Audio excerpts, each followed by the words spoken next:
This is Audible. Audible Frontiers presents Shadowbred, written by Paul S. Kemp, narrated by John Pruden. Prologue. 23 Elaint, the year of lightning storms, 1374 DR. Errol could not contain a smile. 5 good skipping rocks filled his pocket, and a pouch of squirming bowl slugs hung at his belt. And there was no better bait for catching greengills than bowl slugs, especially fat bowl slugs like the ones he'd just caught. When the sun rose, he and Mother would take the path to Still Lake. Errol would skip some rocks, and they would catch a few fish, always a welcome addition to the supper table. It would be the best name day ever. Errol only wished Mother would have let Nem come along too. Mother walked beside him, slowly, to accommodate Errol's awkward gait. As always, her right arm hovered near his back. "I won't fall, Mother," he said. She was always afraid he would stumble or fall, but he never did. He was awkward on his club foot, but not clumsy. "Of course not, sweet dew." Her arm dropped for 3 strides before drifting back to its usual position. A yawn snuck up on Errol. He had not been awake so long after moonrise in a long while. "Sleepy?" Mother asked him. Errol was sleepy, but did not want to say so to Mother. He did not want her to think him a wee. "No, Mother," he fibbed. He turned his head as another yawn tried to betray him. "Well, you should tell your yawns that then, or they'll soon have your mouth filled with mosquitoes. And I know how much you like that." Errol winced, in part because Mother had caught him in the fib, and in part out of disgust. He knew exactly what a mouthful of insects tasted like. Once on a dare from Nem, he had run through a cloud of gnats with his mouth open. He'd spent a good long time gagging and spitting out gnat fragments. Nem had nearly split his sides laughing. Thinking back on it caused Errol to giggle. Mother smiled too. Then a thought occurred to him. "Hey, how did you know about that?" She looked down at him and winked. "Mothers know everything, Errol. How do you think I knew where to look for bowl slugs in the middle of the night?" Errol frowned, his mind racing. She could not know everything, could she? What if she knew about Matron Olam's pie, or that time he and Nem had hidden in the peddler's wagon and ridden halfway to Ashford? He decided he should tell her the truth from then on, to be safe. "Maybe I am a little sleepy," he acknowledged, "but only a little." Mother smiled and tousled his hair. "There's a good boy. Maybe you can sleep late tomorrow, before we go to the lake." "Do you mean it, Mother?" The next day was the last of the 10-day, and even though it was a day of rest in the village, Mother never let Errol sleep late. Usually she took him to hear Hearth-mistress Millam give a sermon about Yondala, and the Hearth-mistress said the same thing every time. The harvest would be better next year, the drought and wild weather could not last, the dragons had all gone back to sleep. Millam's voice always made Errol drowsy. "It's your name day," Mother said, "so if you like, you can sleep in." He knew what she wanted him to say, so he said it, though without much enthusiasm. "No, Mother, we should go to temple and hear the Hearth-mistress. We can go to the lake after that." Mother smiled and took his hand in hers. He did not resist. He still liked holding Mother's hand when they walked. If his friends had seen it, they would have laughed and called him a wee. But his friends were not around. It was just him, Mother, the old wood, and the night. A full Selyune floated in the sky, but her light fought its way through the forest canopy with difficulty. Errol was not usually afraid of the dark, but night in the tangled old wood was a little scary. He knew it was safe, though. Halflings had been hunting game and chopping timber in the old wood for generations. "Look, Mother." He grabbed her cloak and pointed up through an opening in the trees. A shooting star chased a glowing path across the sky. He watched it until it faded to a pale scar, then vanished. "Did you see it?" "I saw it, Errol," Mother said, and she offered a brief prayer to Yondala.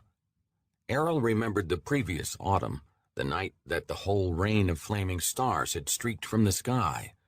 He'd heard from a peddler that the falling fire had destroyed villages and burned down forests and caused destructive waves and made the drought, but he doubted it.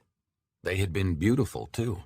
He wished with all his heart that he could find a piece of one of those falling stars. He imagined they were probably orange or maybe red, and carried around in his pocket with his skipping stones. But none of them had struck near his home. If one had, he and Nem could have found it and taken it out to look at it any time they wanted. That would have been wonderful, and Jace would have been so jealous. Thinking of his friends, Errol decided to ask Mother just one more time if Nem could accompany them to the lake on the morrow. He held his tongue for a time, thinking to wait for just the right moment. They picked their way through the trees and brush in silence. Quiet shrouded the wood. Even the insects were sleeping. Errol could hear himself breathing. He and his mother moved lightly through the undergrowth. Quiet and light was the halfling way, his mother always said. Errol could have sneaked up and touched the 3 brown hairs he saw nibbling on foliage near the base of a pine. He was hardly quick and graceful on his club foot, but he was quiet. Fighting another yawn, he suddenly longed for his bed. He asked, "How much farther to the village, Mother?" "Not far, Errol. The edge of the forest is just ahead." Errol was glad of it. He decided that time was right to ask about Nem. He clasped his mother's hand a bit more tightly and adopted his wee voice, the one that usually got him what he wanted. "Mother." She looked down at him. "May Nem—" A sound from ahead of them rushed through the trees and bit off the rest of his words. As one, he and his mother crouched in the undergrowth and froze. Errol was glad they had relied on only the moon for light. "What was that?" Errol whispered. It sounded like a growl, but unlike any growl Errol had heard before. His heart beat fast. He reached into his pocket and clutched a skipping stone in his fist. Mother's grip on his hand tightened, and she shushed him. The sound had come from the forest's edge, from the direction of the village. Mother stared into the trees, her head cocked, worry lines creasing her forehead. She caught Errol looking at her and forced an insincere smile. Errol opened his mouth to speak, but she shook her head and put a finger to her lips for silence. That made him more nervous, but he held his tongue and nodded. They stood as still as shrubs. Time passed slowly, but when the sound did not repeat, Mother's grip on his hand loosened. She visibly relaxed. Errol took a sweaty hand from his skipping rock and let out a breath. He pulled Mother down by her cloak to his level, leaned in close, and whispered, "What made that sound, Mother?" He imagined in his mind a passing bear, or maybe a wolf. 2 months earlier, a bear had killed Matron Iselle and her dog. Errol had not seen her body, but he had heard enough from Nem that for a 10-day he'd had to sleep in Mother's bed with his feet touching hers. Sheriff Bowl said that the bear was just hungry, the same as the villagers, and that he would not return. "I don't know, Sweet Dew," Mother answered. "Let's be still for a bit longer to be sure it's gone." Errol nodded. An autumn wind rustled through the trees. Limbs rattled. Errol wished for the 1,000th time that his father was still alive, that the red pox had never come to the village. Father would have come with them into the old wood. Father would have protected them from any old bear. He leaned against Mother. Her warmth and smell, like fresh bread, comforted him. She crouched and put her arms around him. A limb cracked sharply somewhere in the woods behind them. Both gave a start and looked about. Errol's heart raced anew. He saw nothing through the filtered moonlight but trees and undergrowth. Errol had heard that dwarves could see in the dark. He wished with all his might that halflings could. Mother was breathing fast, and Errol did not like it. He tried to swallow, but his mouth was dry. He clutched a handful of Mother's cloak and bit his lower lip. Another limb cracked behind them, in the dark. Mother put her mouth to Errol's ear. "Quiet. We must hide." He nodded. He still saw nothing, but he knew something was out there. Mother was afraid. He could feel it. He started to shake, and Mother hugged him tighter. He was breathing as fast as she. "It will be all right," Mother whispered to him, but he was not sure if she was really talking to him. She half stood out of the undergrowth and looked around the forest for a better hiding place. Errol wondered if maybe they should dash for the village, or shout for help. Surely someone would hear them, maybe even Sheriff Bowl. "Mama." He had not called her Mama since he was a wee, since Father had died. "Mama, shouldn't we—" One of the village's dogs barked. Another joined in. Soon it sounded as if every dog in the village was barking. Errol looked to his mother for reassurance, but she was not looking at him. She was looking through the trees toward the village. A shout of alarm sounded, a man's voice, then another and another. Before Errol could ask any questions, a woman's scream tore through the night. Errol did not recognize any of the voices, but he knew they were his neighbors, his friends. Growls answered the shouts. Lots of growls. Worse than before. They sounded like Errol's stomach after he ate too much rhubarb pie, only worse. A man's voice shouted for arms, and Errol thought it might have been Farmer Teal. There was fear in his voice, and the sound made Errol's skin turn gooseflesh. Mother squeezed him so hard that he could hardly breathe. Errol's heart beat so fast it hurt his chest. His stomach fluttered. "What's happening, Mama?" "We're staying right here, Errol," she whispered, "no matter what." The growls turned to roars, and Mother paled. More shouts answered. The dogs barked themselves into a frenzy. Doors slammed, wood cracked. Errol could not see it, but he knew the village was in tumult. "What is it, Mama? What is it?" "I don't know, Errol. Cover your ears. Don't listen." But Errol could not help but listen, as the shouts turned more and more to screams. He heard a dog yelp in pain and go silent. A second dog did the same. A man screamed, then a woman. He thought he heard Sheriff Bull barking commands, and throughout all of it came the roars, the terrible roars. He buried his face in Mother's cloak. Mother picked him up, stood, and started back into the woods. Fear seized Errol. He did not want to go back into the woods. "Where are we going?" he said, too loud. From the trees behind them came another growl, almost thoughtful. Saplings snapped, and the sounds came closer. Mother froze in her steps. Errol felt a tremor run through her body. Something was moving through the brush toward them, something big, snapping trees. "No," she said, so low that she probably had not thought Errol would hear. "Please, Yandala, not my boy, not my son." Terror rooted in Errol's chest. Whatever monsters were in the village, more of them were in the woods. He wrapped his legs around his mother's waist and buried his face in her neck. Tears filled his eyes. "What do we do, Mama?" he whispered through his tears. "I want Papa. Where's Papa?" The words made no sense, but they poured out anyway. "We must hide," she said again, her voice a hiss. "Yes, we will hide." She whirled a circle and fixed her eyes on a stand of pines near the edge of the forest, off to the side of the village. A dead log lay near it, a good hiding place for them. Mother balanced his weight in her arms and ran. She sometimes struggled to carry him lately, but at the moment she bore him as easy as a babe. The creature behind them in the woods growled.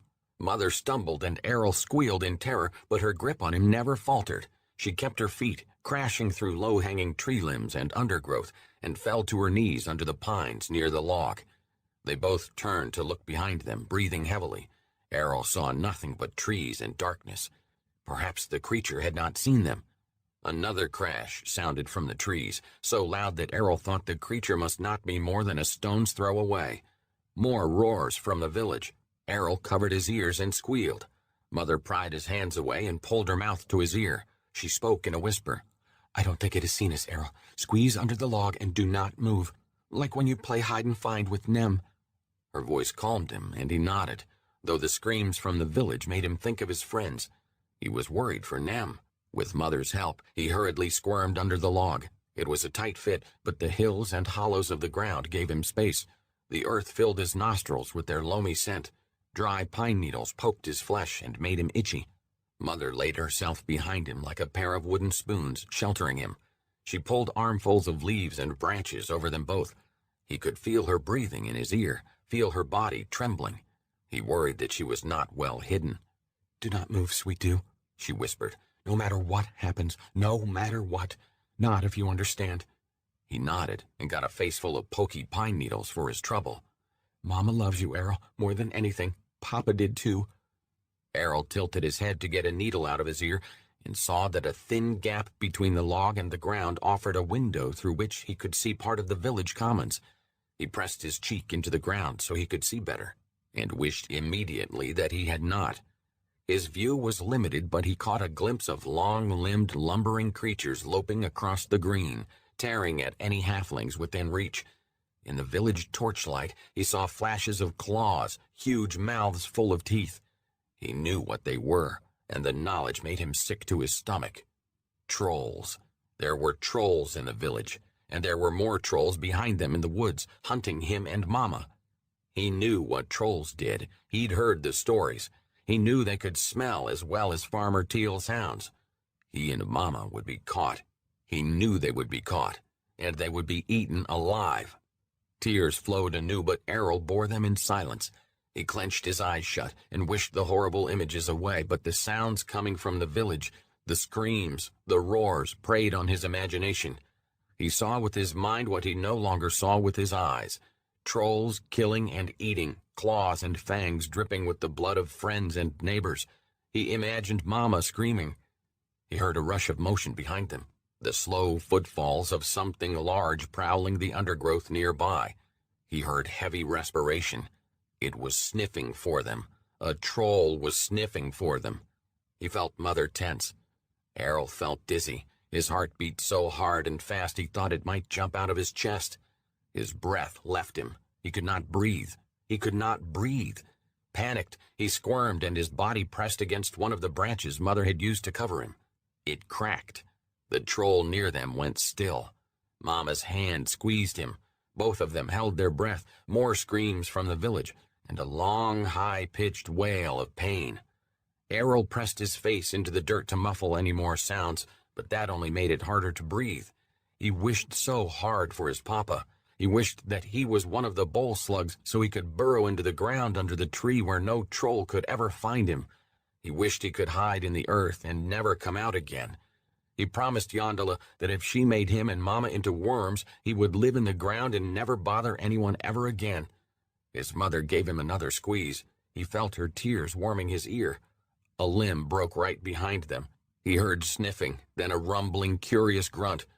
The troll started tearing through the debris under the pines, and he knew with perfect clarity that he would die. "Stay here," Mother whispered, and jumped to her feet. The troll roared. Errol immediately ignored her words and squirmed out from under the log. He stood, raining dirt and leaves and twigs. He was already on his feet before he thought about what he had done. "Errol, no!" Mother said, and he heard despair in her voice. A troll stood 5 paces from them. Though hunchbacked, it still looked as tall as a tree. Warty green skin with patches of coarse black hair wrapped a frame that looked to Errol to be composed solely of muscle, claws, and teeth. It looked at them and inhaled deeply, as if testing the air for their scent. It smiled, a mouthful of fangs, and a low rumble emerged from somewhere deep in its throat. Moonlight gleamed on the drool dripping from its lips. Errol wanted to scream, but no sound would come from his mouth. It just hung open, waiting to be filled by mosquitoes. He was frozen. The troll stared right at them. Its eyes were as black as the night. Mother held out her arms to shield Errol. "Into the woods, Errol! Run! Run now!" But Errol could not run. He could not move. The troll cocked its head at Mother's audacity. It flexed its claws and took a step toward them. "Now, Errol!" Mother ordered. She picked up a stick and brandished it at the troll. "Here, creature!" Errol was tempted to run, but only for a moment. He would not leave his Mama.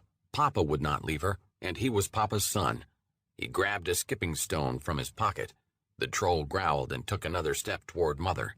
Errol hurled the stone and hit the troll squarely in the chest. It sounded like it had hit a log, and the huge creature barely flinched. Its eyes fixed on Errol, and it said something in a foul language and licked its lips. Mother exclaimed, "No! Here, beast!" She waved her makeshift club and tried to charge, but slipped and fell on her stomach. Errol did not think. He did what Papa would have done. He jumped in front of his prone mother, planted his club foot in the earth, and prepared to stand his ground. He took another stone from his pocket and prepared to throw. "Leave us alone or I'll hit you again," he shouted. The troll bounded forward with terrifying speed, and Errol knew he had made a mistake. His arm went limp, his legs weakened, and the stone fell from his fist. He screamed in terror. Mother pulled him to the ground and threw herself over him. "I love you, Errol."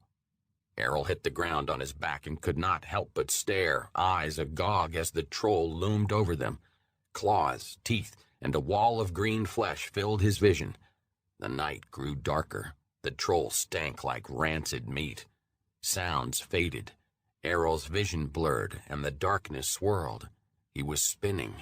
Spinning. The troll opened its mouth. The night clotted into a blackness deeper than pine pitch. The troll reached down for them, its claws as long as Errol's fingers. Shadows haloed the troll like black fire. The troll's mouth was so wide Errol thought it would swallow him whole. He saw its black tongue, its sharp teeth.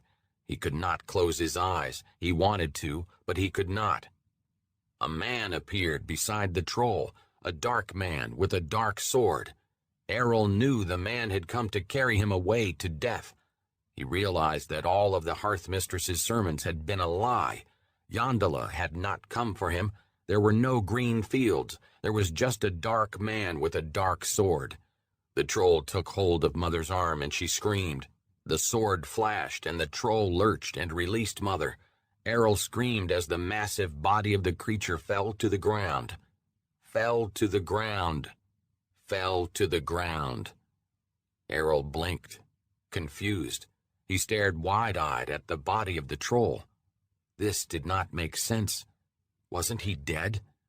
Still lying atop him, Mother was crying racking sobs that shook her whole body. Black blood pumped from the stump of the troll's neck. Errol watched it soak the forest floor. The headless body still scrabbled at the ground near them, as though trying to reach them, or dig its own grave. Next to the body, the dark sword pierced the troll's severed head, pinning it to the forest floor. Pennons of shadow twirled around the blade. The troll's jaws gnashed futilely in an effort to reach the steel. Errol still did not understand. He blinked rapidly, unconvinced that he was seeing something real. He closed his eyes, held them shut, opened them. Everything remained as it was. Mother continued to cry. The troll continued to bleed. Errol forced his stare away from the troll's head. His gaze wandered up the blade of the sword to its hilt, then to the dusky, shadow-enshrouded hand that held it, and finally rested on the face of a tall, dark-haired human man. Errol met his eyes, and they flared yellow. Errol realized what had happened. The Shadow Man had saved them. "Back away," the Shadow Man said in the halfling tongue, and he nodded at the twitching body of the troll. His voice was deep, and it scared Errol. Errol had never before met any big folk who spoke the language of halflings, but the Shadow Man did. Mother, still shaking and crying, was beginning to bleed from where the troll had grabbed her arm. She scooted backward and pulled Errol with her, away from the body of the troll. Blood soaked Errol's trousers, but it was the troll's blood, or maybe Mama's. It was warm and sticky. He had not noticed it at first.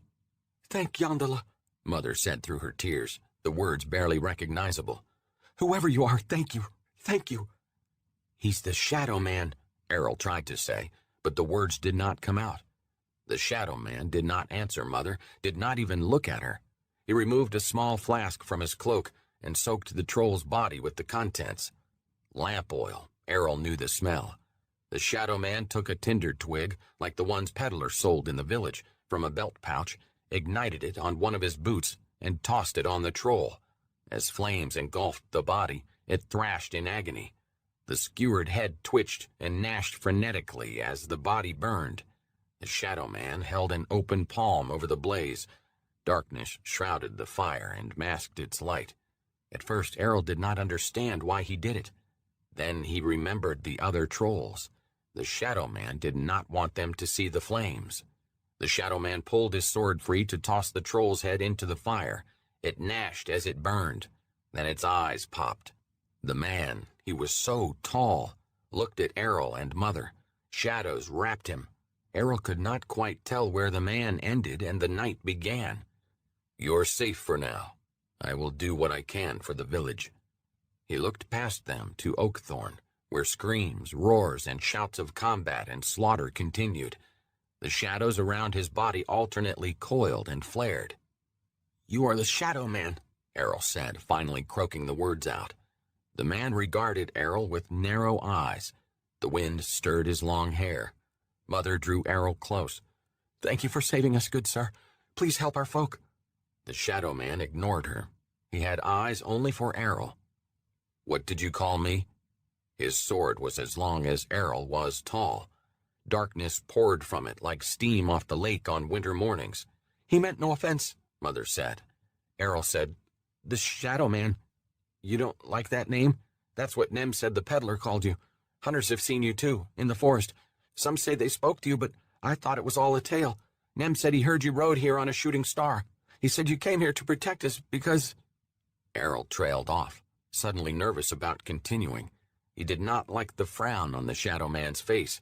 The dark eyes, they weren't yellow anymore, bored into him. "Because?" the shadow man prompted. "He meant no offense, good sir," Mother said, her voice quavering. "Please, leave us alone now." Errol summoned his courage and said, "Nem said he heard you protect us because you had a friend who was a halfling, and you could not protect him." The shadow man's face was frozen. Errol could not tell if he was angry or sad. The shadow man appeared next to him. Had he moved? Reaching to touch Errol's head, maybe to tousle his hair, but he stopped short. He studied Errol's face and said, "Your friend has the right of it. My name is Aravis Kale." He paused, then said, "But I like Shadow Man, too." Mother audibly exhaled. The roars and shouts from the village drew the man's attention back to the slaughter. Without another word, he was gone. Errol twisted in his mother's grasp and looked about. He did not want to be left alone in the forest. He spotted the shadow man not far from them, crouching in the undergrowth, looking toward the village, and said the first thing that came to his mind. "Tomorrow is my name day. Let the man go," Mother said to Errol, in the tone she usually reserved for telling him to do chores. "He's going to help others."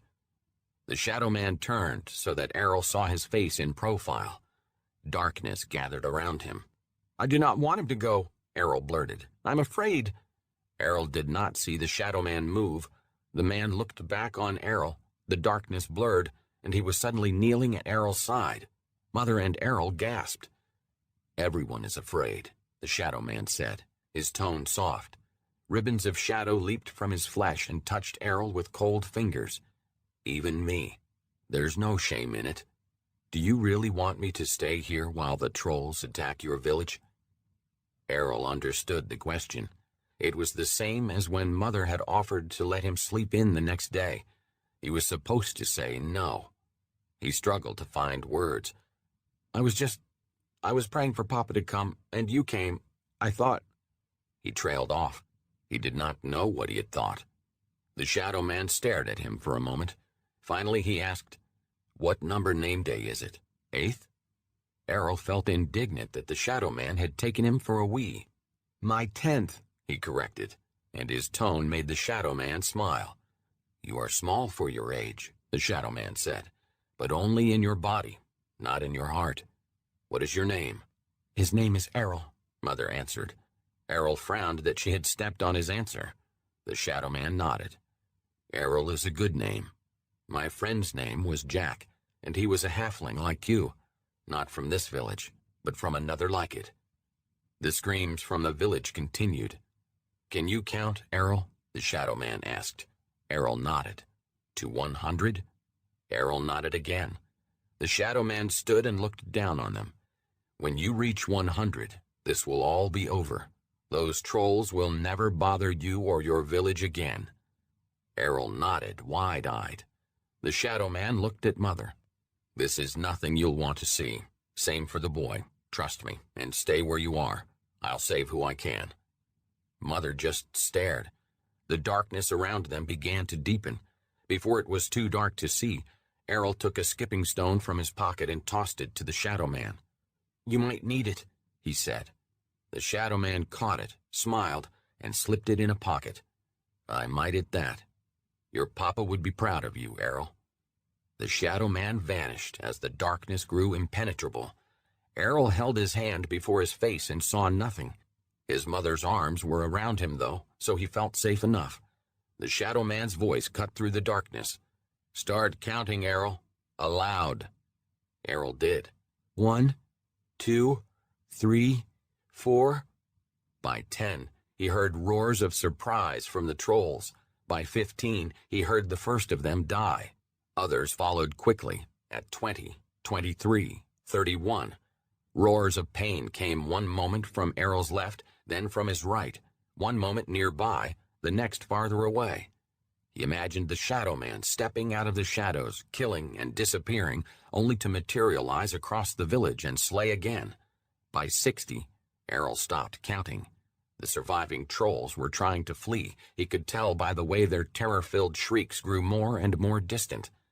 Mother held him throughout, rocking him, humming a lullaby. He thought perhaps she was more frightened than he was.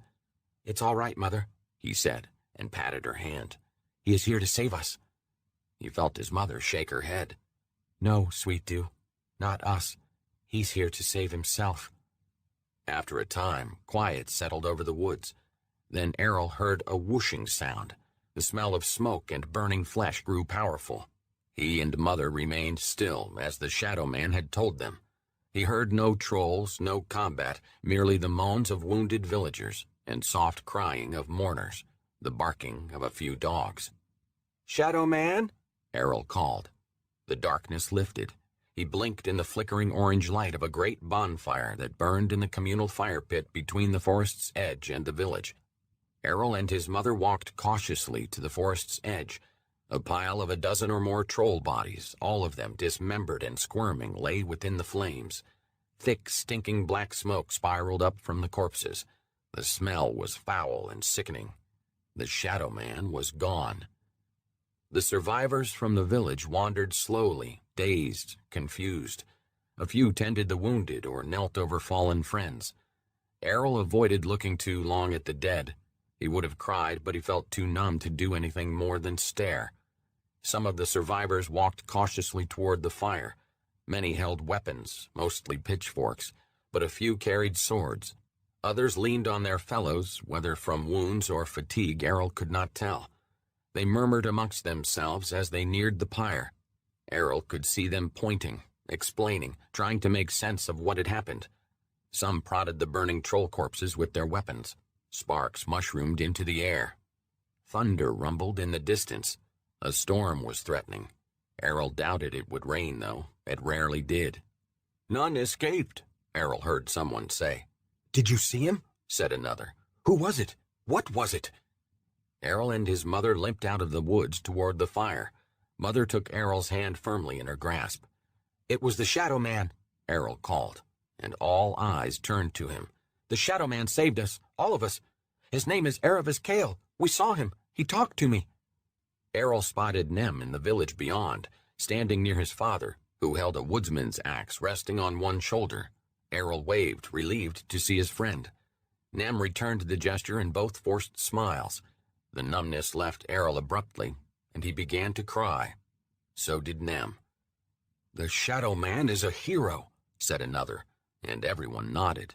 "Where did he go, Errol?" asked Matron Steet.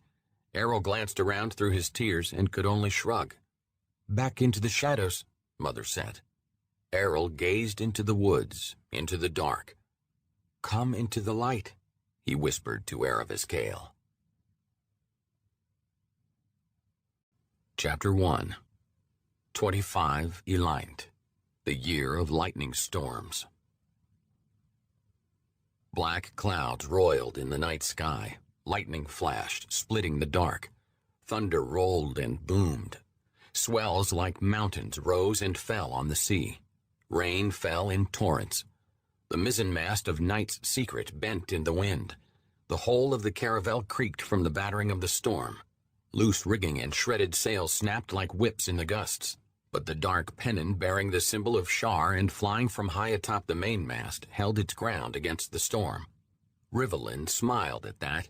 The black circle bordered in violet looked like an eye, Shar's eye, guiding them to their goal. Rivellin stood on the lurching deck of Night's Secret and tried to keep his footing as the bow again rose skyward, crested a swell, and skidded down a mountain of water. The crew, experienced hands all, gripped lifelines nervously as they lurched across the slippery deck to obey Captain Perrin's shouted commands. Rivellin knew they were close to Sakors. The augury he had cast whispered as much in his ear. The first part of his quest would soon reach its end. More than a year earlier, a cry had sounded across the weave and the shadow weave, the warp and weft of magic, and resounded across Faerun. Every spellcaster of power had heard it, though probably only a handful had understood the language, that of ancient Netheril. "I am here," proclaimed a voice in Loras. "Help me." Rivelin's father, the Most High Telemont Tanthul, had immediately deduced the origin of the plea, as had Rivelin himself. Its only possible origin was the Mythalar of Sakors, a sentient artifact created thousands of years earlier by one of Netheril's high arcanists, Zoland the Maker. The revelation that a second Mythalar had survived Netheril's fall had sent a ripple of excitement through the rulers of Shade Enclave. Divinations had been cast, auguries consulted. Eventually, Rivelin's brother Brennus, a prodigy in the use of divinations, had located the site of the Mythalar.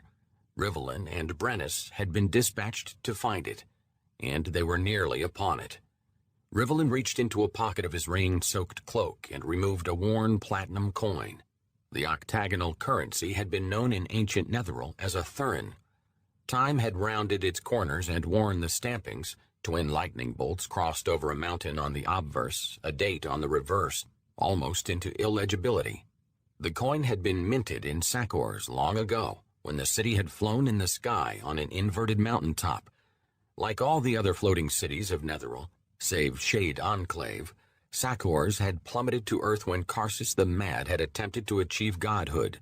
His meddlings temporarily unraveled the weave, and the empire of Netheril had died in a rain of falling metropolises. Shade Enclave had survived only because the dark goddess Shar had helped Rivelin's father shunt the city into the plane of shadow. Shade Enclave had abided there for centuries, had absorbed the darkness of the plane, and had only recently returned to Faerun.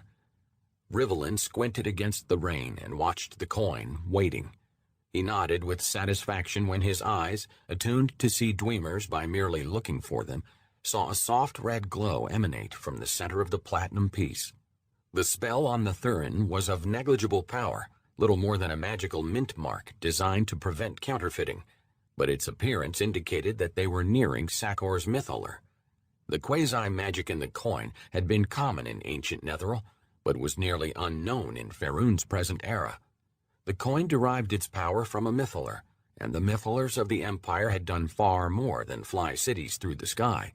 They allowed spellcasters to create magical items in the Mythalar's presence without physically or psychically taxing the caster. The physical and mental drains of spellcasting, ordinarily natural boundaries that limited a spellcaster's ability to forge magical items, were thus overcome by the presence of a Mythalar. The quasi-magic went quiescent if items were taken out of proximity to the Mythalar, but that had not stopped a profusion of quasi-magical items from rapidly transforming society in the Empire. Rivelin remembered those days well. Magic had permeated almost every facet of society and culture. The ancient Netherese had used magic and magical items for even the most mundane tasks, from street cleaning and waste disposal to flavoring food or carving a joint of beef. The presence of such vast quantities of magic had served only to make the Empire's fall all the more spectacular when the weave unraveled and magic failed. But before the fall, Zoland of Sakors had improved on the Mythalar's design. He had infused his enclave's Mythalar with a rudimentary sentience. The self-aware artifact called itself the Source, and unlike all other Mythalars, its sentience allowed it to direct or withhold its magical power as instructed. Instead of powering all items in its proximity, it could focus all its power on a single item, on none, or on many. The development of a sentient Mythalar had caused a stir among the arcanists of the Empire, but the fall had ended any attempts to duplicate Zolan's feat. Sakor's Mythalar was unique, and Rivelin wanted it. He peered through the storm and across the churning sea for Secret's twin, New Moon. The darkness did not hamper his vision. Rivelin was a creature of darkness, bonded to it, and saw through it as if it were day. But the rain obscured his surroundings. He spotted the caravel 2 long bow shots to starboard, bobbing on the swells like a toy. Both Moon and Secret would have been lost to the storm but for the water elementals Rivellin had bound to his service. The living waves surged through the turbulent ocean alongside both ships, righting them when they listed, shielding them from swells that would have swamped them. Rivellin's younger brother, Brennus, stood beside him, clutching one of the many hemp lifelines that webbed the deck. Shadows crawled over Brennus's exposed skin, betraying his nervousness. Like Rivellin, like all the 12 princes of Shade Enclave, Brennus was a Shade. He usually traveled in the company of 2 homunculi, but the storm terrified the little constructs. They cowered below decks. "The storm is sent by the Kraken," Brennus said, and he lurched as the ship slid down another swell. His shining eyes, the color of polished steel, glittered in the darkness. "It's not natural. We must be close." Rivellin held up the Sakhoran coin for Brennus to see. "Not close. We're here." Abruptly, the storm abated. The rain, thunder, and lightning ceased. Secret and Moon floated on a quietly rolling sea. The clouds parted to reveal a starry night sky. The soaked crew of Secret was too exhausted to do much more than give a hoarse cheer. Captain Perrin issued orders to assess the damage to the masts, sails, and rigging, and to get a head count. The men snapped to. Rivellin and Brennus used minor magics to dry their clothing and gear. "How fare you?" a sailor on Secret shouted across the water to New Moon. His voice carried easily over the calming sea. "Wet, but no worse," came the shouted answer. "All hands accounted for." Rivellin's augury was nearly at its end, but before expiring, it revealed to him an approaching danger. He secured the Thurin in his pocket. "It's coming," he said to Brennus. "Now?" Rivellin nodded. "Ready yourself and the crew, Captain Perrin," Rivellin shouted to the captain. "Something comes." The brothers shadow-stepped from mid-deck to the rail, covering the distance in a single stride. There they scanned the sea while the crew heeded Rivellin's warning and took up crossbows and belaying pins. "My princes?" the captain called from the stern castle. Rivellin did not reply, but gripped the medallion of Shar he wore on a chain around his throat and stared at the water. Brennus held a duskwood wand in his hand. Shadows leaked from their flesh and cloaked them both. "I see nothing," Brennus said. "Wait," Rivellin cautioned. They waited, then saw it. About midway between the 2 caravels, a soft red glow rose up from the depths and stained the sea crimson. It grew brighter, like a rising sun, spreading through the water like pooling blood. The crew saw it too. They shouted, pointed, rushed to the rail, not knowing what they would soon see. Rivellin had said nothing about the creature, fearing he would not have been able to secure a crew. "The glow," Brennus said. "Must be from the Mythaler," Rivellin finished. Brennus nodded. "It bears the Mythaler with it?" Rivellin nodded and frowned. Caution would be necessary in defeating the Kraken. They could not risk damaging the Mythaler with poorly chosen spells. Brennus turned to Rivellin, a question in his eyes. "Strange that the source has not contacted us, is it not? We know it to be sentient. We are close enough. It should have contacted us. It called to us before." Rivellin nodded and said nothing. He'd had the same thought, but did not want to give his concerns a voice. Brennus tapped his wand on the rail, demonstrating enough anxiety for both of them. "Perhaps an attack has weakened it, or destroyed its mind. Perhaps it is now too weak to suit our purposes. Perhaps—" Rivellin pointed a finger at his brother. Shadows poured from his flesh, betraying his agitation. "Enough, brother. We will know soon. Speculation is pointless." Brennus looked chastened. "Of course." The red glow grew brighter. "What is it, my princes?" the captain asked. "What comes?" The crew's curiosity was giving way to alarm. They eyed the brothers and the sea nervously. All were Sharans, and all would die for Rivellin, but that did nothing to quell their fear. They would have been more frightened had they known the truth. "We capture it, if possible," Rivellin said. Brennus looked at him sidelong. "That will be quite a capture, brother." Rivellin allowed himself a tight smile before he drew on the shadow weave and incanted a series of arcane stanzas. Brennus watched for a moment, noting the spell Rivellin was casting, then put aside his wand and mirrored Rivellin's efforts. Their voices merged, arcane power gathered, and both moved their hands through an intricate set of gestures. The magic of their spell gave substance to the darkness, and a net of shadows formed on the surface of the water, backlit by the red glow of the mythaler. The lines of the net's mesh were as thick as a man's arm.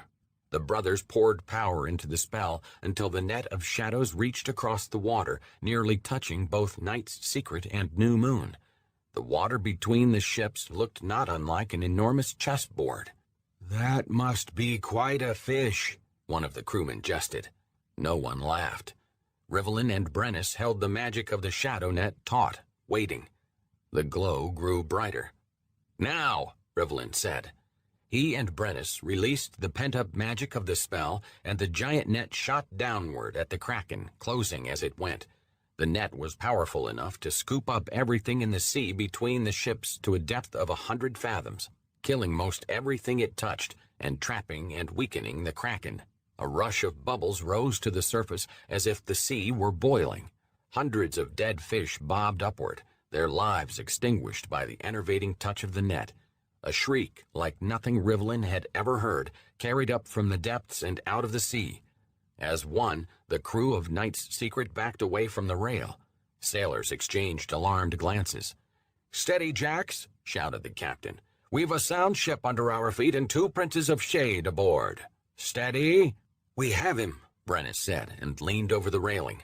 Rivellin was uncertain.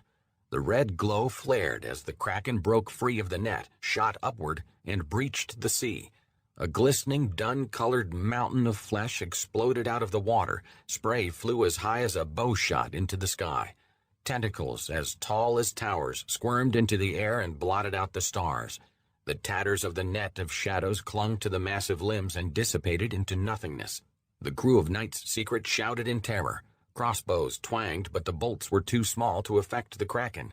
The roiling sea set the ship to rocking, nearly tossing Brennus overboard.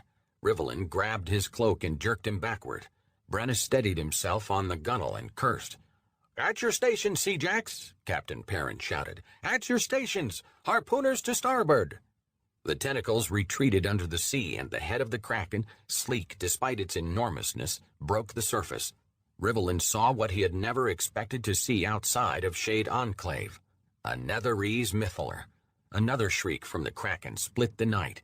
The glowing crystalline shard of the mythaler, as big as a mature oak, stuck out of the Kraken's head like an enormous unicorn's horn. The creature's flesh had grown over to enclose the huge crystal. One of the Kraken's huge eyes, partially visible above the waterline, fixed on New Moon, and the great creature dived under the surface. The mythaler's glow highlighted the Kraken's form in silhouette. Its massive size surprised even Rivellin. With a single undulation of its body, the Kraken darted like an arrow shot toward New Moon. The panicked shouts of the crew carried over the water. Brennus began a series of complex gestures and incanted the words to a spell to blast the Kraken with dark energy. Rivellin took hold of his brother's hands and interrupted the spell. "No, you could damage the mythaler." Brennus's eyes flared. "Those are worshippers of Shar, brother, men serving us." "I know." But Rivellin also knew that he could not risk the mythaler. He needed it. Shar needed it. The Kraken plowed into New Moon without slowing. The ship, a 3-masted caravel from the Pirate Isles, disintegrated in a cacophony of cracking wood, roiling water, screaming men, and the shriek of the Kraken. The creature dived under again, circling below the floating debris. Flailing men and hunks of broken ship dotted the sea's surface, lit from below by the light of the mythaler. The Kraken's silhouette glided under the men. They screamed in terror. The crew of Night's Secret watched it all in fearful, silent awe. "My princes!" shouted Captain Perrin, the fear evident in his tone. "No ship on the sea can outrun that beast." "We are not running, Captain," answered Rivellin over his shoulder. 2 harpooners hurried to the rail. Rivellin eyed the powerfully built men bearing iron pikes tipped with sharpened hooks. Rivellin waved them back. Harpoons would not harm the Kraken, nor would most of his spells, at least not before the creature could destroy the ship. He would have to try something else. The Kraken swam under New Moon's surviving crew and jerked several of the men under the waves. They left behind only ripples. They did not even have time to scream. The Kraken abandoned its sport with New Moon survivors and turned toward Night's Secret. The wide eyes of Night's Secret's crew darted back and forth between the onrushing Kraken and the two Princes of Shade. Rivelin felt Brennus's gaze on him too. "See to the rescue of Moon's survivors," Rivelin said. "At least a dozen men are still in the water. Use the elementals." Brennus cocked his head in puzzlement. "What do you intend?" "To end this," Rivelin answered, taking his holy symbol in hand. Brennus grabbed him by the wrist. Shadows coiled around them both. "This is not a time to test your faith, Rivelin. A stronger shadow net might hold it still." Rivelin removed his brother's hand from his arm. He had made a lifelong habit of testing of his faith, and Shar had rewarded him for it. He saw no reason to change his practice. "No net will stop it, Brennus, but faith will. Watch." With that, Rivelin spoke an arcane word and empowered himself to fly. He stepped off the deck and streaked toward the Kraken. The dorsal hump of the creature's body rose above the surface, so large it could have been an island. The glowing mithallar spike rose from the sea like a standard and led its charge. Rivelin felt the weight of the enormous creature's gaze, but answered with his own. The Kraken's body pulsed, churning the sea behind it, and accelerated toward him. It shrieked from an unseen beak.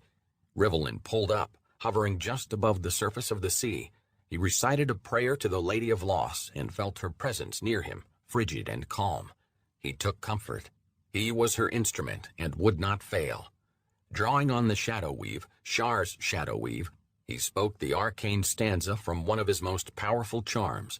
He completed the spell as water and tentacles exploded out of the sea and reached for him. Rivelin's magic reached into the mind of the Kraken, established a link between man and beast. The spell pitted Rivelin's will against that of the Kraken. "Stop," Rivelin said, and the spell sent his voice careening through the corridors of the Kraken's brain. The creature's mind and comprehension were as immense as its body. The Kraken had lived centuries, spent decades in contact with the sentient mythallar, learning, growing, knowing. Its mind was keen, incredibly powerful, but it was no match for Rivelin Tanthul. Had learned spellcraft at the sides of the most powerful arcanists Toril had ever known. Had survived the horrors of the Plane of Shadow for centuries. Had battled the primordial Malagrum on their home plane. Had melded his physical body with the stuff of shadow. Had served and continued to serve as high priest to one of the most powerful goddesses in the multiverse. The Kraken's mind quailed before Rivelin. The huge creature submitted and stopped. Rivelin hung in the air, surrounded on all sides by tentacles as thick as wine vats. He could have reached out and touched them.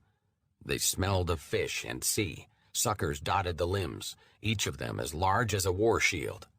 "Lower your limbs and be still," Rivelin ordered. The tentacles sank into the sea, and the Kraken held its position below him. Rivelin reached into the Kraken's mind and learned its name.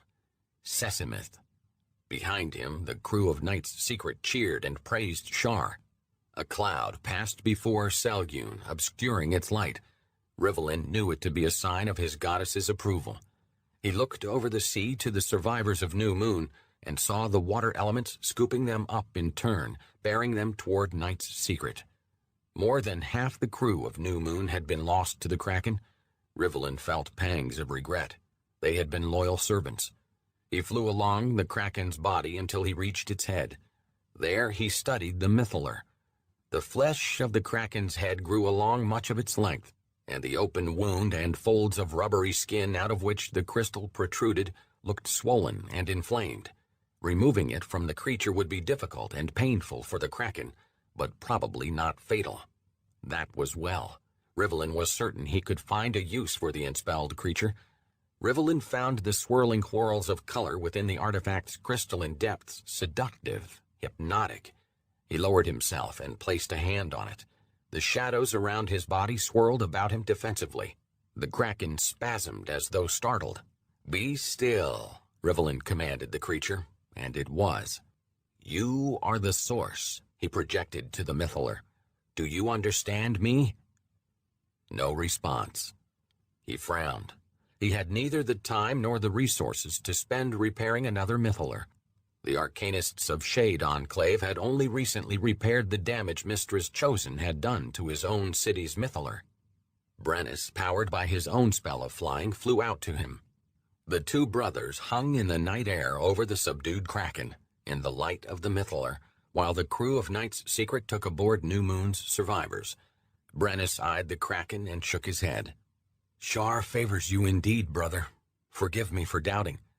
Rivelin waved away the apology and ran his fingertips over the mythaler. His touch left fading streaks of shadow on the glowing crystal. "I tried to contact it and received no response. It does not appear damaged. What can you see?" Brennus cast a series of divinations. With each spell, his expression showed increasing puzzlement. Riven knew his brother could study a subject for 10 days at a time. "Speak, Brennus. What is it?" Brennus shook his head. "I'm not certain. The mythaler is weakened, though it appears to hold enough power for our purpose, but I cannot elicit even a superficial response from the sentients. For the moment, it's as inert as any other mythaler." Rivelin frowned. "Has its mind been destroyed?" Brennus shook his head. "No, the intelligence still exists. My spells detect the mind, but it is torpid." He looked down on the mythaler in puzzlement. "As if hibernating." He looked at Rivelin. "To heal, perhaps? Can we awaken it?" Brennus shrugged. Rivelin offered his disappointment to the Lady of Loss as sacrifice. Even if the mythaler's sentience was forever lost, the crystal might still be used. "It can serve our purpose asleep or awake." Brennus nodded absently, still puzzling over the mythaler. "I am going below," Rivelin said. Brennus cocked an eyebrow and looked at his brother in astonishment. "Below? Now?" Rivelin nodded and removed the ancient saccharine coin from his pocket. Thousands more were probably scattered on the sea floor. If he found a quality specimen, perhaps he would add it to his collection. Seeing the coin, Brennus jested, "I do not think the Kraken will charge you a fee for transport." Rivelin smiled and said, "I want to see the ruins." Brennus grew solemn, nodded. Rivelin lowered himself onto the Kraken's head. Sesamith's flesh was rubbery, cold, and slick, but Rivelin sat on his knees and kept his balance. He took his holy symbol in hand and offered an imprecation to Shar. Magic coursed through him, and the tingle in his chest told him the spell had taken effect. He could breathe water. He followed with the arcane words to another spell, and when he felt the magic charge his hands, he spun shadows from the air and shaped them with his fingers into a short rope and a barbed piton as long as his forearm. By the time he was done, both were as solid as if they were real. "What are you doing?" Brennus asked, but he must have guessed, for he floated backward a few paces. "Remain still," Rivelin ordered Sesamith, and he drove the shadow spike deep into the Kraken's flesh. The gargantuan creature seemed not to notice. Rivelin looped the rope of shadows through the piton's eye and held both ends in his hands. Brennus shook his head and smiled. His fangs, a royal affectation, glinted in the starlight. "Descend to the ruins," Rivelin said to Sesamith. The Kraken immediately dived under the surface and shot downward like a bolt from a crossbow. The terrific speed almost stripped Rivelin from his perch, but his great strength, enhanced by the darkness, allowed him to keep his hold on the shadow rope. He expelled air from his lungs and inhaled to fill them with water. The ever-present shadows around him held the cold and pressure of the depths at bay. Led downward by the soft red glow of the mythaler, the Kraken dived for the bottom of the inner sea toward a city that had last been in the light of the sun over 2,000 years earlier. The silence and isolation underwater surprised Rivelin. Sediment clouded the sea, probably churned when the Kraken had left the bottom. It was like moving through mist. Rivelin could see only a short distance in front of him despite the light of the mythaler. After a time, the Kraken leveled off, partly rolled its body, and began to wheel a slow circle. Rivelin clutched the rope, leaned over, and looked down. The ruins of Sakors materialized out of the misty murk like a specter. The destruction shocked Rivelin. The inverted mountaintop upon which the flying city had stood had come to rest on its side. The position made the once horizontal plateau into a vertical cliff. Caves in the cliff suggested the activity of creatures, but Rivlin saw no life. Perhaps whatever creatures had lived there had moved on or died. The sideways landing had dumped the city off the plateau. Thousands of buildings lay in a heap on the sea floor at the base of the artificial cliff. Rivlin recognized the outlines of some of the structures. The shattered dome of the Temple of Koza, the once tall spire of Zolan's tower. Rivlin wondered what Zolan's final thoughts might have been as his city fell into the sea. He wondered what the source's thoughts must have been. He shook his head and remembered a day thousands of years earlier when he had walked the streets of Sakors, when he had taken counsel with Zoland himself. Sakors had not been as grand as Shade Enclave, but it had been a beautiful city nevertheless, and it would be again. Rivlin thanked Shar for sparing Shade Enclave the fate of Sakors. He promised her that he would resurrect the sunken city. He would bring it up from the bottom and back into the air, just as Shade Enclave had emerged from the shadows to fly again in Faerun's sky. Through the mental connection of his spell, Rivlin willed the Kraken to move closer. He longed to examine the mountaintop in more detail. The powerful magic that had first severed the top of the mountain from its root appeared also to have preserved it nearly intact. Despite the impact and the passing of years, this bade well. The Shadowvar of Shade Enclave could repair a damaged mythaler, could use magic to rebuild a city in a month, but Mistress Denial, an edict issued by the goddess of magic in response to Karsus's folly, an edict that prohibited the casting of certain powerful spells once common in ancient Netheril, made it difficult and costly for even the Most High to cast the spell necessary to remove the top of a mountain and use it as a base for a floating city. Mistress Denial meant that the Empire could never be fully replicated, but a new Netheril could rise. The raising of Sakors would be its harbinger. Rivlin decided that he had seen enough. He took the thurn from his pocket and dropped it into the depths.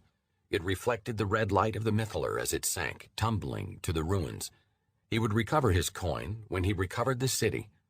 He took one last look behind him, committed the ruins to memory, and commanded the Kraken to surface. He found Brennus waiting for him, still hovering over the sea. Rivlin was still able to use his spell to fly, so he leaped off the Kraken's back and recited a minor magic that dried his clothing and gear. "What did you see?" Brennus asked. "The destruction of the city is complete," Rivlin answered, "but the mountaintop is intact. You should see it, Brennus. The spire of Zolan's tower is discernible, as is the Temple of Koza." "Koza? That is a name I have not heard in a long time." Brennus smiled slightly. "But no, I do not want to see it until it joins Shade Enclave in Faerun's sky." Rivlin nodded and smiled, feeling satisfied. The first task set to him by Shar and his father was almost complete. "We should inform the Most High that we have been successful," Brennus said. "Agreed." Brennus put a hand on Rivlin's shoulder. "And I have some thoughts about how to awaken the mythaler sentience." Days later, far removed from Sakors and the inner sea, Rivlin sought his father, the Most High Telemont Tanthul. Striding into his father's parlor, pennons of shadow formed spontaneously in the colliginous air and clung to his high-collared silk shirt and linen breeches. Rivlin had become so accustomed to the touch of the shadows over the centuries that he scarcely noticed them anymore. Shadows saturated Shade Enclave, just as the inner sea saturated Sakors. Dim lights provided the only illumination in the rich duskwood-paneled chamber. A thick gray rug decorated with an azure spiral motif covered the floor. Plush chairs and 2 clawfoot divans provided seating. Books and scrolls covered most of the walls in the circular chamber. The Most High's mammoth darkwood desk sat centermost, itself covered in scrolls and tomes. Rivlin's father read voraciously everything he could find. Rivlin knew that the Most High had made a secret arrangement with the Keeper of Tomes, the master of Faerun's greatest library, Candlekeep. The Most High had provided the Keeper with some rare tomes from ancient Netheril, written in the original Lorus. In return, the Keeper allowed the Most High, through his agents of course, or in disguise, full access to Candlekeep's collection. Rivellin spotted his father on the far side of the parlor, standing before a magical wall map of Faerun. Rivellin saw no sign of Hadrun, his father's counselor and Rivellin's chief rival for his father's ear. "Central Faerun," said the Most High, and the magical map changed perspective, expanding to show the details of the heartlands of Faerun, Cormyr, Sembia, and the Dale Lands. Rivellin prepared to announce himself, but the Most High said, "You and Brennus have found Sakors. Its Mythaler is ours." Rivellin no longer bothered to ask how his father knew what he knew. "Yes, Most High." The Most High turned to face him. His knowing, platinum-colored eyes stared out of a narrow, expressionless face. Rivellin had inherited his father's sharp nose and imperial being. His father's royal cloak, originally violet, was so dark as to be almost black. As much shadow stuff as flesh, Telemont seemed to float rather than stand. The outline of his body blurred with the darkness in the room. Shadows swirled constantly around him, longer and thicker than those that circled Rivellin. The shadow stuff had not yet so consumed Rivellin, but it would. "Well done, Rivellin." The Most High's praise was hard-won. Rivellin enjoyed the moment. Telemont moved past Rivellin to the darkwood desk and removed the crystal stopper from a bottle of night wine. He poured 2 glasses and gave one to Rivellin. Rivellin held it, but did not drink. He never did. "The Mythalar is undamaged?" his father asked. Rivellin swirled the night wine, inhaled its piquant aroma. "Structurally, it is undamaged, and its magic appears intact, if somewhat weakened. But the sentience within is unconscious. At this point, it is nothing more than a slightly weakened ordinary Mythaler." The Most High sipped his drink and frowned. "The sentience in the Mythaler would be a formidable weapon to add to our arsenal. Awaken it, Rivellin." "Easier spoken than accomplished, Father. Brennus has learned the name of someone we believe may be able to awaken it. I wanted only your permission to proceed." "Who is this person you seek?" "A mind mage who travels the Dragon Coast. He is of no political consequence and will be missed by no one." "A mind mage? Unusual in this age. This will not distract you from other matters?" "What other matters?" Rivellin asked. Telemont smiled enigmatically. "You have my permission, Rivellin." He clasped his hands behind his back and floated back to the wall map. Rivellin followed, thoughtful. "We should proceed with the raising and reconstruction of Sakors," the Most High said. "Your brothers Eder and Clariburnus should lead the effort, while you and Brennus pursue this mind mage." "As you wish, Most High." "Eder and Clariburnus are to use all resources at our disposal. I want the city rebuilt within a month." "Yes, Most High." A month would be an ambitious timeline, but with magic and slave labor, especially that of the Krynth, a strong but dull race born of slaves and shadow demons, it could be done. Rivellin stood at his father's shoulder and studied the map. It showed Sembia centermost, roads, cities, towns, temples, all clearly marked. Rivellin had long advocated moving against Sembia, a rich realm with fertile upcountry farmland and several southern ports. Rivellin had discussed the plan with his father at length, had planted the roots of Sembia's overthrow long ago, even before Shade Enclave had returned from the Plane of Shadow. Rivellin controlled cells of Sharans in almost all of Sembia's major cities. The Most High said, "The Heartlands are ripe, Rivellin. The rage of dragons has weakened them. Drought has weakened them. The rain of fire has weakened them. Their internal political squabbles and this elven return have weakened them. We must not let them rot on the vine." "Most High?" Rivellin asked, not daring to hope.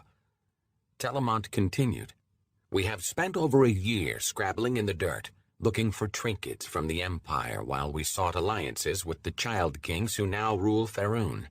Wasted efforts, I think. Do you agree?" Rivellin licked his lips and carefully worded his reply. "We have recovered what magic there is to recover from the ruins of the Empire, Father. That time is past, and our attempts at diplomacy have been met with scorn and mistrust. Cormyr and Avareska still blame us for the depredations of the Farim. The elves that have returned to Cormanthor gather strength while we speak. The time for diplomacy, too, seems past." The Most High gestured at the map, indicating all of Faerun with a wave of his arm.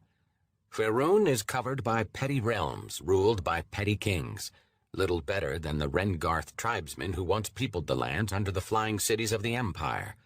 Even the elves have degenerated into barbarism. What have any of them accomplished since the fall?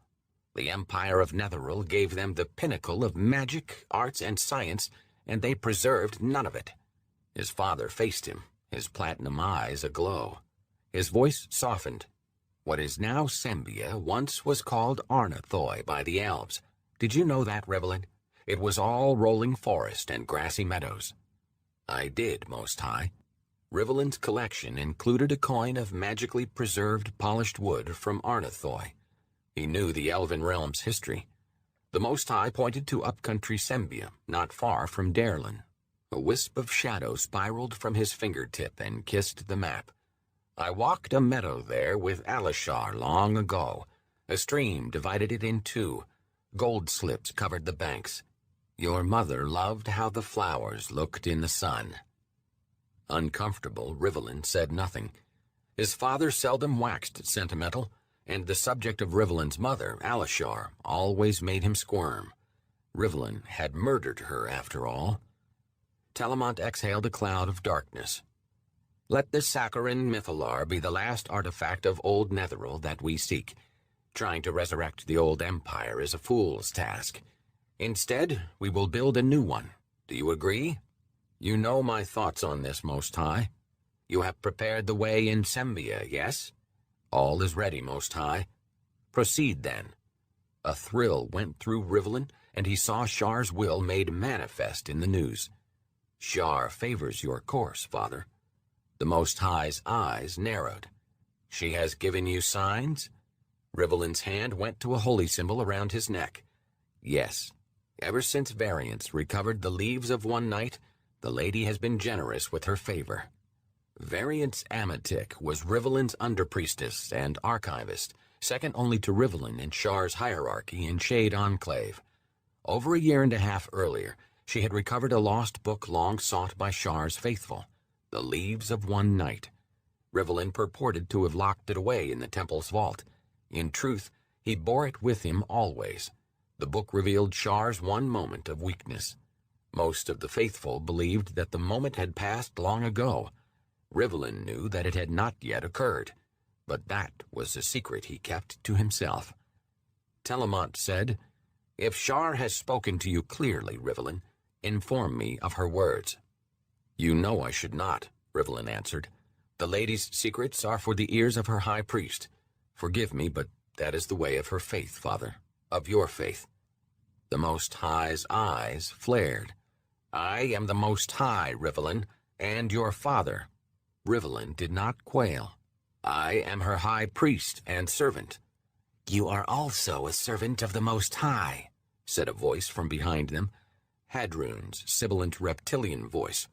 Rivelin turned to see Telemont's chief counselor rise from one of the parlor's chairs, dripping shadows.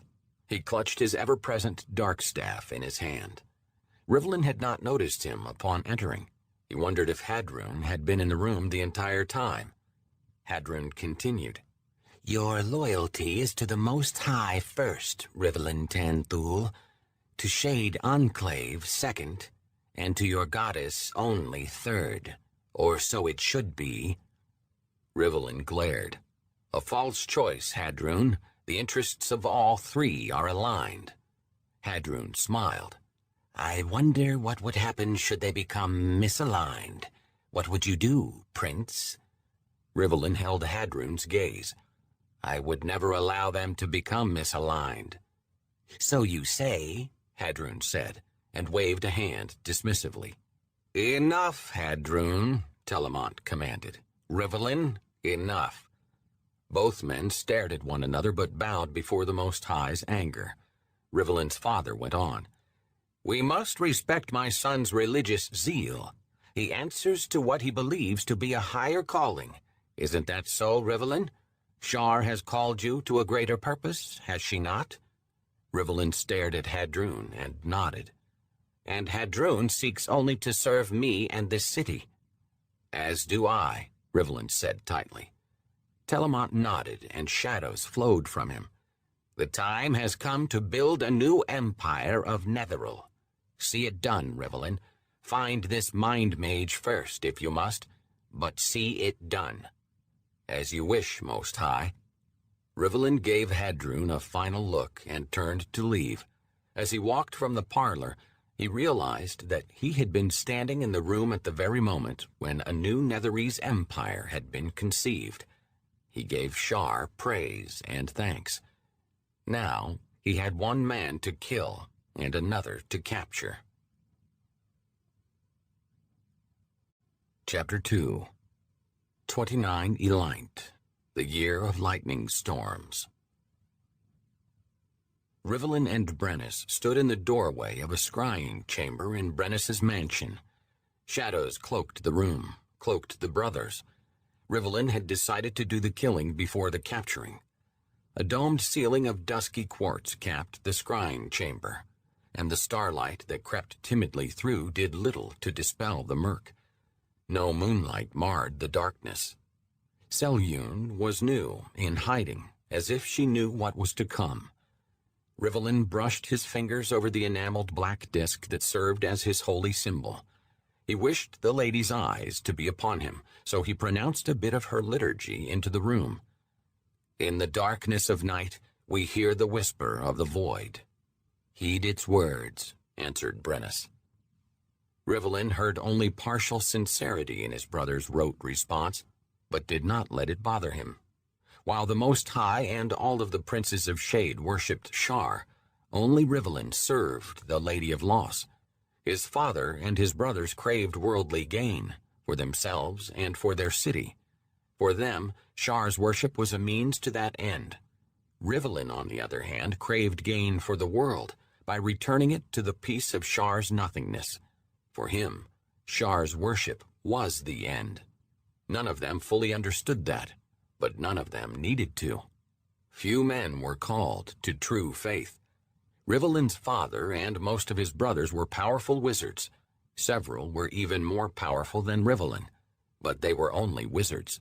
Their understanding was therefore limited. Rivellin was more. He was born archwizard and priest, a thurge. Among the 12 princes of Shade Enclave, he was unique. Among all men, he was unique. Rivellin had received Shar's calling as a young man, when Netheril still had ruled much of Faerun. To prove his faith, Shar had required him to arrange the murder of his own mother, Alishar, and Rivellin had done it. The death of Alishar had sunk the Most High into despair, and that, in turn, had led him to Shar, the Lady of Loss.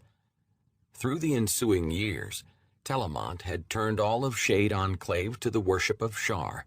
Rivellin had taken the dark rites and become first her priest, then her high priest. As a reward for her service, Shar had gifted the Tanthuls with special knowledge, how to bind their essence with shadow stuff. She had taught them of the secret weft of magic, the shadow weave, and had helped Shade Enclave avoid the otherwise complete destruction wrought on Netheril by Karsus's folly. She had given Rivellin still more. She had whispered to him his own secret. Rivellin would bring about the destruction of the world. She had birthed a plan then that would only see fruition 2,000 years later. Rivellin still marveled at the depth of Shar's planning, at her patience. He did not regard the murder of his mother as a betrayal of his father. Alishar's death had served a more important purpose than her life. All was according to Shar's plans. "Come," Brennus said, and gestured him from the doorway into the chamber. The brothers crossed the smooth floor of the scrying room. The shadows gave way before them to reveal a massive cube of tarnished silver, half again as tall as Rivellin, Brennus's scrying cube. Dim images played across one of the 4 vertical surfaces. Brennus's 2 homunculi sat cross-legged on the floor, their backs to the brothers, watching the images displayed on the cube. The tiny humanoid creatures, each constructed by Brennus, absently fiddled with their toes while they watched intently. When they noticed Brennus, one nudged the other and both jumped nimbly to their feet. Toothless smiles opened under flat noses. Both had droopy eyes, the same steely color as Brennus's. Their gray skin creased like old leather as they bowed. To Rivellin, they looked like unfinished clay sculptures. One of the homunculi croaked, "The master arrives. We have observed the images as you commanded. There is nothing of interest to report." "Well done," Brennus said. The homunculi preened at his phrase. They asked, "Up? Up?" Brennus smiled and extended an arm downward. The homunculi grinned and gripped his shirt sleeve to clamber up his arm, then took station on either shoulder. From there, they eyed Rivellin through narrowed eyes. "I do not understand your fascination with constructs," Rivellin said, studying the creatures. His brother was also adept at crafting golems. The homunculi stuck their tongues out at him. "No more than I understand your fascination with numismatics," Brennus answered. "Coins are bits of history, Brennus. Countless realms rose and fell during our 2,000-year absence from Faerun. Collecting the coins of those failed kingdoms reminds me of the fragility of empire, a useful lesson as we craft another. Crafting constructs reminds me of the fragility and delicateness of life," Brennus retorted. "A useful lesson as we take those of others." He grinned, and his fangs gleamed. "You see, we are similarly motivated, Rivellin." The homunculi giggled. Rivellin smiled and tilted his head to concede the point. He studied the images that the homunculi had been watching. Brennus waved his hand before the device, and the images cleared and brightened. The homunculi clapped. In one of the images, two women sat in solemn council across an ornate wooden table. A blue tapestry featuring a purple dragon hung on the wall behind them. The younger of the two, an attractive woman with blonde hair, gestured intensely as she spoke. The other, a dark-haired, dark-eyed woman with a serious countenance, remained still and listened, sometimes offering an observation. "The Regent of Cormyr and Lady Caledni," one of the homunculi observed. Rivellin nodded and turned to the other image. A man with long gray hair and a thick beard sat in a padded chair, studying a thick tome in an expansive library. Smoke spiraled toward the ceiling from an ornate dragon-headed pipe set on the desk before him. "Elminster of Shadowdale," the other homunculus said. Rivellin recognized Mistress Chosen. He faced his brother.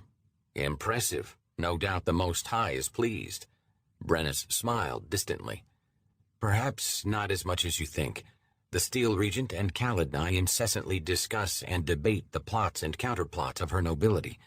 They are convinced, correctly, that some of the rebellious nobles are allied with us, but they do not know which. Other than that, we have learned little of value. As for Elminster, the image is a fake. He thinks to deceive us by feeding us an illusory image." "A fake, a fake, a fake," one of the homunculi chanted. Rivellin raised his eyebrows and more closely examined the image of Elminster. "Are you certain? The detail is extraordinary." Even as he watched, the false Elminster leaned back in his chair, took up his pipe, and studied the ceiling, as if pondering a point he had read in the tome before him. Care lines creased his face, though his eyes looked as young as a man in his prime. "I am certain," Brennus answered. "The illusion is a spell tag. It is designed to attract divinations, twist the magic, and turn them back on the caster, allowing Elminster to scry those who would scry him.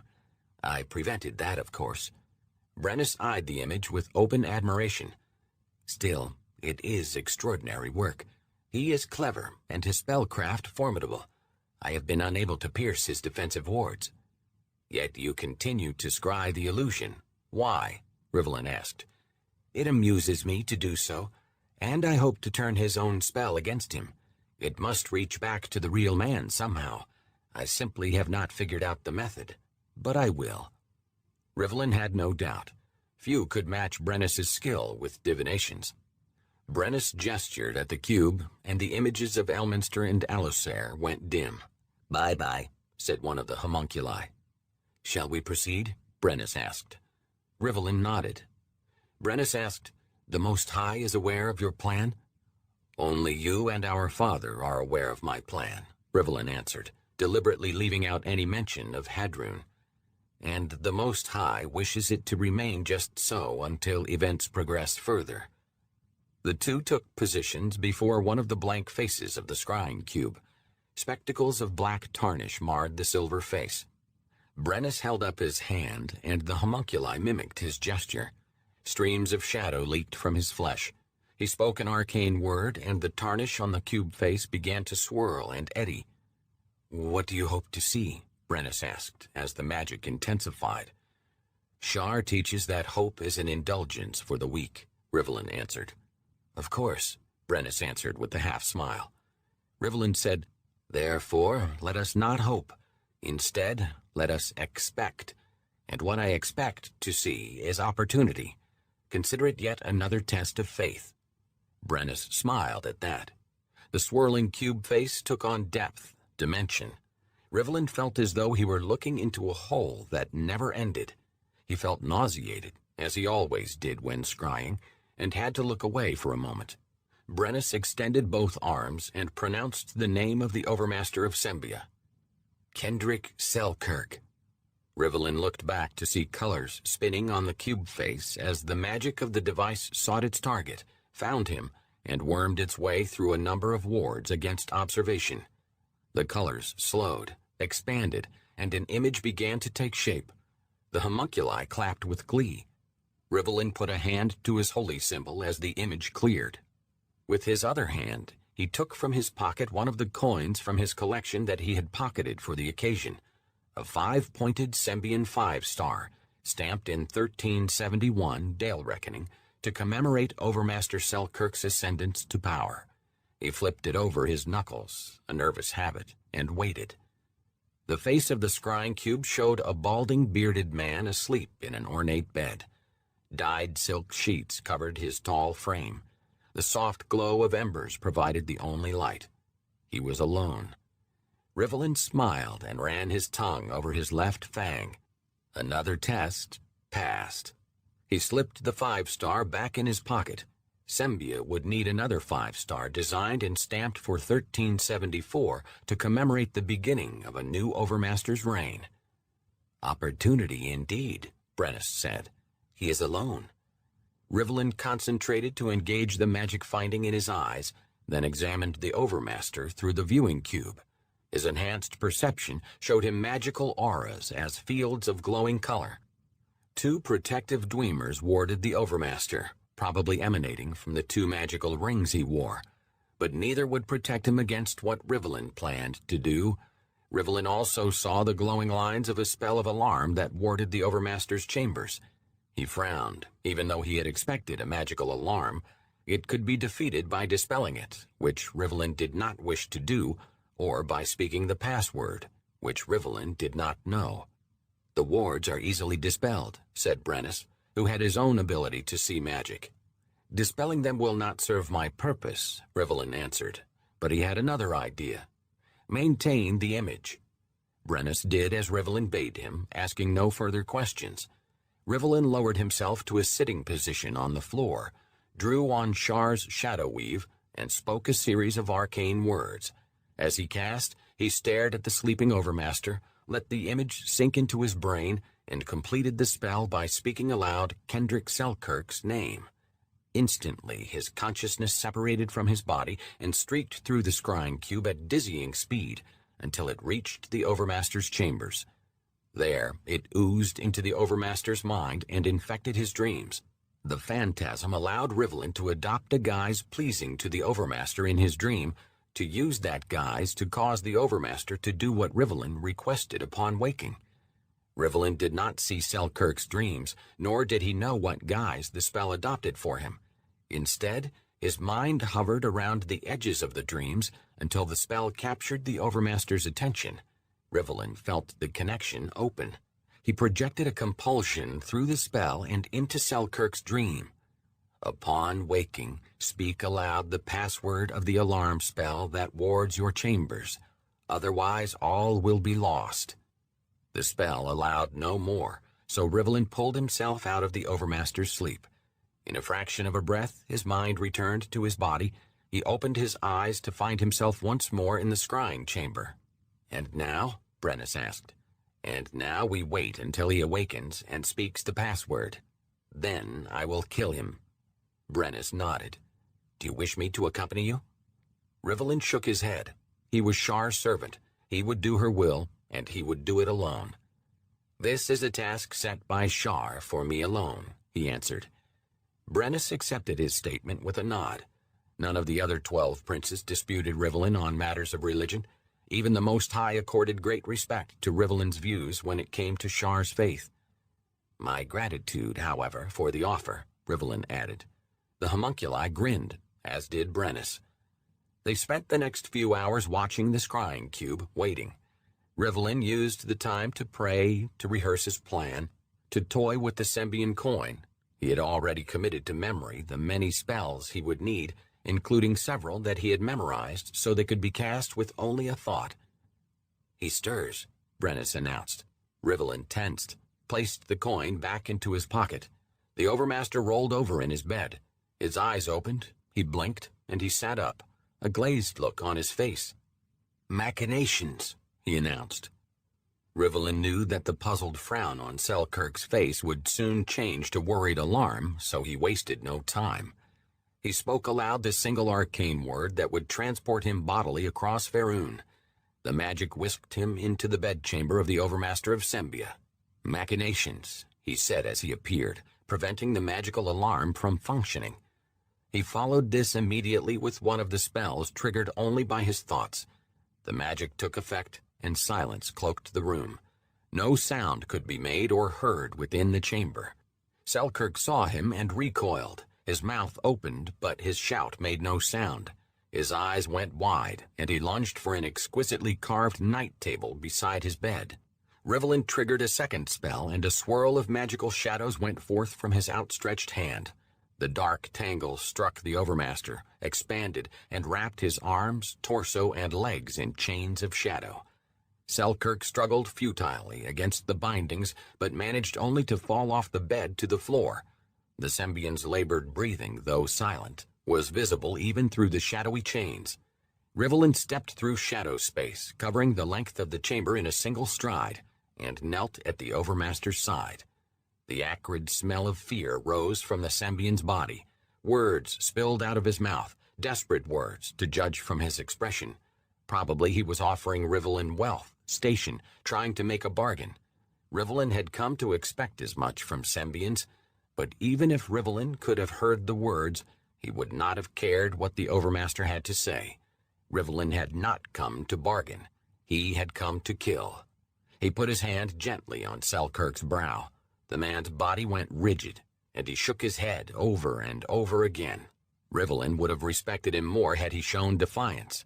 With a thought, Rivellin tapped the shadow weave and triggered a powerful necromancy spell.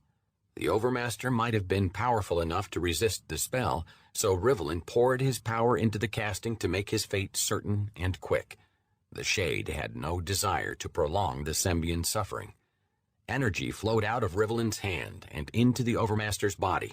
It drove an arcane spike into the Sembian's heart. Selkirk arched his back, grimaced in pain, convulsed for a few moments, and died. His eyes stared upward. Foamy spittle glistened in his beard. Rivellin dispelled the bindings on the Overmaster's corpse, and they vanished.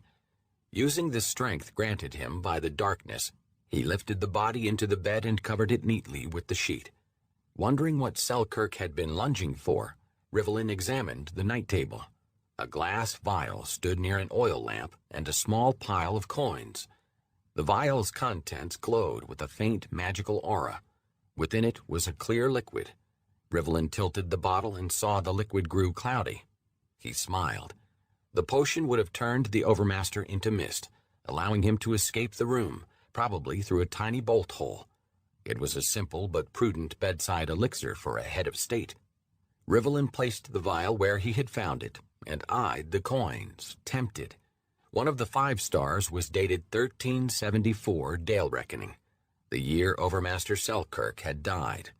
The Overmaster's profile was featured on the obverse. Rivellin could not resist. He pocketed the coin. In his pocket, he had a 5-star minted in the year of Overmaster Selkirk's ascendance and a 5-star minted in the year of his death.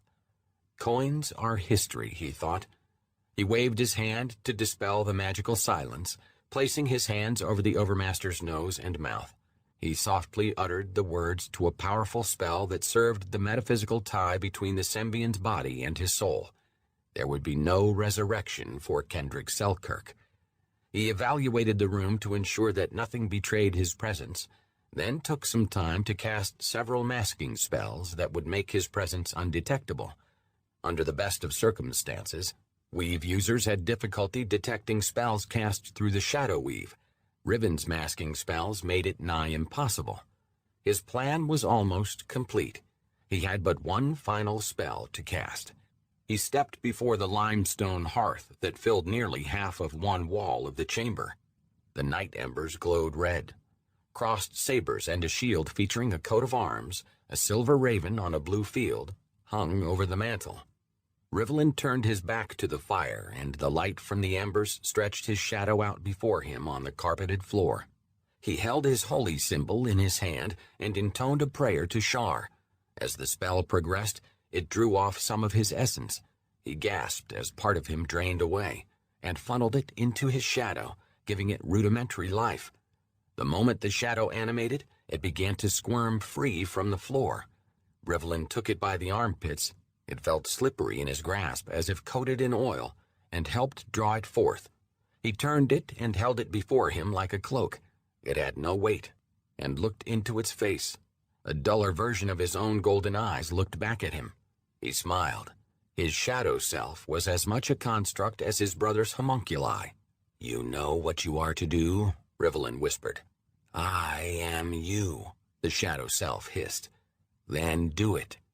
Rivlin released the shadow, and it floated to the Overmaster. It hovered over the bed for a moment, leering, then stretched itself into little more than a ribbon and wormed its way into the Sembian's body through one of the nostrils. When it was gone, Rivlin cast another concealment spell on the body and surveyed the chamber one final time. The Chamberlain would find the Overmaster dead in his bed of a failed heart, his personal wards and the alarm spell still intact. Perfunctory divinations would be cast, but would reveal nothing.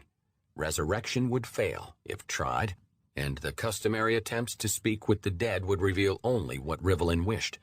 Satisfied, he thanked Shar, drew the shadows about him, and rode them in an instant back to Brennus's scrying room.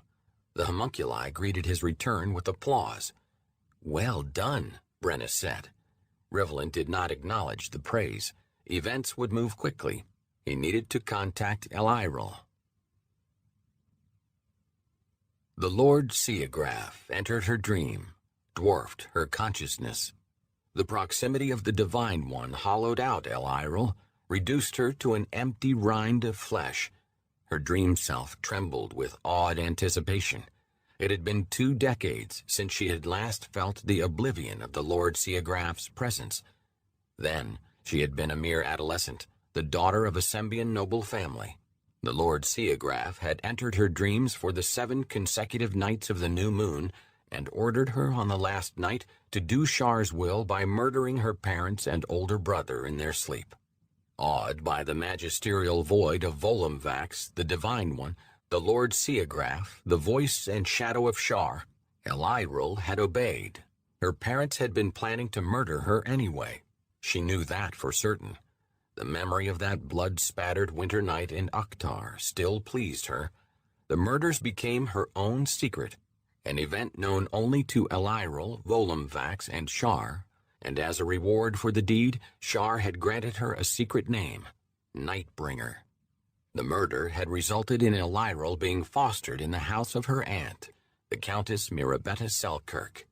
Eliril assumed her fostering to be Shar's plan all along, so she wasted no time worming her way into the confidence of her aunt, a dark-hearted petty woman whose only virtue was unbridled ambition. Over the years, Eliril became the daughter Mirabetta wished she'd had, so much so that the Countess sent her own sons away from the capital and paid for Eliril's tutors. By the time Eliril reached womanhood, She had become the Countess's chief advisor and confidant. Elyril made it a point to dismiss all suitors, which only pleased her aunt further. "I serve only the Countess Mirabetta," Elyril always told them. So positioned, Elyril had bided her time and waited for word from the Lord Seagraph to learn what Shar wanted next. The wait had been long, but it appeared to be over. Elyril let her dream mind careen into the cold, empty abyss of Volum Vax's manifesting eminence. She tumbled downward, toward infinity, and the metaphorical fall went on for a time that felt like years. Her body smashed flat as her fall was arrested on a bleak gray landscape, as level and featureless as a board of slate. The abrupt stop elicited a gasp, but otherwise left her unharmed. Naked, small, and merely human, she rose to her knees and waited for her lord and intercessor to reveal himself fully. Within moments, a heaviness suffused the air, its presence more tactile than visible. An oiliness formed on Elyril's skin, black, thick, and viscous. From her earlier experience, she knew it to be the precursor to the manifestation of Volum Vax.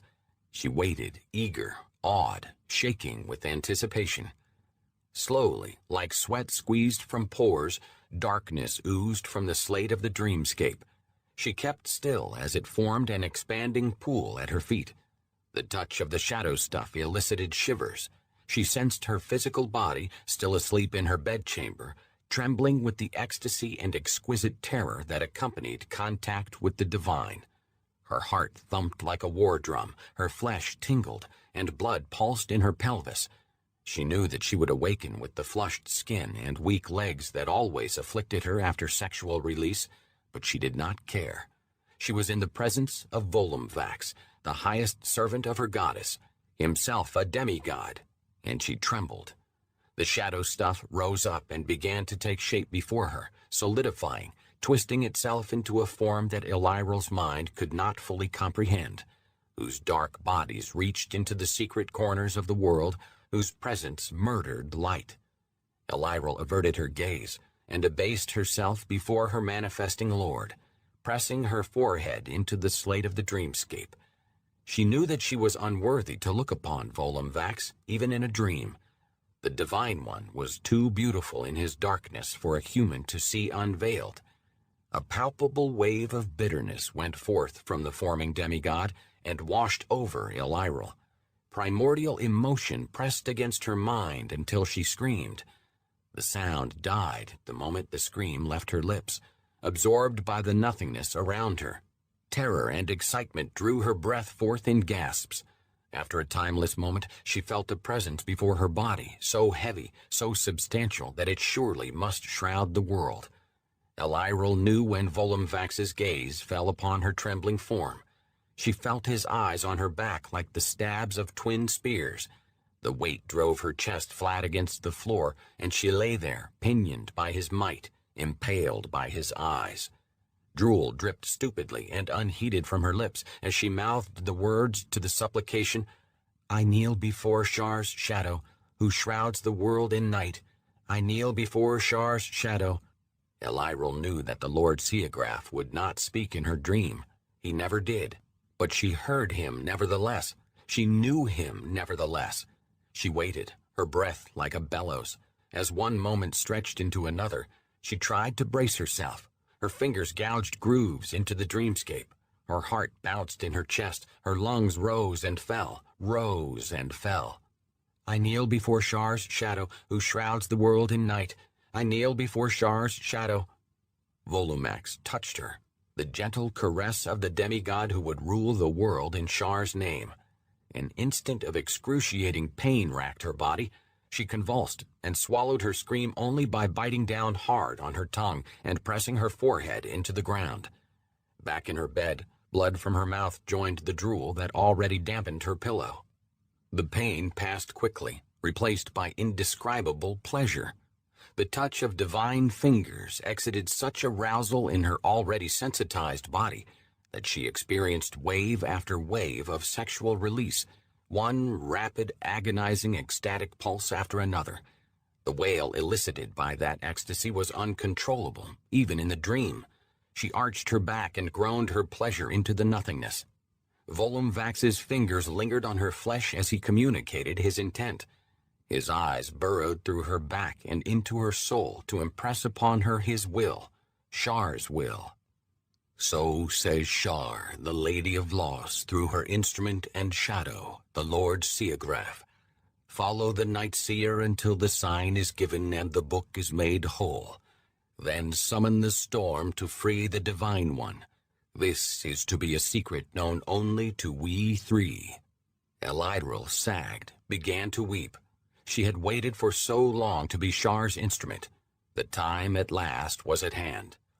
Now see the lady's vision for you, secret even from me. The Lord Seagraph removed his hand from Elidril, leaving her bereft, and the gray plane instantly fell away. She found herself alone, suspended within the nothingness. Elidril's stomach rushed into her throat. Vertigo made her dizzy. Back in her bedchamber, she felt her body vomit its evening repast. Mountains, seas, rivers, and plains took shape far below her. Her nausea passed, and she recognized the landscape. She was floating as high as the clouds above an image of Faerun's heartland. She could see for leagues in all directions. The landscape stretched from the sandy wastes of Anarok and the Dale Lands in the north to the Dragon Coast in the south, from the jagged storm peaks that bordered Cormyr on the west to Sembia and Ravensbluff in the east. She recognized the dark legions on the land as cities: Arabel, Selgaunt, Ermlaspir, her own home of Ordulan. She waited.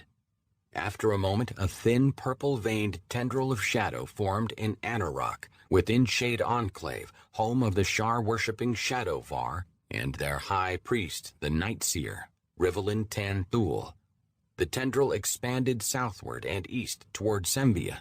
At the same time, a second shadowy tendril, thick and blunt, but also lined with veins of purple, burst out of Ordulan and made its way west across Sembia.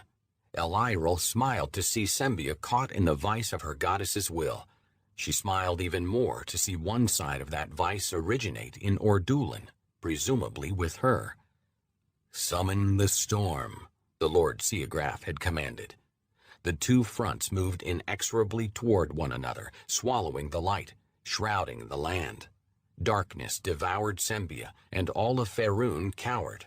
Elidril watched it all, satisfied that she would live to see Shar's final victory in Faerun, until a third tendril of darkness, narrower but deeper than the other two, arose in central Sembia and expanded rapidly outward in both directions to meet the onrushing shadows of Shar. This tendril bore no trace of Shar's holy purple. The competing fronts of shadow met and did battle.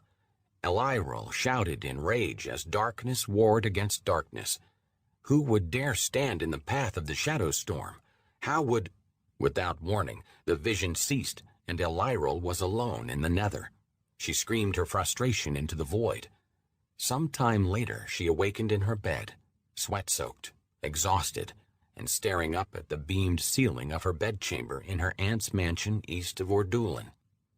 "No," she said, and sat up, disturbing the vomit, blood, and drool that stained her silk sheets and pillow. Her tongue ached from where she had bitten it in her dream. She ignored the pain and the sloppy mess on the bed. Volumvax's will throbbed at the forefront of her consciousness, and she whispered it aloud. "Summon the storm to free the Divine One." She wanted to know more, needed to know more, but she knew she would learn nothing else. The Lord Seagraph and the Lady of Loss kept their secrets. Such was the nature of the faith. As a priestess of Shar, Elidril often had to act while ignorant of Shar's plans. Near the foot of her bed, she heard Kethel stir. The black mastiff climbed to his feet, stretched, and uttered a contented rumble from deep in his huge chest.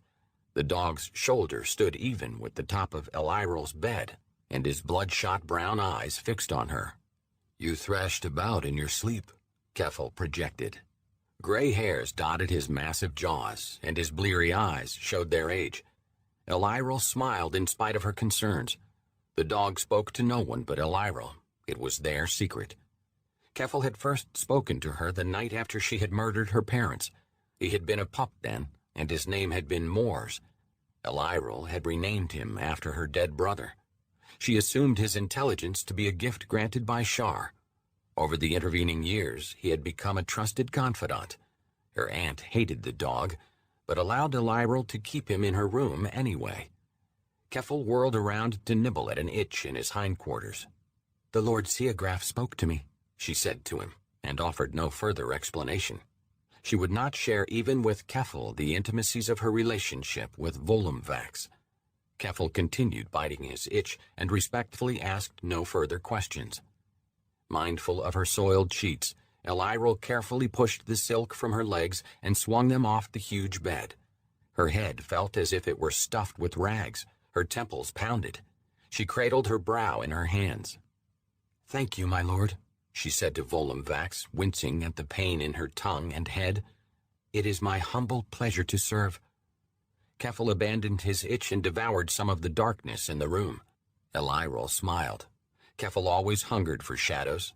The mastiff sank back to the floor with a grunt. A tingle under her scalp told her that the Night Seer was trying to contact her through the magical silver and amethyst ring she wore. She looked down, saw the amethyst set into her ring sparkle as its magic linked to the shadow weave. The connection opened. "You have received a sign, Dark Sister," Rivellin said, and it was not a question. Elyril's breath caught. Volumvax had commanded her to keep the sign a secret. How could Rivellin have known? He could not know of Elyril's relationship with Volumvax, could he? Elyril could not answer the Night Seer for a moment. Finally she responded, "Yes, Prince Rivellin, I have received a sign. I believe the cycle of shadows is beginning." A long pause passed before Rivellin answered, "No, Dark Sister, the cycle was begun long ago, thousands of years before your birth. Know that the Overmaster is dead." Elyril gave a start. "Dead? When?" "This night. He appears to have died in his sleep." Elyril giggled. She had never fancied her aunt's cousin. "All will suspect murder," she projected, "and most would suspect her aunt. And they will have their murderer," Rivellin answered.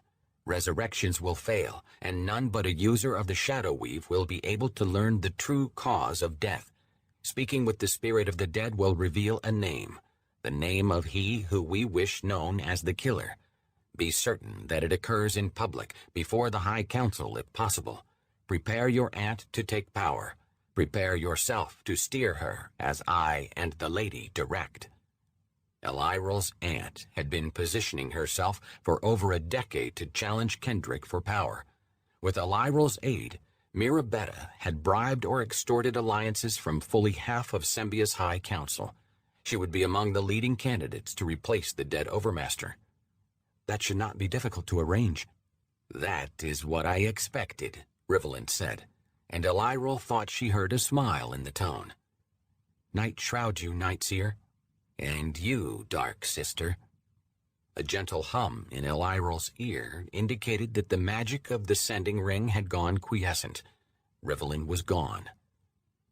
Elyril sat on the edge of her bed for a moment, letting the import of the night's events settle on her. She had been directly contacted by the two most powerful servants of her goddess. She must indeed be Shar's instrument. Now she needed only to await the sign, and for the book to be made whole. But what book? She did not know. For the moment, it was Shar's secret. She touched the disc she wore on a chain around her neck.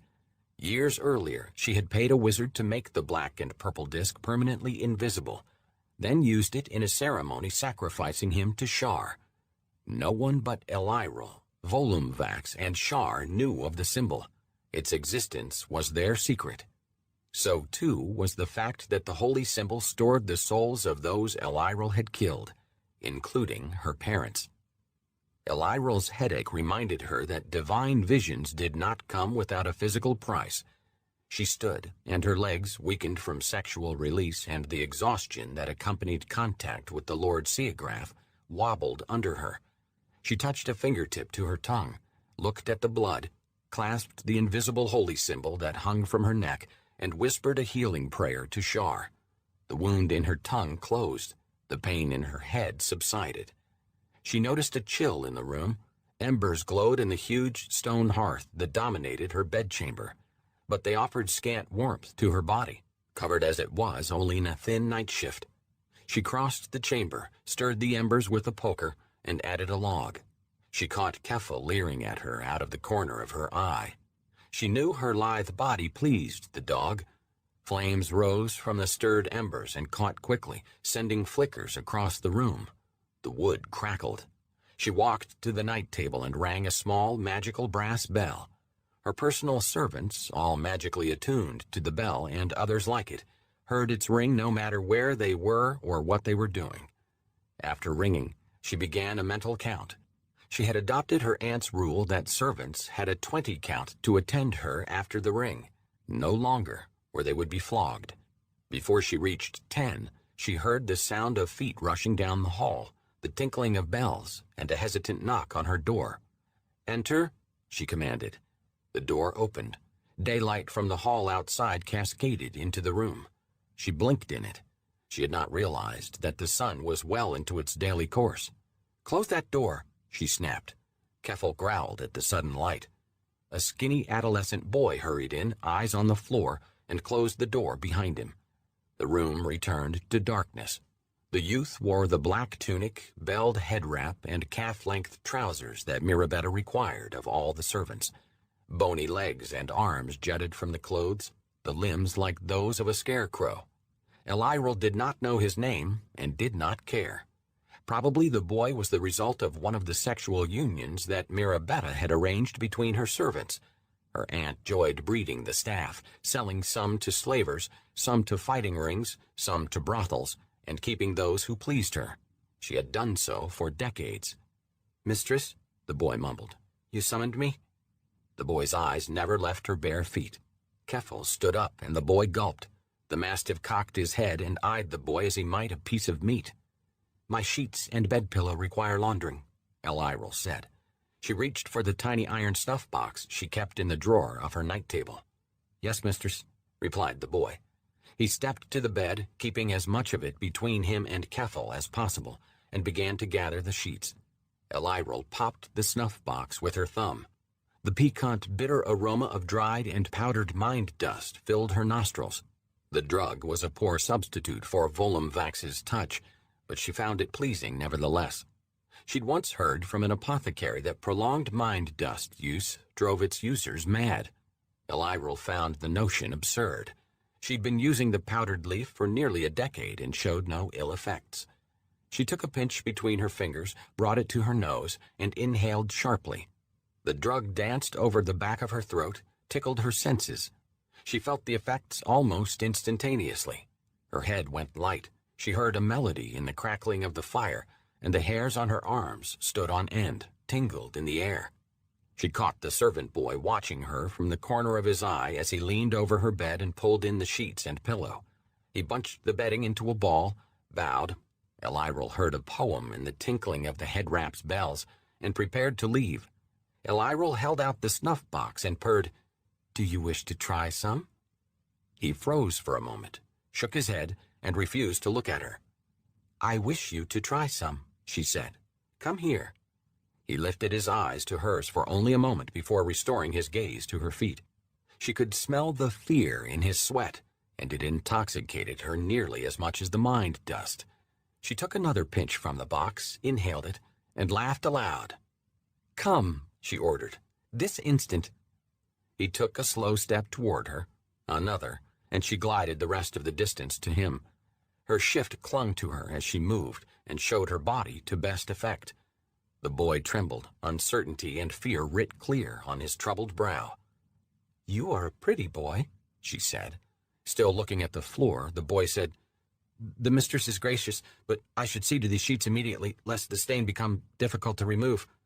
Elirel smiled and clapped her hands. The boy was clever, more so than most. Mirabetta's breeding program had resulted in a fine specimen. "You are articulate," she said, and leaned in close to let her breath warm his cheek. Before he could frame an answer, she lightly ran a fingertip over his arm. Startled by her touch, the boy stumbled backward a step and nearly fell down. The bells on his wrap tinkled loudly. Their melody told her to kill the boy. The youth scrambled to his feet, holding the bedding defensively between himself and Elyril. Vomit from the sheets smeared his clothing. "Mistress, Keffel patted around the bed and the boy froze. Keffel sniffed around his legs. "May I maul him?" Keffel projected. Elyril considered it, but decided that she did not want blood in her chamber. She could chop him up and feed him to the dogs later. "Devour his shadow," she answered. The mastiff seized the boy's shadow from the floor, shook it, and devoured it as it screamed. The boy never made a sound, never moved. Keffel finished his repast and let out a satisfied grunt. He sank to the floor beside the boy. "What is your name?" Elyril asked the slave at last, keeping her voice level. She liked to know the names of those she would sacrifice to Shar. "Mard, mistress," the boy said, and she could hear the beginnings of tears in his voice. "Mard," she said. She let the word hang between them for a long, delicious moment before deciding to end the game. "Mard, do not get your tears on my sheets. Begone from me. Alert one of the kennel boys that Keffel requires a walk." Mard stared at her for a moment, as if unsure what she had said. "This instant," she ordered. "Thank you, mistress," he said, and fled the room. She watched him go, thinking how pleasant it would be to hear him scream as he died. Keffel belched, sated on shadows. In the darkened chambers of his mansion in Shade Enclave, Rivellin stared at his coin collection and let the ache in his temples subside. He always found mental contact with Elyril uncomfortable. Her mind-dust madness polluted the connection and made his head throb, and it had grown worse over the years. Still, she was a useful tool to him as he prepared to bring his plan to fruition. The Most High wanted a new Netherese empire. His goddess wanted the Shadow Storm. Rivellin knew that the two goals were compatible. He would use the one to bring about the other, and a Sembian civil war would be the means. Over the centuries, Rivellin had spent much intellectual energy finding ways to make the requirements of his faith compatible with his duty to his city, his people, and his father. So far, he had been successful, but Hadrun's words had made him worry that the day would arrive when he would not. Rivellin did not know the entirety of the lady's plan. Such was the nature of Shar's faith. Through the years, Shar had revealed to Rivellin only bits at a time, but Rivellin had faith that she would reveal to him what he needed to know when he needed to know it, and that she would reward his successes. While he dared not hope to be Shar's chosen, after experiencing firsthand the power of Mistra's chosen, he had allowed himself to consider the possibility. He dismissed such thoughts as unproductive and continued with his sendings. He activated the magic of his sending ring and thought of another of his Sembian agents, the Sharan dark brother in Selgaunt. The familiar tingle of the magic tickled his scalp. He sensed the channel opening. "Prince Rivellin," answered the dark brother, an heir to a wealthy Sembian family. Rivellin knew him to be an effective servant for the lady, posing as a rich dilettante. "Is all prepared?" Rivellin asked. "As well as it can be. Construction proceeds apace. None suspect the truth." "See that it is complete within the next 3 months," Rivellin said. "There will be still more for you to do afterward." "The night shroud you, Night Seer." "And you," Rivellin answered, and terminated the magical connection. Rivellin went on to contact the leaders of each Sharan cell in Sembia, over 24 of them. Each wore a sending ring paired to his master ring, though none knew the other powers of the rings. To each he gave a variation of the same message. "Be prepared, the shadow storm is brewing." None asked him questions, for they all knew they would receive no answers. Prior to Rivellin's involvement, the Sharan cells in the Heartlands had operated independently, mostly ignorant of each other. But after Variance, at Rivellin's command, had recovered the Leaves of One Night, Shar had revealed to him the identities of the leaders of the cells. One by one, he and Variance had contacted the cells and brought them all under his leadership, until finally Rivellin commanded the grandest conspiracy in Faerun. A small army of Sharans lurked beneath the veneer of Sembian society, eating away at the core. His sendings complete, Rivellin relaxed by sipping tea and examining his coin collection. He stored his coins in a large case of magically hardened glass, each piece placed in a black velvet setting.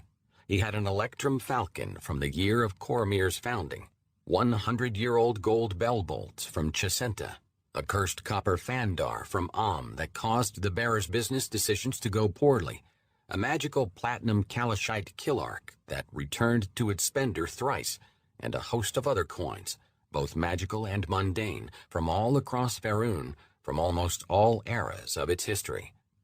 He looked to the empty place in his collection, where he had kept his saccharine thurin. The hole in his collection reminded him of the magnitude of his tasks. He had many holes to fill in the coming years.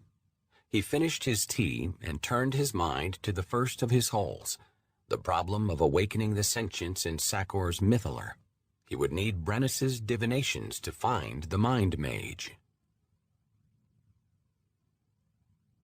Chapter 3. 30 Elaint, the Year of Lightning Storms. The sight of the oak brought a smile to Magadan's face. He had passed the soaring old tree many times in his journeys to and from Starmantle, though it had been almost a year since he had last seen it. It looked almost exactly as he remembered it, a lone soldier standing sentry over an expanse of knee-high whipgrass. Other trees dotted the plain here and there, but none were as large as the oak. He was their general. Magadan ignored the chatter from the camp behind him and ran his fingertips over the tree's bole. The deep ridges of the bark and the size of the bole put the tree's age somewhere between 70 and 80 winters. A grand old man. A few tumors bulged here and there from the trunk, and the crotch showed a ragged scar from a recent lightning strike, but Magadan thought the tree hale. The world had thrown another year at it, and there it stood. Magadan figured there was a lesson in that. Too bad he had not learned it sooner. Magadan had not had the oak's strength. The last year had broken him. Or bent me, at least, he murmured. The oak's leaves were changing from green to autumn red. They looked beautiful even at night, especially at night, framed against the starry sky, and glinting in the silver moonlight of the newly risen crescent of Selvyun and her tears. Magadan flattened his palm against the oak. He had missed the tree, or he had missed the part of his life it represented. But he was reclaiming that part of his life, reclaiming himself. Droppings at the base of the tree caught his eye. He knelt to examine them and recognized raccoon pellets. He stood smiling. Things were coming back to him. He had not forgotten his wood lore. A soft skitter sounded up in the tree. Magadan looked up and found two pairs of masked eyes peeking down at him, a mother raccoon and one of her young. He would not have seen the creatures but for the night vision granted him by his fiendish blood. "You've picked a good home, Mother," he said to the larger raccoon. Mother and baby cocked their heads to the side, chittered, and ducked back into their hidden den. Magadan patted the tree's trunk. "Can you bear some more company, old man? I promise you will find me an easy guest." The oak kept its own counsel, so Magadan unslung his pack, stuffed full with gear as always, and sat with his back against the trunk facing the camp. The campfire was going strong, and merchants and men-at-arms sat around it on barrels, crates, and logs, talking, drinking, laughing. Magadan stretched out his legs, interlaced his fingers behind his neck, and blew out a sigh. The oak felt good at his back. His friend Nestor had once said, "There's naught steadier than an old oak." Magadan knew it to be true, and he knew there was much to be said for steadiness.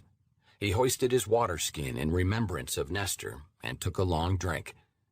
Thinking of Nestor and his death brought back a wash of memories, some good, of Erebus, Riven, and Jack, and some bad, of the Sojourner, the Slods, the Weave Tap, and the Source. Recalling the Source made him squirm. He cleared his throat and tried to forget what it had shown him, what he had known, what he had been, for those few moments of contact. But memories were stubborn things. He unclenched his hands from behind his neck and held them before his face. A tremor shook them, softly at first, but growing stronger. He knew what was coming. He stuffed his hands in his pockets and waited. He had seen the same shaking in mind-dust addicts who had gone too long without their snuff. The need came on him, the hunger. A tic caused his right eye to twitch. The source had given him so much knowledge, so much power. He could have done such good with it. He should find it, go to it, and bond with it once more. No, he said, and shook his head. Even if he had surrendered to his need, he could not have gone to it. The source lay at the bottom of the inner sea, sticking out of the head of a creature as large as a city. Magadan recognized what was happening and fought, as he did every day, to keep hold of himself. His mental addiction to the source had caused him to lose himself once. An entire year of his life had vanished into a haze. He would not allow it to happen again. He took a deep, shaky breath, felt the oak at his back, the breeze on his face, and the clean air in his lungs. He had heard the laughter of the caravaneers and rode out the pull. After a time, it passed, more quickly than the day before. He was beating it. The realization strengthened him further. Another chitter came from above. He looked up to find not two, but a row of 6 faces staring down at him, presumably the mother and all of her young. He could not help but smile at their wide-eyed, curious expressions. One of the young climbed over another, and the mother chittered at them. "Very well," he said. "I'll be on my way, but only after I eat." The raccoons continued to stare at him with bright eyes through their masks. Magadan pulled a half-wheel of cheese and 2 mostly brown apples from a leather bag in his backpack. He habitually ate alone, separating himself from the caravaneers. He did not quite feel up to companionship. He thought the men of the caravan decent fellows, but he needed meditation more than company, or so he told himself. The raccoons chittered at him in irritation. He took another bite of apple. "You don't frighten me," he said to them with a smile. "I have seen angry eyes behind a mask before." He took another bite of apple and noticed the black clawed nails that had once been his normal fingernails. He sank them into the apple to hide them. Inexplicably, his contact with the source had changed not only his mind, but also his body, somehow stirring the blood of the archdevil father that polluted his veins. As his mental powers had expanded, his body had come to more closely resemble that of his diabolical sire, as had his proclivities. Soon after his separation from the source, the nightmares had begun. The 9 hells haunted his dreams. When he slept, he saw souls burning, writhing, screaming in pits of fire while leering devils looked on. The visions had grown worse over time. He felt as if they were moving toward some climax that would drive him mad. For months, he had feared sleep. He had grown desperate, had sublimated his desire for the source and his need to escape the dreams by turning first to drink, and when that did not stupefy him adequately, to drugs. He had lost himself for months. The dreams had not stopped. His need for the source had not stopped. But he had been so dulled that they had bothered him less. He scarcely remembered those days. He did remember that during the all-too-rare moments of clear-headedness, he had considered reaching out with his mind to Erebus or Riven, his friends, but had lacked the courage. His stupor had not dulled his shame over what he had become. He had not wanted his friends to know of it. Besides, each of them had their own burdens to carry. The visions of the hells had eventually left his dreams and invaded his waking hours. He'd hallucinated immolations on the city streets at midday, heard his father's voice in the call of street vendors, seen devils in the darkness of every alley. He was falling into madness, but could not stop the descent. "Blood of my blood," his father assured him in a voice smoother than Calishite velvet. "I can end all this and give you what you want, what you need." Magadan had never been sure if the voice had been real or imagined, but he had been tempted. He awoke one night in a dust den, his shirt stained with blood. Someone else's. He'd known then that he had to do something to save himself or he would die, in spirit, if not in body. Ironically, the source, by expanding his mental powers, had given him the tool he needed. He used it, performing a kind of psychic chirurgery on his own mind, walling off most of the dark, addicted portions of his consciousness from the rest. He likened it to cutting off a gangrenous limb, but that was more like splintering himself. He'd had to divide himself to save the whole. He could not cut off all of the addiction or all of the dark impulses, but he had severed most of them from his core. And it worked. Mostly. He still dreamed of the hells.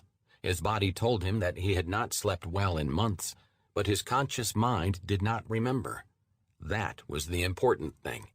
He worried what kind of rot was occurring within him, unnoticed behind the mental wall, but he figured a man half saved was better than a man wholly damned. A loud round of laughter from the merchants shook Magadan from his ponderings. One of the merchants, a brown-haired man with a pot belly and receding hairline, stood up and called over to him. Magadan thought he remembered his name was Grathan. "Woodsman, we've a wager here. We all know that you never doff that hat." "Even when you sleep," one of the men-at-arms shouted. Grathan nodded. "Even when you sleep. I say you've something even more peculiar than your eyes under it." Magadan's eyes, colorless but for the pupils, often drew comment. He had explained them to the merchants as a defect of birth, and he supposed it was, coming as it did from his fiendish blood. Most called them asp eyes because they looked like single pips on the dice, an unlucky roll. "A scar or some such, perhaps," Grathan said. "Or maybe a balder head than Grathan's," shouted another of the merchants, bringing the rest to hoarse laughter.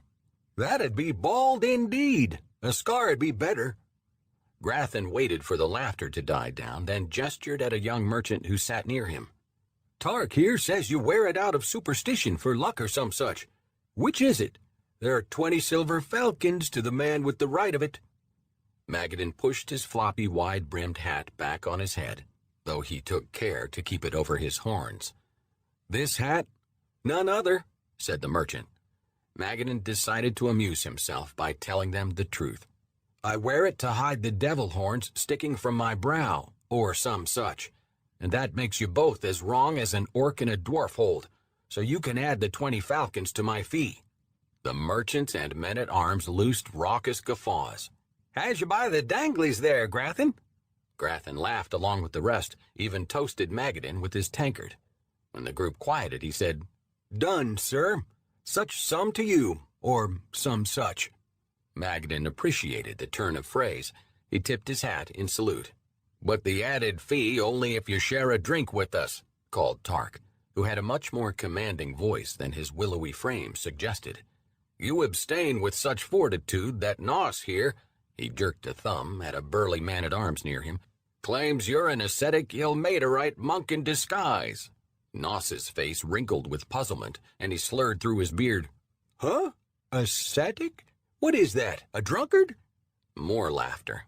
"A drink, sir," seconded Grathan, and the others around the fire nodded and murmured agreement. "Come join us. Our journey is almost done, and custom demands we share a drink with our guide while still on the road." Nos filled a tankard with ale and held it up for Magadan. Magadan rehearsed an excuse in his head, prepared to offer it, but surprised himself by changing his mind. It was custom around the southern shores of the inner sea to drink with the guide while on the road, and more than that, he suddenly wanted company more than privacy. He adjusted his hat, collected his bow and pack, and rose to his feet. To the raccoons he said, "I'm away, mother." To the merchants he said, "I can put your minds at ease that I am no ascetic, good sirs, not by a wide margin. I've had everything from home-brewed swill and Starmantle to fire wine in Westgate, but these days I have sworn off spirits." The merchants booed and hissed, but all held their smiles. "You still must shed that hat," someone called. "Yes, the hat! Yes!" Magadan realized that his hat had become the focus of too much attention, albeit intended as jest. He had to do something to defuse the matter, or one of the men would grab it off his head as a fireside prank. And if the caravaneers learned that he was a fiend spawn, the smiles and camaraderie would vanish as quickly as they had appeared. He had seen it happen before when someone discovered his horns, or the birthmark that marred his bicep. As he approached the fire, He summoned some of his mental energy, used it to extend his consciousness, and lightly reached into the minds of the dozen caravaneers around the fire. None showed any sign of noticing. He took a subtle hold of their visual perception, pulled off his hat, and modified what they all witnessed. Instead of horns, he caused each of them to see only a smooth brow and his long dark hair. "Not even bald," one of them shouted. "You see," he said, and fixed the hat back on his head. He released his hold on the caravanier's senses and offered a lie. "Neither scar nor bald head. I wear the hat because it belonged to a close comrade who fell to Knowles while we were on the road together. So when I'm on the road, I rarely take it off. Well enough?" The men understood that. "Well enough," most said in more subdued tones, and all nodded. Two even raised a drink in a salute. Others cursed the Knowles. Magadan drew tight the drawstring on the hat and took a seat by the fire. As the jests, tales, and insults flew, he held his conversational ground as well as any. For the first time in almost a year, he truly felt like his old self. He was pleased to see that his hands remained steady throughout the evening, even when his thoughts returned to the source, as they continually did. The pull was weakening, albeit slowly. As Grathan and another merchant debated the intricacies of Sembian contract law, Magadan's mind drifted back to a night long ago on the Plain of Shadows, when he and Erebus had shared a conversation across a campfire. Not banter or debate, but honest words between men. Magadan had admitted his lineage to Erebus, and Erebus had admitted his fears to Magadan. Neither had judged the other. They'd become friends that night. Later events had only strengthened the bond. Magadan missed Erebus and Riven, missed them both more than he missed the source, more than he had missed the oak. He realized all of a sudden that he had been foolish to isolate himself. His friends had not judged him for being born of a devil, and they would not have judged him for his addiction to the source. He had lost himself all the more easily for not having his friends around him. He resolved to find them as soon as the caravan reached Starmantle. His mind made up, he allowed himself to enjoy the camaraderie around the campfire. After a few hours, the drink took its toll on the caravaneers. By the time Selyun passed her zenith, the merchants and men-at-arms had begun to wander to their wagons for sleep. A few, including Tark, nodded off where they sat. Grathan stood. "I'm off to sleep." "Good eve to you," Magadan said. "We'll reach Starmantle in a few days." Grathan nodded and started off, but turned back to Magadan. He came close and said in a low tone, "Woodsman, I've seen worse than your horns." Magadan was too shocked even to stammer a denial. He felt himself flush. His mind raced. Before he could frame a reply, Grathan went on, "If a man keeps his word and cares for his own, I don't care what his appearance may be or his bloodline. There are some here you could have trusted, and we could have managed the rest." Magadan looked around to see if any of the few remaining caravaneers were watching or listening. All were sleeping, or nearly so. Magadan looked up at Grathan. "I hear your words," he said softly, studying the merchant's jowly face, "and appreciate them. But how?" The merchant smiled and touched his silver cloak clasp. "This shields me from whatever trick you used on the rest. A valuable gewgaw for a merchant, no? I picked it up from a red wizard in Darlin." Grathan sat down beside him. Magadan stared at him and asked, "What now?" "Now, nothing. You've naught to fear from me. If you wish the horns and whatever else a secret it shall remain, and I'll ask no more questions. I meet all sorts in my travels, and here's what I know. All men keep a coffer full of secrets in their souls. It's what makes us men. You are no exception to that. But I will tell you this. You must open up that coffer and show the contents to another sometimes, or it rots in you." Magadan heard wisdom in his words. He extended his hand and said, "You have my gratitude, Grathan." "And you have my respect," the merchant answered, clasping Magadan's hand. "That cannot be an easy load to cart." Easier sometimes than others. Or some such, Grathen said with a grin. Or some such, Magadan answered with a nod and smile. Good eve to you, woodsman, Grathen said, and patted Magadan's shoulder. Remember to take off your hat sometimes. He rose and walked toward the wagons. Magadan stared into the dying fire, thoughtful, playing with the drawstring of his hat. He reminded himself that he should not always assume the worst of men. He had grown so accustomed to thinking so little of himself that he automatically thought little of others. The realization lightened his mood. He resolved again to contact Aravis and Riven. Sudden motion near the oak drew his eye. The mother raccoon and her young scrambled up the tree. The young climbed awkwardly, but fear lent them speed. Frowning, Magadan scanned the area near the tree for a predator, but saw nothing unusual out to the limits of his night vision. A cloud bank swallowed the crescent of Salyun, and the drone of insects immediately went quiet. The horses and train mules, tied to the wagons, snorted and pawed at the ground. The temperature dropped noticeably. A tingle tickled Magadan's exposed flesh. He felt magic in the air. The few snoring men around the fire stirred restlessly and waved a hand in the air, as if fending off nightmares. Magadan's heart began to thump. For a moment, he feared that he had fallen asleep, that Grathen's words had been a dream, that the walls he had built in his mind had crumbled, and that he would soon hear his father, see the men around the fire burst into flame. His hands started to tremble, but he steeled himself, told himself that it was no dream. He took up his bow, rose to his feet, and with difficulty knocked an arrow.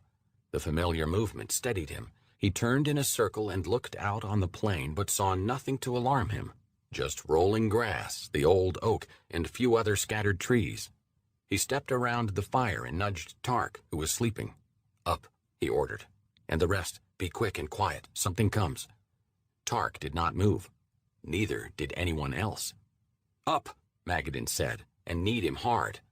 Tark fell off his barrel, but neither he nor any of the other caravaneers around the fire stirred.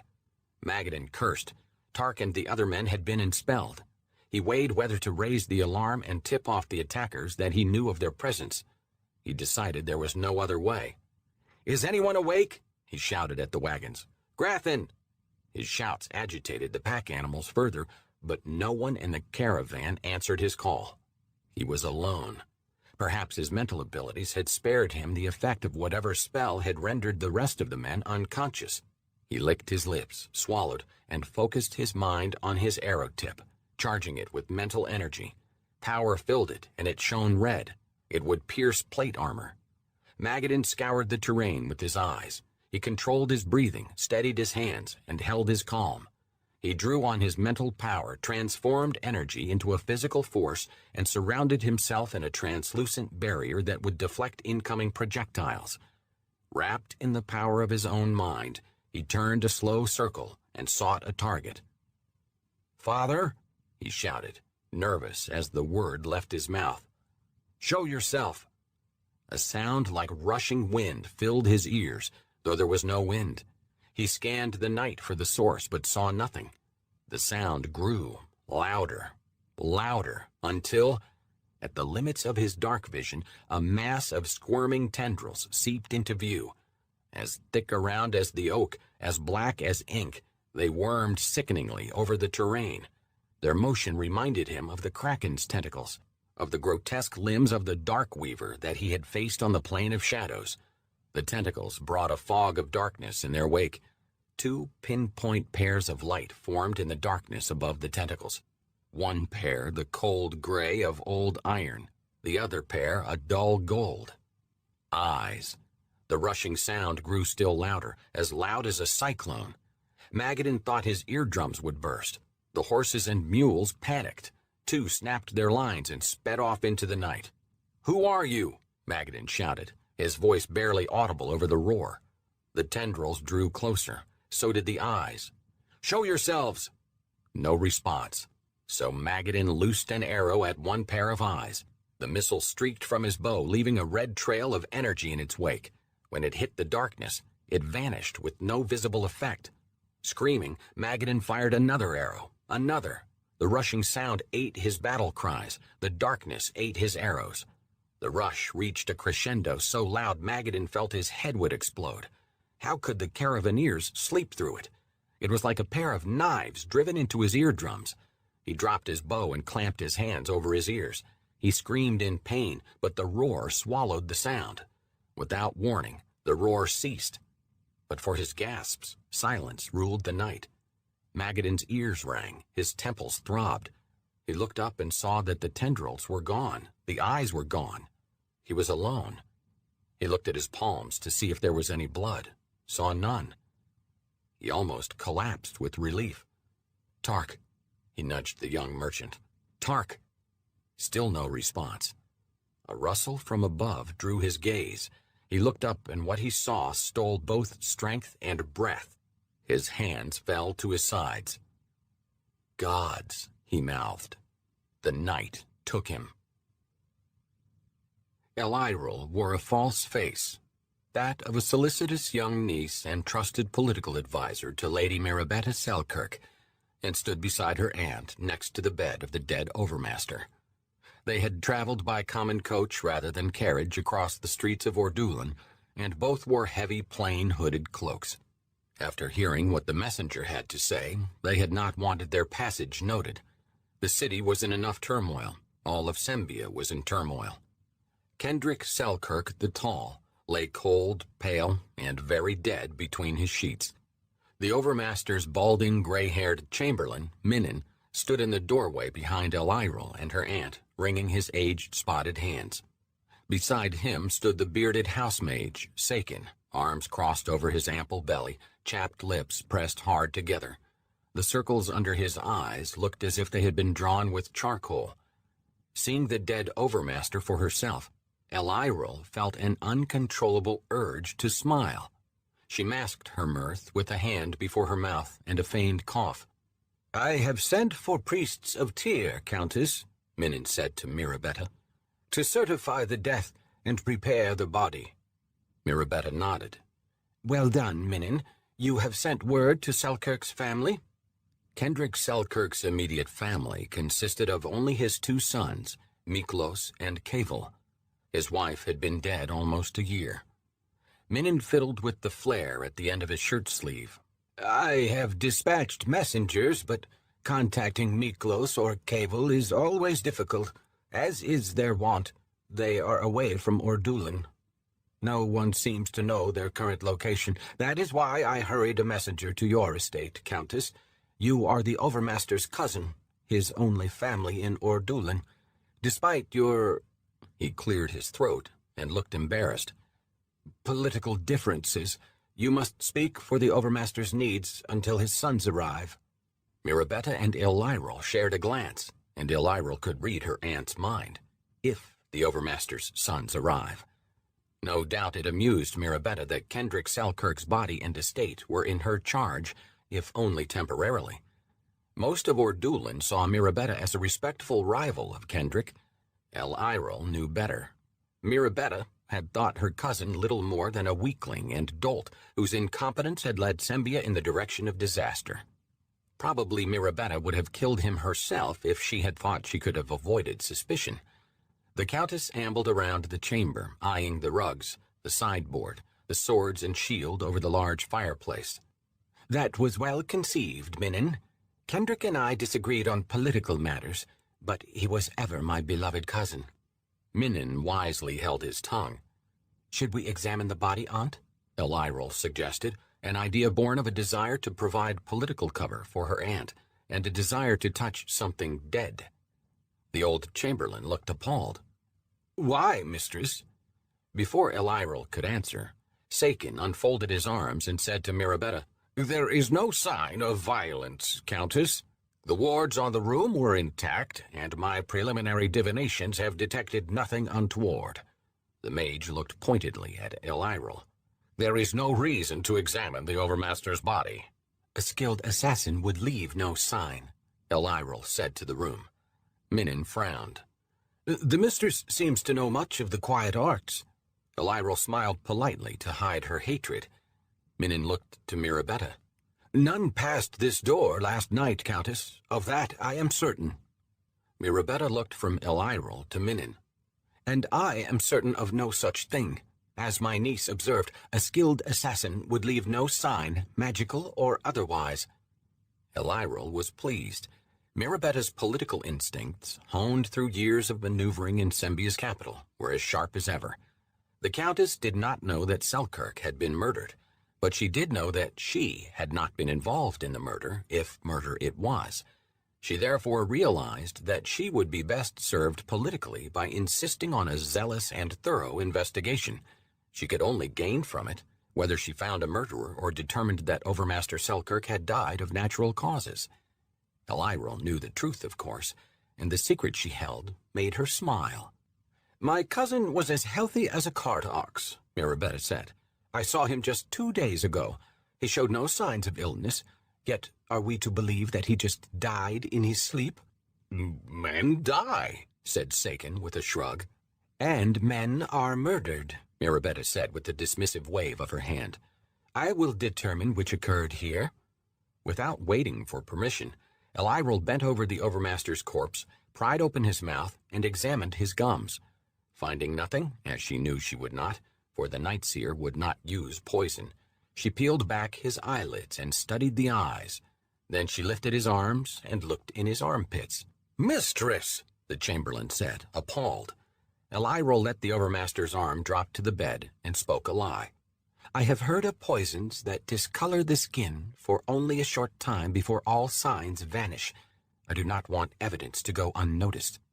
Poison? Minin exclaimed. Sakin nodded thoughtfully. I, too, have heard of such poisons. As have I, Mirabetta said. Overruled, the Chamberlain quieted. Elirel went through the motions of thoroughly examining the body.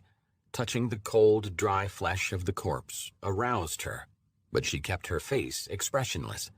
Attuned as she was to the shadow weave and Shar, she felt the squirming dark thing hidden within the corpse. I can find nothing, she said to her aunt. But that means nothing. Who else knows of this, Minin? Mirabetta asked. Minin answered, The messengers I dispatched, but they are all trusted men. The priests of Tyr, by now. No others. Keep it so for now, Mirabetta ordered. Do not let the household staff leave the grounds. All are to be questioned under spell by the priests, including both of you. Both reddened, but both nodded. Perhaps he did die in his sleep, Mirabetta said, and Elirel could see in her aunt's expression that she hoped it was otherwise. We will know soon enough. A resurrection should be attempted. I will pay for it, of course. Elirel could tell from the marked lack of enthusiasm in her aunt's tone that she begrudged the idea. She made it only to maintain appearances. No doubt she hoped the resurrection would fail, as they sometimes did. Elirel, of course, knew the resurrection would fail. Rivellin had assured her of as much. Minin said, That is most gracious, Countess, but— Speak, Minin, Mirabetta ordered.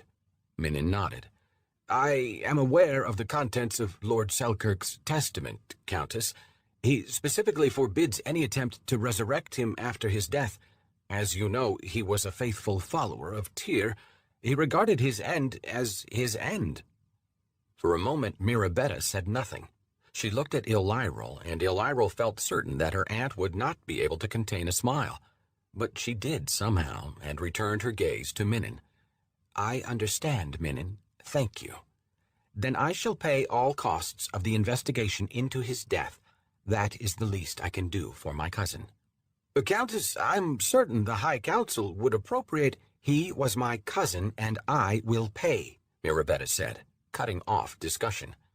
More positioning, Elirel knew. Of course, Countess, Minin said. Mirabetta turned to Elirel, and Elirel saw the pleasure in her aunt's expression. The wrinkles around the Countess's eyes looked less pronounced than usual. I will await the arrival of the priests with Minin and Sakin, Mirabetta said to Elirel. Return to our estate. Send out messengers under seal. The High Council is to meet in emergency session as soon as possible. A successor must be chosen. Elirel started to go, but turned and said, May I offer a suggestion, Aunt? Mirabetta nodded, and Elyril spoke the Night Seer's wishes. A ruler is dead. The stability of the state during the transition is paramount. All suspicions must be laid to rest. My cousin cannot be resurrected, true, but would it not be prudent to put questions to his body about the circumstances surrounding his death, and to do so before the High Council? Necromancy, Minnan murmured. Saken raised his eyebrows thoughtfully and nodded. There is precedent. 400 years ago, Overmaster Jelarbus was murdered by a mob. The questioning of his body by priests in the presence of the members of the High Council helped locate the murderer. Elyril could have hugged the fat house mage, though his words were probably unnecessary. Mirabetta would have seen the political benefit of a magical inquiry before the council. It would publicly exonerate her of any involvement and solidify her guise as a concerned cousin. Her aunt wore false faces almost as well as a Sharan. Your idea has merit, Mirabetta said. I will think about this. My cousin's wishes must be considered. Does this testament speak of such matters, Minnan? Minnan did not look her in the eye. It does not, Countess. Again, Mirabetta managed not to smile. Off now, Elyril, she said. As she walked to the door, Elyril noticed Saken's ragged shadow on the floor. She could tell from looking at it that the mage would be dead within a year. I have a secret, she whispered to him, grinning, and exited the chamber. Some time later, perhaps days, Magadan could not tell, he opened his eyes to darkness. He did not feel a blindfold against his face. Ordinarily, the fiend's blood in his veins allowed him to see through darkness. But not this time. A magical shroud, then. The moist air slicked his skin. He was seated, and bindings as cold as ice held him at his wrists, ankles, and waist. He could hardly move. He remembered little. His mind felt sluggish. He tried to summon a small amount of mental energy and transform it into light, but the attempt fizzled. Something was suppressing his abilities as a mind mage. He is awake, said a voice. The suppression cloud is working. Then we go, said another. Before Magadan could ponder what the words meant, he felt the sudden rush of motion and the dizziness that often accompanied magical travel. It reminded him of the times Erebus had moved them between worlds by drawing shadows about them. When all stopped, he was still in darkness. A smell reached through the ink. Salt. Sea salt. He heard the telltale creak of a ship at sea, felt the slow roll of the waves. A twinge of nervousness ran through him. The smell of the sea reminded him of things he would have rather forgotten. "Show yourself," he demanded, and tried not to betray his nervousness. His dry throat made his voice croak. The second voice answered, calm and cold. "Soon, mind mage. The magical shroud is a necessary precaution to prevent the use of your mental powers. Be assured, however, that we can see you." Magadan struggled against the bindings at his wrists and ankles to no avail. "We? Who are you?" Magadan asked. "Where are we?" "My name is Rivelin Ten Thul," the voice said from Magadan's right. The name meant nothing to Magadan. Rivelin went on, and this time his voice was behind Magadan. He must have been circling him. "Your name is Magadan Kest, and you hail from Starmantle. You are a fiend spawn and a mind mage. A year ago, you had contact with something that belongs to my people." Magadan did not understand. "Your people? I do not know what you mean." Then he understood. A knot formed in his throat. Rivelin drew the knot tighter. "We are Netherese, Magadan fiend spawn," he said. Fear took root in Magadan's stomach. The source was Netherese. "Where are we?" Magadan said, but he had already begun to suspect. "We are on a ship on the inner sea," Rivelin said, "above Sakors, above the source." Magadan was sweating. "Why have you brought me here? I will not do anything for you." "You will," Rivelin answered calmly, "because I will make you. I am sorry, but I must." He paused, then said, "The source. It hurt you?" Magadan shook his head. The source had not hurt him. It had given him everything he could have wanted, or at least made him think that he had everything he wanted. And that was the problem. Once that feeling was gone, he had nearly killed himself trying to find a substitute for it. Another voice asked, "How did you come to speak our language, Mind Mage?" The question surprised Magadan. He did not realize that he had been speaking Loros. He had learned it from... "Did the source teach you our tongue?" the voice asked. "How intriguing. What else did you learn from it?" Magadan reminded himself of Sesamith, the Kraken, and how it had been snared in the source, made content to spend its life in useless indolence, reliving a history that was not its own. Magadan wanted no part of it. He struggled against the bonds, grunting, but they did not budge. "The bonds are composed of shadow stuff, Magadan," Rivelin said. "You cannot break them. You will only exhaust yourself." Magadan ignored Rivelin and struggled nevertheless. He had worked so long to regain himself. He would not lose himself again. He would not. As Rivelin had promised, he soon exhausted himself. The magic in the bonds sapped his energy. Gasping, he slouched in his chair. He prayed that the Kraken would surface from Sakors and destroy the ship, kill them all. "I cannot help you," he said. "I will not." Rivelin said, "The source is Torporous, Magadan. How did that happen?" "Did you do something to it?" asked the second voice. Magadan almost laughed, as if he could do something to the source. The second voice said, "It was attacked. You were here when it happened. I have determined that much. Answer my question. If you lie to me, I will know." Magadan closed his eyes, tried to convince himself he was dreaming, lost in a drug haze in some smoky basement den in Starmantle. "Speak," commanded Rivelin. He was not dreaming. "Not attacked," he said. "Tapped.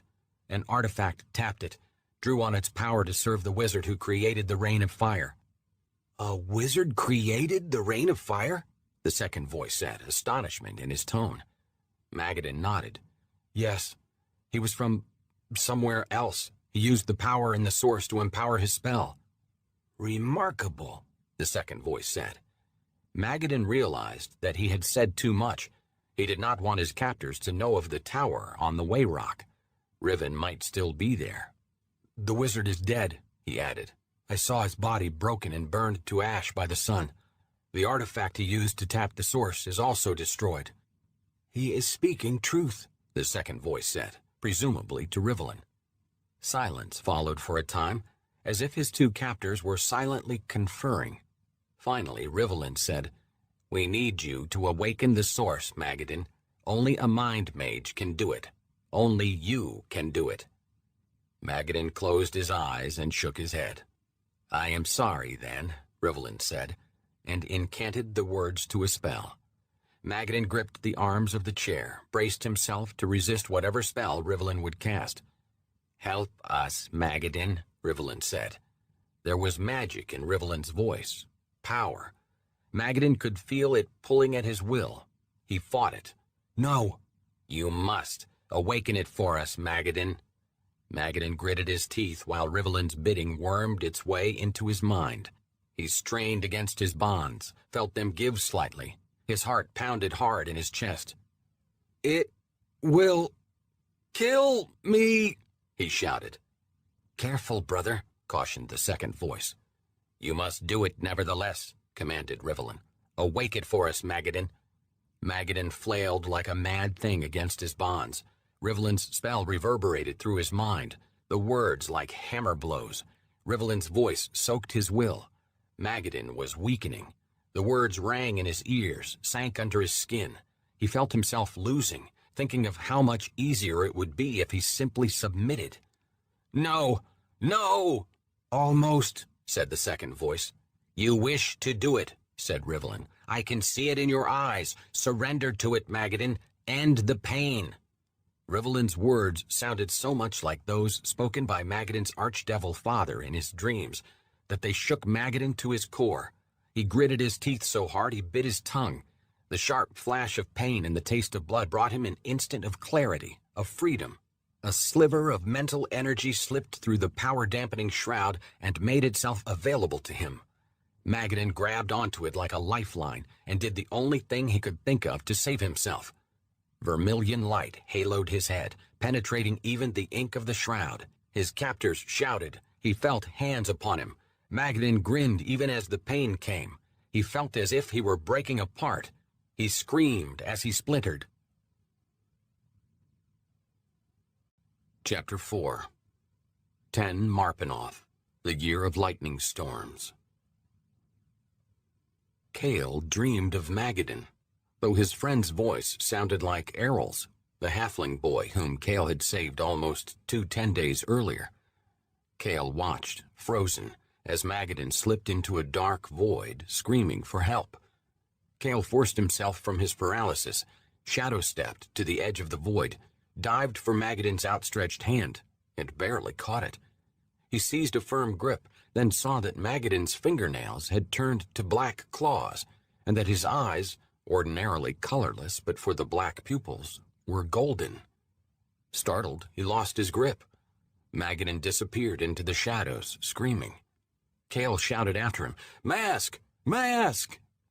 But there was no answer. Magadan was gone. The roll of distant thunder woke him. He lay on his back in bed, heart racing, and stared up at the log crossbeams of the cottage, barely visible in the dark. The dream had set his heart to racing. He had called Magadan by the name of his god.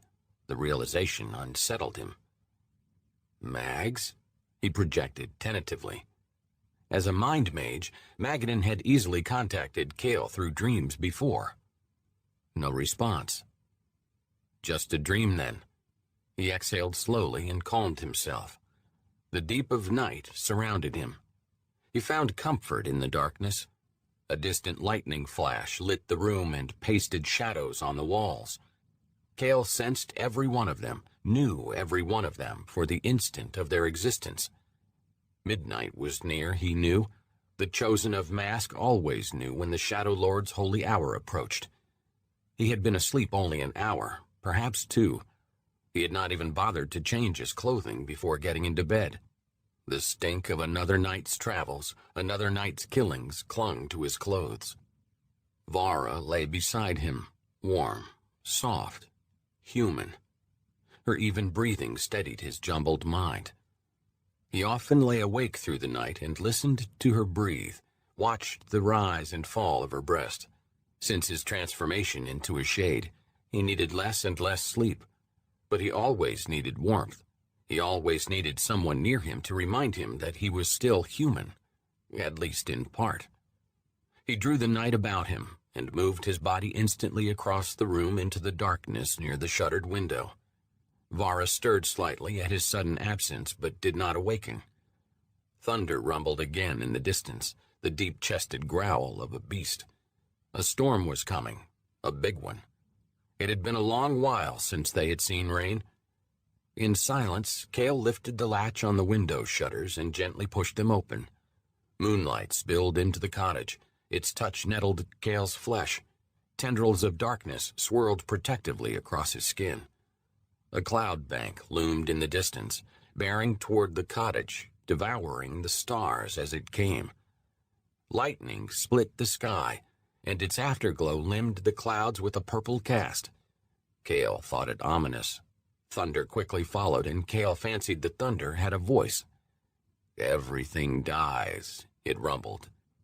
He searched the sky for Selune and found her hanging low in a half-circle over the top of the forest, trailing the glowing cascade of her tears.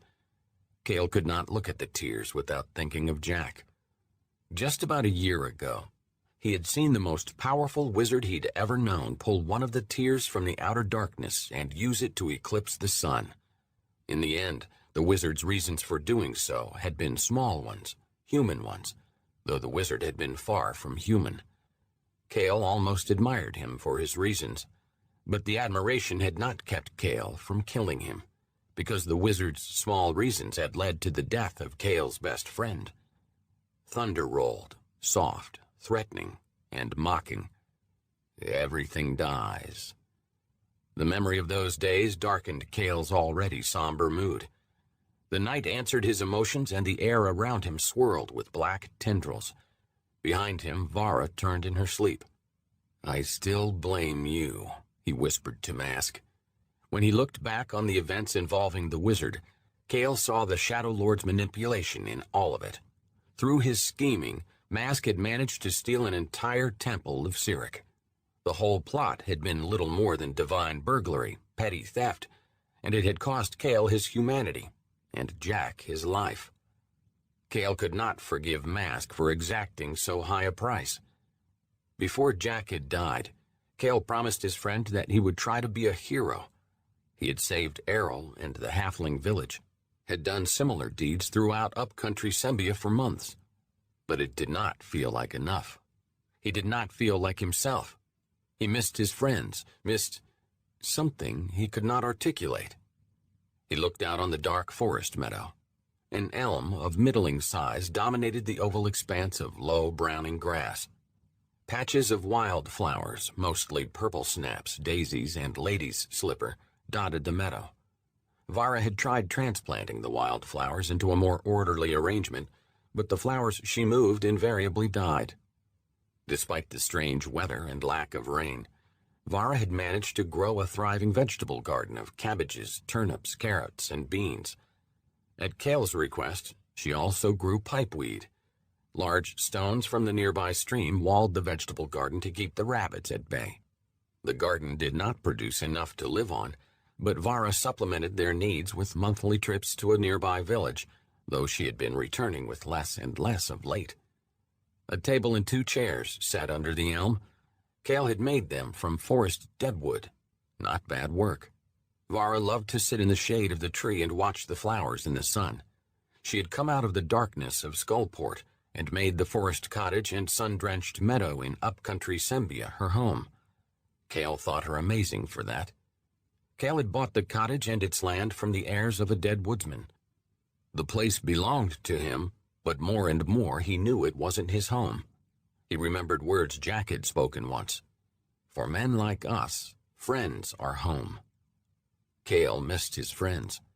The time he'd spent in the cottage had been a welcome respite, but a temporary one. Something was coming for him as certain as the storm. He was not sure how he would tell Vara.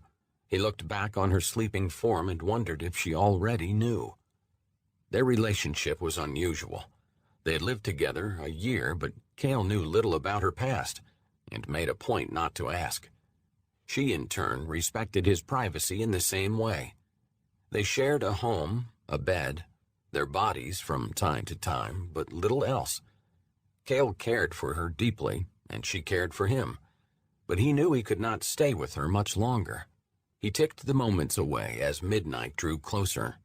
When Mask's holy hour was imminent, he let the shadows in the meadow steal into his mind, and willed himself into the darkness under the elm near the 2 chairs. Always keen of ear, and even sharper of ear in darkness, Cale heard the fauna stalking in the woods, the chirp of crickets, the soft coo of the nightjar that nested on the ground under the scrub, the rush of the wind through the forest. He moved the chair so he could watch the storm approach over the woods. He reached into his pocket and took out the smooth oval stone that Errol had given him. "Shadow Man," he said, and smiled. He treasured this stone. The clouds ate more of the sky. Thunder rumbled its promise. Cale ran his thumb over the smooth stone, thoughtful. He heard the hiss of approaching rain. The wind set the trees to swaying. Lightning cut the sky. Thunder boomed. He wondered if it would wake Vara. After so much time living underground, she still had not grown accustomed to thunderstorms. He reached into another pocket and retrieved Jack's ivory-bowled pipe, the pipe Cale had taken from his dead friend as a token of remembrance. He took out a small leather pouch of pipeweed, grown in Vara's garden, and filled the pipe's bowl. He tamped, struck a tinder twig, and lit. Midnight arrived. Cale felt it as a charge in his bones. Rain came with it. A year ago, Cale would have spent the next hour in prayer, asking Mask to imprint his mind with the power to cast spells. But not anymore. Cale had not prayed to Mask or cast a spell since Jack's death. He had created his own ritual for the midnight hour. He took a draw on the pipe and exhaled a cloud of smoke. He watched the sky dance between the raindrops and stream off into the night sky. The elm shielded him from the worst of the rain, but he welcomed the downpour. It washed the stink of his travels from him. It lasted only a short time. The rain never lingered. Cale spent the next hours in his chair, listening to the wind and communing not with his God, but with his past. "I do not belong to you anymore," he said to Mask, "and neither does the night. It belonged to the Shadow Man." I awaken in a perfectly square room. A soft red glow suffuses the air, providing light. I see no sign of Rivelin Tanfool, and I no longer smell the sea. My bonds are gone. Have I escaped? I remember shouting, a flash of green, but little else. My mind feels as thick as mud. I know I tried to do something to escape, but I cannot remember. How long have I been here? The room looks vaguely familiar to me, but I cannot place it. I have been here before, though, I am sure of that. The room reminds me of a prison cell. There are no windows and only a single iron-bound door. Looking at the door, I feel certain that I am supposed to do something, but I cannot remember. The lapse troubles me. I sit on the floor, and the smooth cobblestone feels cool through my clothes. My body aches, as if I've been in combat, or beaten. Have I been tortured? I have none of my gear or weapons. I wear only a loose wool tunic, breeches, and boots. Even my hat is gone, and I never take off my hat. I reach up to feel my exposed horns. They are gone. Startled, I run my hands over my brow. I feel nothing but smooth skin. Has Rivelin removed my horns and healed the wounds? I hold out my arms to examine the rest of my body. The birthmark on my bicep, the sword ensheathed in flames, the brand of my father, is also gone. How is that possible? I tried for years to efface that brand, scarring my skin in the process. Even the scars are gone. So too is the patch of scales in the small of my back. I feel only smooth skin, human skin. My heart races. Someone has stripped my fiendish blood from me. "This is not possible," I say. "You have come at last," says a voice behind me. I scramble to my feet and whirl around. I see no one else in the room. The voice sounds familiar, though, almost up here, on the wall. I look up and my head swims with dizziness. For a moment, I cannot focus my eyes. I wobble on my feet, hold out my arms for balance. The feeling passes, and I notice a thin horizontal line in the stone, more than 3/4 of the way up the wall. If it were not so high, it would be a feeding slit. I move slowly to the wall, wary for a trick. "Who are you?" I ask. I keep my voice low for no reason I can articulate. "Come up so you can see me. I will show you." The request turns my skin cold. "Tell me who you are," I demand. "In a moment. Come up first. I need help." Help? The word sends a thrill through me. I cannot deny someone who needs help. I study the slit. I might be able to jump up and get my fingers in it, then pull myself up. I don't know if I can make it. "You can," says the voice with certainty. "Do it now." Without thinking, I jump up and catch the edge of the slit with both hands. I scrabble my boots against the wall for leverage and heave myself up with a grunt. When I can peer through the opening, I find myself staring at another pair of eyes exactly like mine. Black pupils, no color. I gasp, startled, and lose my grip. I fall back to the floor in a heap. The impact knocks the breath from me. "I am sorry," says the voice. "I should have prepared you. Are you all right?" I climb to my feet, eyeing the slit, stammering. "Your eyes are like mine. How can that be?" "No," says the voice. "Your eyes are different. I saw them. They are green." I reel. Green? I am still groggy from the escape, or from the torture, or whatever has happened to me. This does not make sense. How can my eyes be green? "Are you still there?" asks the voice. I nod, though the speaker cannot see me. "Are you a prisoner here?" I ask. "Where are we? Who are you? And why do you look like I should look?" The speaker sighs as if a precocious child. "Listen carefully. What I am about to say will alarm you. Are you prepared?" I'm sweating, and I don't know why. My skin turns gooseflesh. "Yes," I lie. The voice says, "There is no here, and you are not a prisoner." Chapter 5. 10 Marpenoth, the Year of Lightning Storms. Word of the emergency session of Sembia's High Council spread through Ordulan like a plague. Rumors ran rampant, most of them hurriedly planted by this or that member of the council. Hushed voices in taverns spoke of the Overmaster's demise and the coming power struggle among the council members. At Mirabetta's behest, Eliril had hired several trusted rumor-mongers to suggest that Overmaster Selkirk had been murdered and that the nobles in service to Endrin Corinthal of Sayerb had been complicit. The Countess was portrayed as an indefatigable pursuer of the murderers. The High Speaker of the Council delayed the emergency session for more than a 10-day to allow time for the 21 members of the High Council to prepare and receive instructions. Mirabetta and Eliril, though impatient to grab power, used the time to good effect. They exhausted Ordulan's messengers by sending queries to fellow members of the High Council, trying to determine where each stood on who should be elected the next Overmaster. Mirabetta met face-to-face with 7 of her colleagues. Some were coy, but for the most part, the office seemed destined for either Mirabetta or Endrin Corinthal. Eliril marveled at the loyalty Endrin commanded. Sayerb was a trade town of little significance, but Endrin Corinthal was the second most powerful member of the High Council. She did not understand how he'd managed it. Meanwhile, the Overmaster's body was sent in magical stasis to the Tower of the Scales, the small shrine dedicated to his patron god Tyr.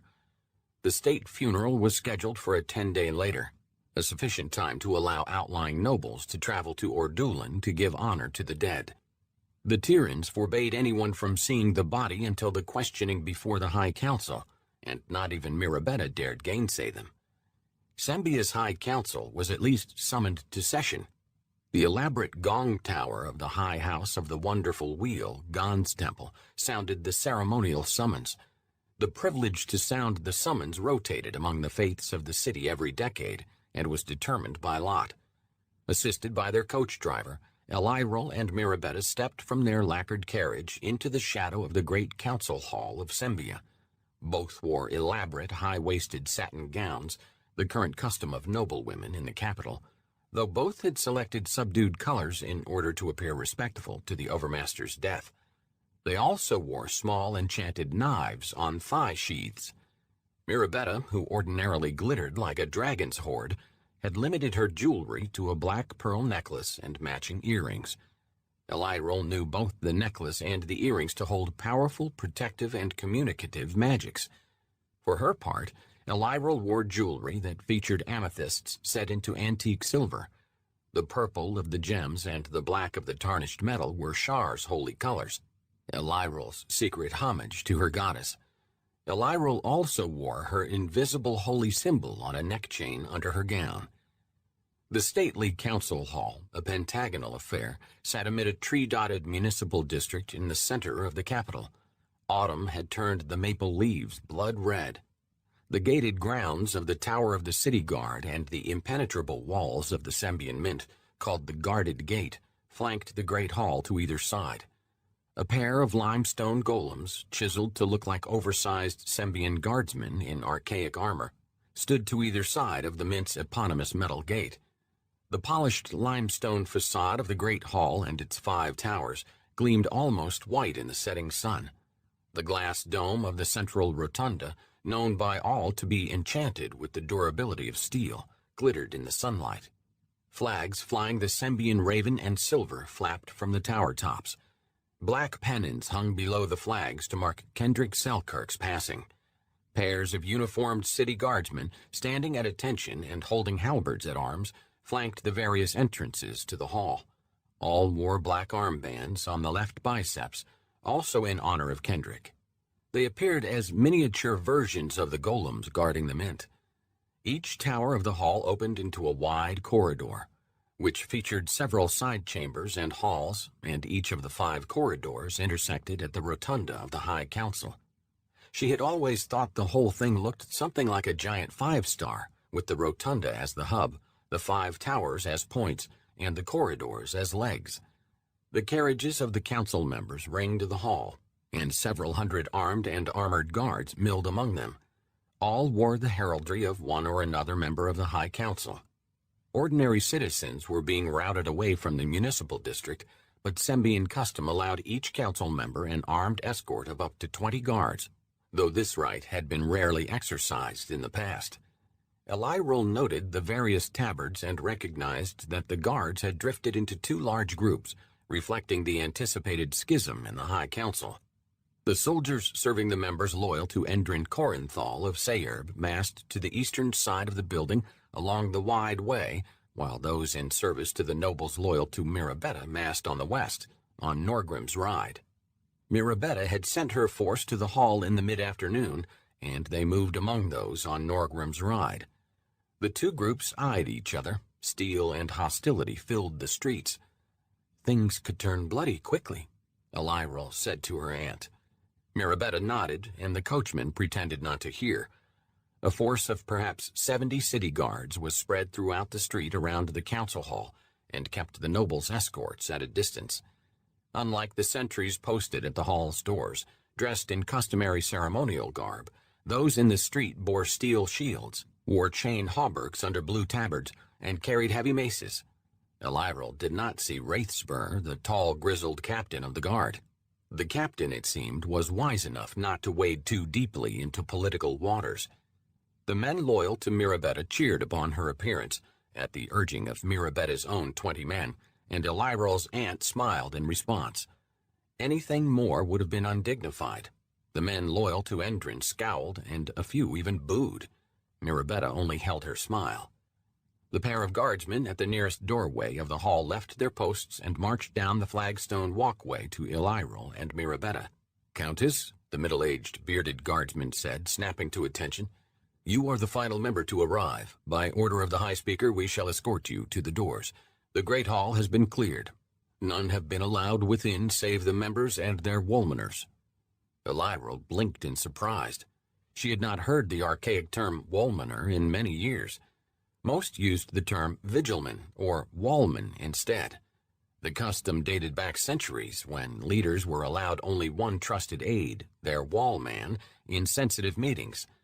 Wallmen were originally warriors who served as bodyguards, but as political maneuvering became more important than force of arms, the position shifted to be filled by political advisors like Elyril.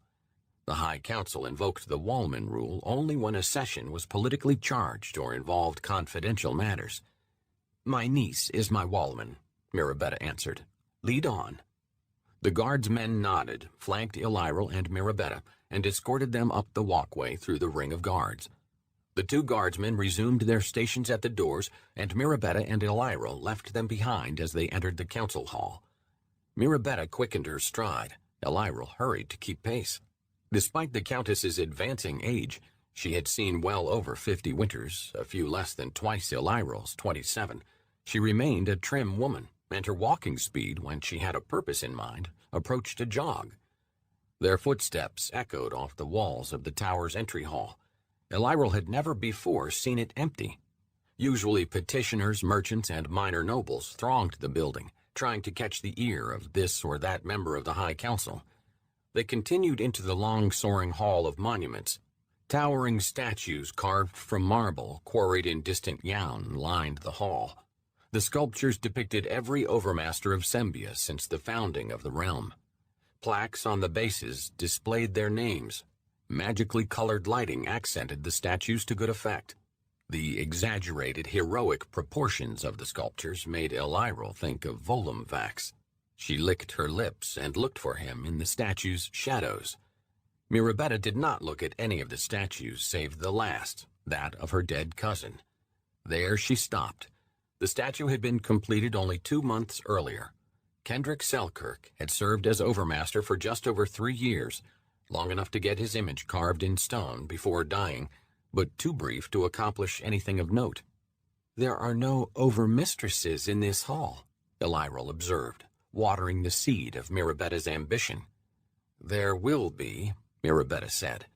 From the far side of the hall in the direction of the rotunda came a man's voice. "Gloating ill becomes you, Countess." Elyril and Mirabetta turned to see Endrin Corinthal walking toward them. The tall nobleman wore a long, ermine-trimmed blue jacket over a collared silk shirt and black breeches. Thick gray hair topped a craggy, careworn face. His overlarge nose had been broken at least once, and his beard and mustache only partially hid a ragged scar that marked his left cheek. A rapier hung from his belt, and by all accounts, he knew how to use it. Mirabetta affected a smile, though the hardness never left her eyes. "And snide comments ill-become you, Endrin, who are already so ill-becomed." Endrin chuckled as he crossed the hall. He bowed before Mirabetta. "It is unfortunate, Countess, that you have never turned that sharp intellect to the public good." "Quite the contrary, Endrin. I have done exactly that for my entire life, and I plan to continue doing so, as overmistress." Endrin's eyes narrowed at Mirabetta's naked statement of ambition, but he managed a polite nod. "We shall see," he said, and turned to Elyril and bowed. "Mistress Elyril, you're as lovely as ever. It is a pity you remain unmarried." Elyril curtsied, wondering as she did how Endrin's screams might sound if she offered him to Shar. "It is a pity your own wife is dead," Elyril said, all innocence. Endrin started an angry retort, but a man stepped out of the rotunda and called down the hall. "Father, the High Speaker is calling for order." The younger Corinthal stood a head taller than his father. He displayed a stronger jaw, thicker frame, shorter beard, and no gray hair, but his eyes and nose looked so much like Endrin that he could not be missed as the nobleman's son. He wore a heavy blade at his belt. Its pommel was a stylized rose, and a holy symbol on a necklace around his throat. Another rose, symbol of Lathander, the Morning Lord. Elyril hated him instantly. This newcomer's soul shone like the sun. She refused to look at his shadow as he approached them. "My son," Endrin said. "Abelard Corinthal." Mirabetta smiled and held out her hand, which Abelard took. "He could be none other," Mirabetta said. "A pleasure, young sir. I understand you were an adventurer in your youth." Elyril smiled at the contempt her aunt managed to load onto the word adventurer. "A folly of my younger days, Countess. I serve Serb and my father now." "And Lathander," Elyril said, and could not quite keep the venom from her tone. Abelard regarded her curiously. "Indeed, I call the Morning Lord patron." Mirabetta gestured at Elyril. "My niece and Wallman, Elyril Hraven." Abelard's brown-eyed gaze made Elyril uncomfortable. She feared that he saw through her, that he knew her secrets. "Mistress Elyril," Abelard said, inclining his head, "I have heard your name before." Elyril could not bring herself to curtsy or speak, though she did force a half-smile. She touched her invisible holy symbol and resolved to kill Abelard at the first opportunity. Abelard regarded her so intently that she wanted to scream, "Stop looking at me!" Endrin saved her by speaking. "Duty summons us, Countess." He gestured for Mirabetta and Elyril to precede him and his son into the rotunda. They did, although Elyril disliked having the Lathandarian dog her steps. She looked back at him frequently and changed direction as she walked to keep her shadow from falling on him. He answered with the expressionless, knowing gaze that Elyril already despised and feared. Her awkward gait eventually elicited a rebuke from her aunt. With nothing else to do, she bit her lip and endured the Lathandarian's presence. The gilded doors of the circular chamber stood open. The low murmur of conversation floated from within. Ordinarily, city guards would have been posted at the doors. "We shall see you inside," Endrin said. Father and son stopped short of entering. Mirabetta and Elyril walked through the doors and entered the chamber. 5 pairs of doors opened into the room, and statues of notable council members from the past flanked each doorway. A grouping of polished wooden tables ringed the raised speaker's dais, which occupied the center of the chamber. The dais was furnished only by an ornate wooden lectern. Glow balls lit the chamber brightly. Blue and silver pennons hung from the walls. Members of the High Council sat at tables and milled about. The High Speaker, Durnham Lawsett, stood on the speaker's dais, his ceremonial baton in hand. The members' respective wallmen lined the outer edge of the room, away from the tables but near their patrons and patronesses. All eyes turned at Elyril and Mirabetta's entrance.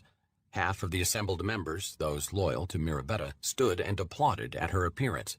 Mirabetta smiled politely. She gestured for Elyril to take her place along the wall while she greeted her colleagues and found her seat at one of the tables.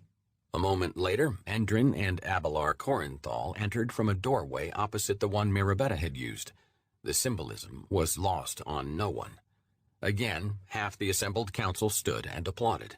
Endrin accepted their plaudits with a raised hand and took his place at a table, smiling insincerely at Mirabetta. Abelard took his station along the wall directly across the chamber from Elyril.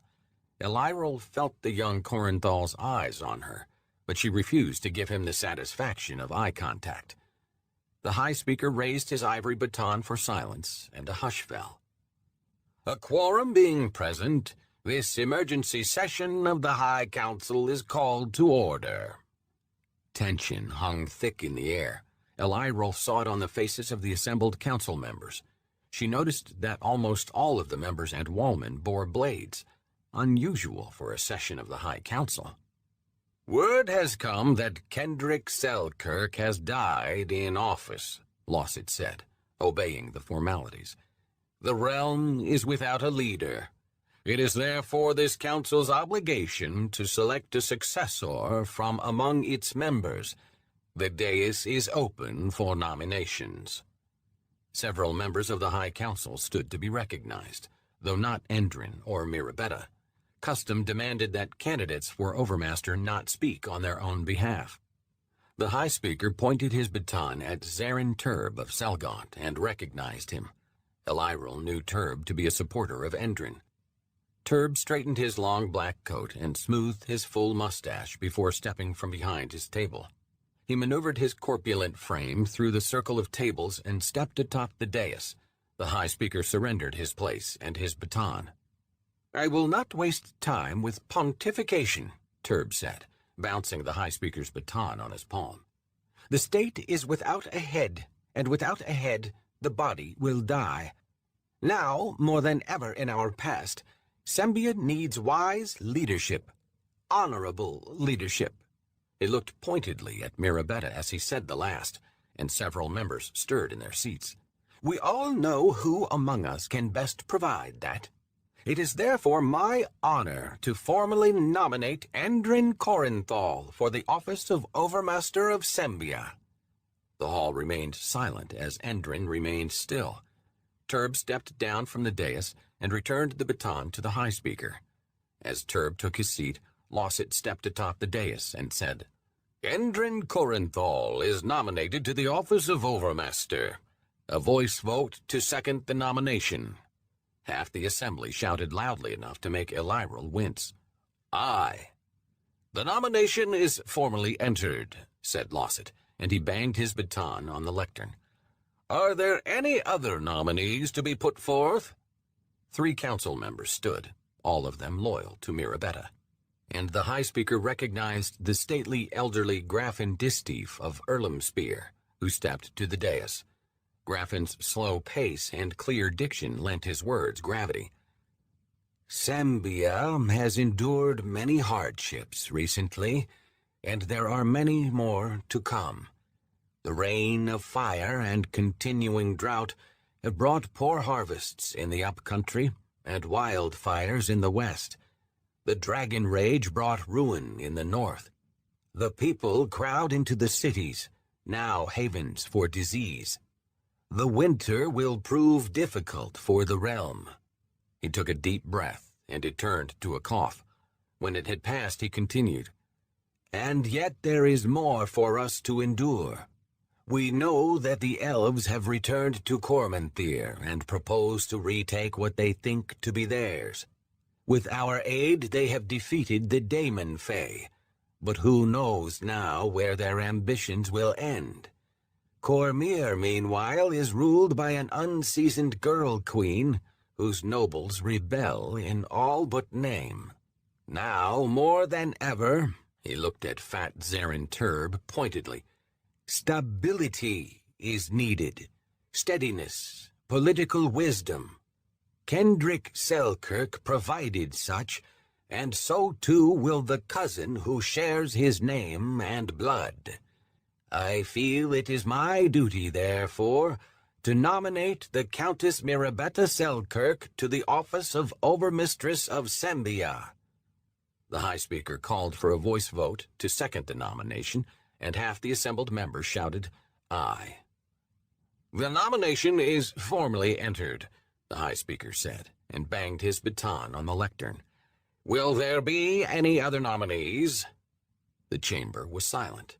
The battle would fall between Mirabetta and Endrin. "In accordance with custom," the High Speaker said, "we will proceed with the speaking. Who will advocate for these nominees?" Almost everyone in the chamber except Mirabetta and Endrin stood to be recognized. Lawsett selected one member, then another. Elyril heard at least 2 bells sound from the great hall's belfry while a procession of members rose and extolled the virtues of Mirabetta or Endrin. Not all members spoke, but enough did to reinforce what they already knew. The vote would be close. Throughout the speaking, Elyril kept her eyes on the doorways, waiting for the priests of Tyr to arrive with Kendrick's body. She knew her aunt had arranged for the body to be brought forth, and Elyril knew that Kendrick would name his murderer. She grew increasingly frustrated when the priests did not arrive. Mirabetta showed no sign of expectation or uneasiness. During a brief recess, the wallmen left their stations and hurried to their lords or ladies to give counsel and receive instructions. "The vote will be close," Mirabetta said to Elyril. "Inmyn speaks not, nor Weirden." "I have marked that," Elyril said. She cleared her throat. "Aunt, when will the priests arrive with Kendrick's body?" Mirabetta smiled and whispered, "They are now just outside. I arranged for street traffic to delay them." Elyril could not hide her surprise. "Why?" Mirabetta tapped her magical earring.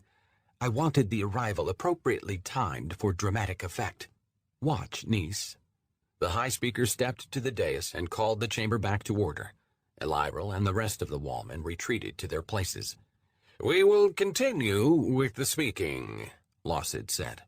Before anyone else could stand, Mirabetta broke with custom and rose to be recognized. A surprised murmur ran through the assembly. The High Speaker appeared momentarily discomfited by Mirabetta's unexpected action, but recovered himself. "Countess Selkirk, you wish to speak?" Mirabetta stepped out from behind her table and strode to the speaker's dais. She put her hands on the lectern and affected a look of dignified grief. "These proceedings are premature. The Overmaster was more to me than the head of state. He was my beloved cousin." The chamber erupted in shouts. Turb shouted above the tumult. His face reddened and his paunch shook as he spoke. "This is most irregular, High Speaker. She must not advocate for herself. It is unheard of." The High Speaker shouted for order and the chamber gradually quieted. Before he could speak, Mirabetta stared ice at Turb. "I do not wish to advocate for myself, Zarin Turb. In fact, I am withdrawing my nomination." She paused to let the surprised glances and gasps circle the room. Elyril noticed Weirden and Immin paying close attention. Mirabetta continued, "Even if this council deems me fit to hold the office of Overmistress, I could not accept it until the questions surrounding the death of my cousin are answered." No one dared take issue with Mirabetta's words. Elyril smiled. understanding at last as her aunt continued. She shook her head. No, not just I, but none of us can look to the future until we have answered fully the questions of the past. Rumors swirl through the capital. Can a new overmaster take office with such a cloud hanging over Ordulan, over Sembia? This matter must be put to rest fully and finally, and that should happen before the entire High Council. Let us put all rumors to rest. Only then should we proceed with an election. As if summoned by her words, the awaited procession of priests arrived. All heads turned. Quiet fell. The Tyran High Lord Abbot, Feldenor Gem, entered first. A white sash cinched his deep blue robe, which featured a scale embroidered in gold on his chest. He wore a white linen glove on his left hand, and a glove of black leather on his right. Elidril knew the latter symbolized Tyr's missing right hand. "Enter, High Lord Abbot Gem," Mirabetta said. Gem nodded and announced, "The Justicar's eyes are upon this assembly. Let none speak falsely." Several members of the High Council raised their right hands and spoke the ritual answer. "For truth is the tool of the just." Mirabetta's voice was loudest, her hand held highest. Elidril appreciated the irony. A group of 6 junior Tyrans followed the high priest into the chamber. They too wore the blue robes and black and white gloves of their faith, and a war hammer hung from each of their belts. They bore Kendrick's body atop a railed wooden platform. A blue shroud covered the corpse.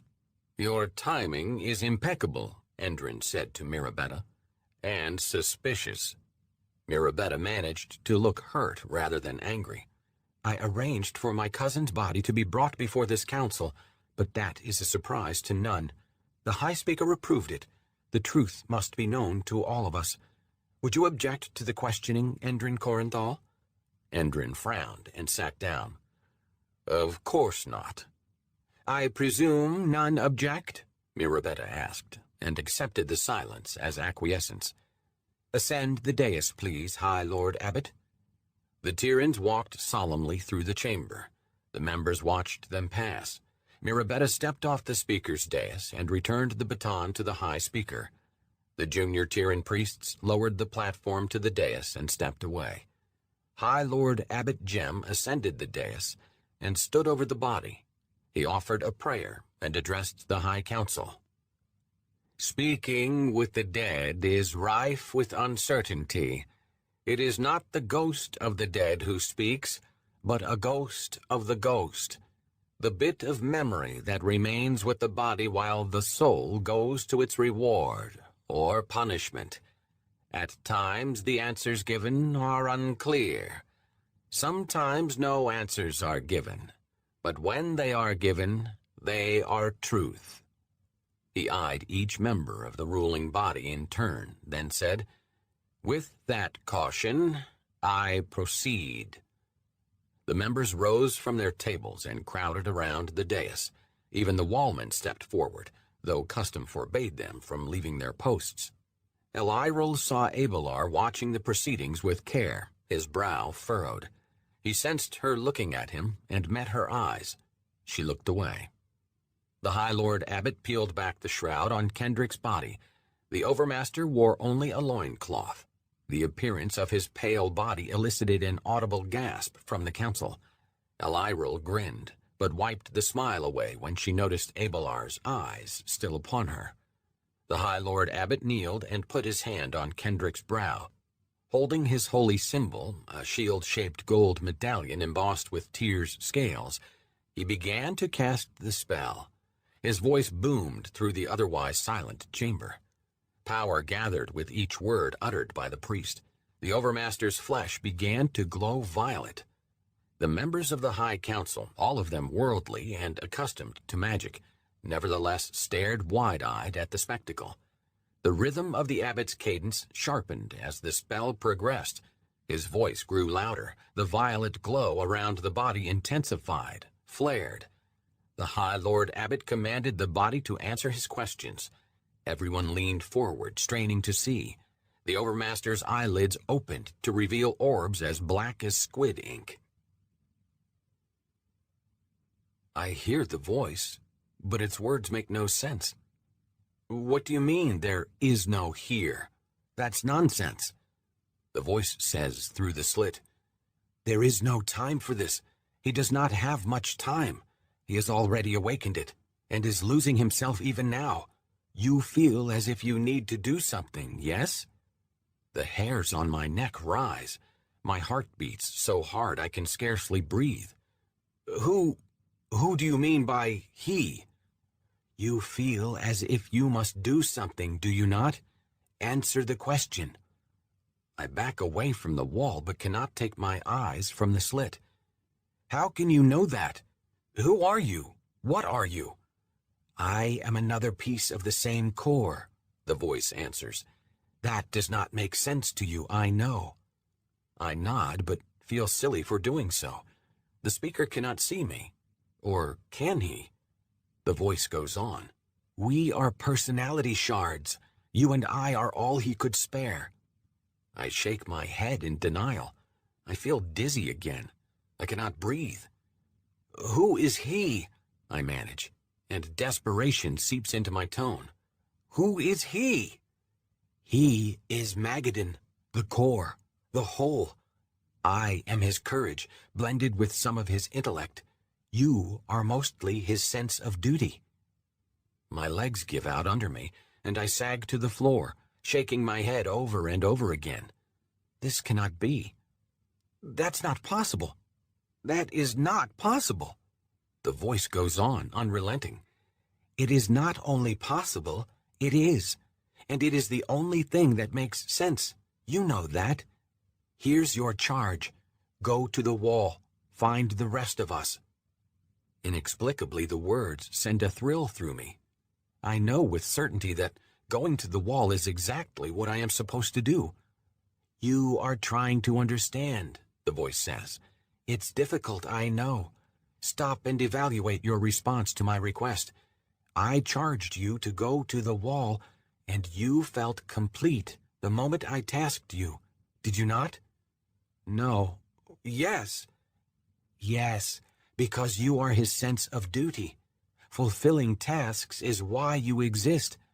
Go to the wall and find the rest of us. That is your duty. My response bursts out before I can think. Where is the wall? Out there, beyond the door, the voice says. You must break through the wall. Part of us is behind it, untouched by the source, untouched by the magic of our captors. Make it contact Erebus or Riven. The names Erebus and Riven trigger a memory. I cannot remember details, but I know I have done my duty by them. I know just as certainly that they have done their duty by me. They are my friends, my comrades. And I know something else. The voice is telling me the truth. I stand, nervous, but resolved to fulfill my duty. How do I break through the wall? The voice is quiet for a moment, then says, I do not know. You must find a way. And what lies behind the wall is dangerous. But there is no choice. You must do it to save all of us. I say, come with me. If it's dangerous, two will accomplish what one cannot. I cannot. Why? I told you. I am courage. I must stay with him. He needs me more. But why me? Courage says, because you are the strongest of us. You always have been. The words fortify me. I am strong. You said there is no here. What did you mean? Where is this place? It is not a where, but a what. A thought bubble.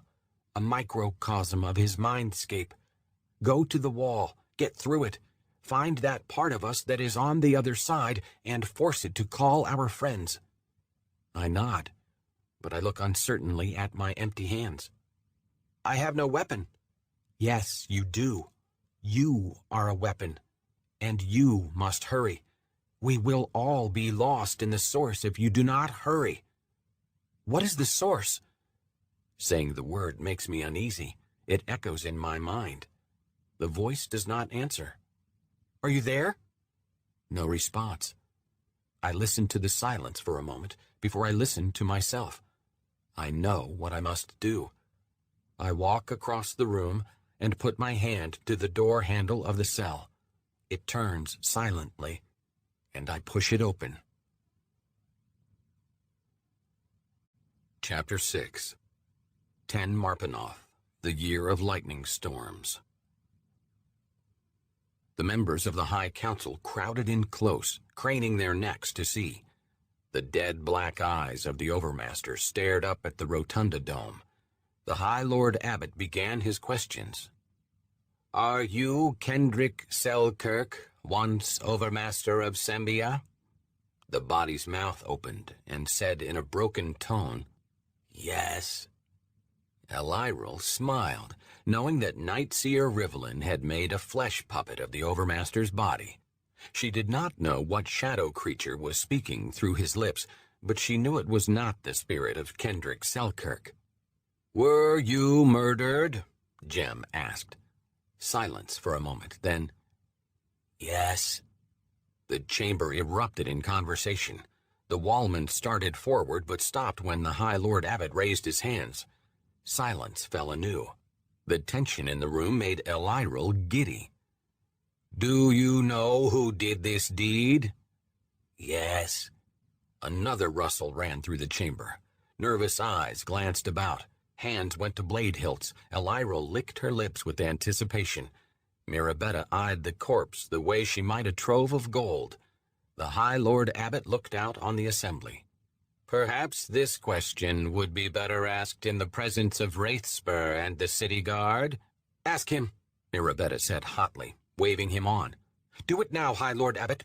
The council holds power in this city and this nation, not Wraithspur." The priest knew better than to challenge Mirabetta.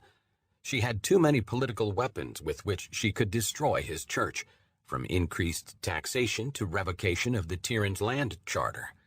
He swallowed and nodded. "Who murdered you, Overmaster Kendrick?" The corpse stiffly turned its head and fixed the council with its dark-eyed glare. The flaccid lips labored, but the words were clear enough. "Agents of Endrin High Corinthal tainted my final meal with an untraceable magical poison. Endrin Corinthal murdered me." Elyril almost danced while the chamber exploded into shouted accusations and counter-accusations. Mirabetta could not stop smiling. The members of the council jostled, pushed, shouted into one another's faces. Endrin Corinthal screamed denials, his face red as an apple. "A lie! That is a lie!" Mirabetta swallowed her smile and took full advantage of her gift. "You are a murderer, Endrin Corinthal," she shouted, standing behind the High Lord Abbot and pointing her finger at Endrin. "Name those whom you employed to perform this dark deed." Elyril glanced at Abelard, who looked on with shock. "A lie!" Endrin answered. "Arranged by you!" A melee broke out among several members and knocked Zarin Turb to the floor. Without warning, Weirden Cost drew his blade and charged Inman. Other members responded by drawing their own steel, and the chamber erupted into a chaos of screams, shouts, and swinging swords. The underpriests swarmed the dais to protect the body and their high priest. The wallmen drew weapons and rushed into the melee. Abelard ran headlong for his father into the confused combat of swinging fists and blades. Rising to his knees, an enraged Zarin Turb pulled a thin wand from his jacket and discharged a bolt of lightning that cut a swath through the chamber, knocking several members to the floor. A longsword severed Turb's wrist, and the wand skittered across the stones. Zarin screamed for aid, clutching the bleeding stump. Someone kicked him in the temple, and he toppled to the floor. Elyril sprinted to the nearest door and shouted down the hall, "Guards! Guards to the council chamber! The High Council is attacked!" She did not wait to determine whether she had been heard. Instead, she whispered a hurried imprecation to Shar, charged her hands with dark, poisonous magic, and turned back to the combat to see a likely target. Abelard Corinthal stood before his father with his blade at the ready and the rosy glow of protective magics surrounding him. The pair was backing out of the chamber. Elyril guessed that Abelar was either a priest or Templar of the Morning Lord. Mirabetta lurked in safety beside High Lord Abbot Jem, within a circle of the 6 junior Tyrans who ringed his dais, warhammers swinging. Both her aunt and Jem were shouting into the melee, but their words were drowned out by the combat. The High Speaker futilely shouted for a return to order. Elyril spotted Zarin Turb on the floor. He lay senseless in a pool of his blood, and his wallman was not nearby. Elyril pushed through the chamber, avoiding the blades, and knelt at Turb's side. She made the motions of trying to stanch the blood from his severed wrist, but she actually discharged the magical poison of her spell into his veins. He died instantly, and his support for Endrin Corenthal died with him. Elyril watched his spirit exit the body and streak through the roof. She stood and backed away from Turb. She caught sight of Abelar pulling his protesting father toward an exit.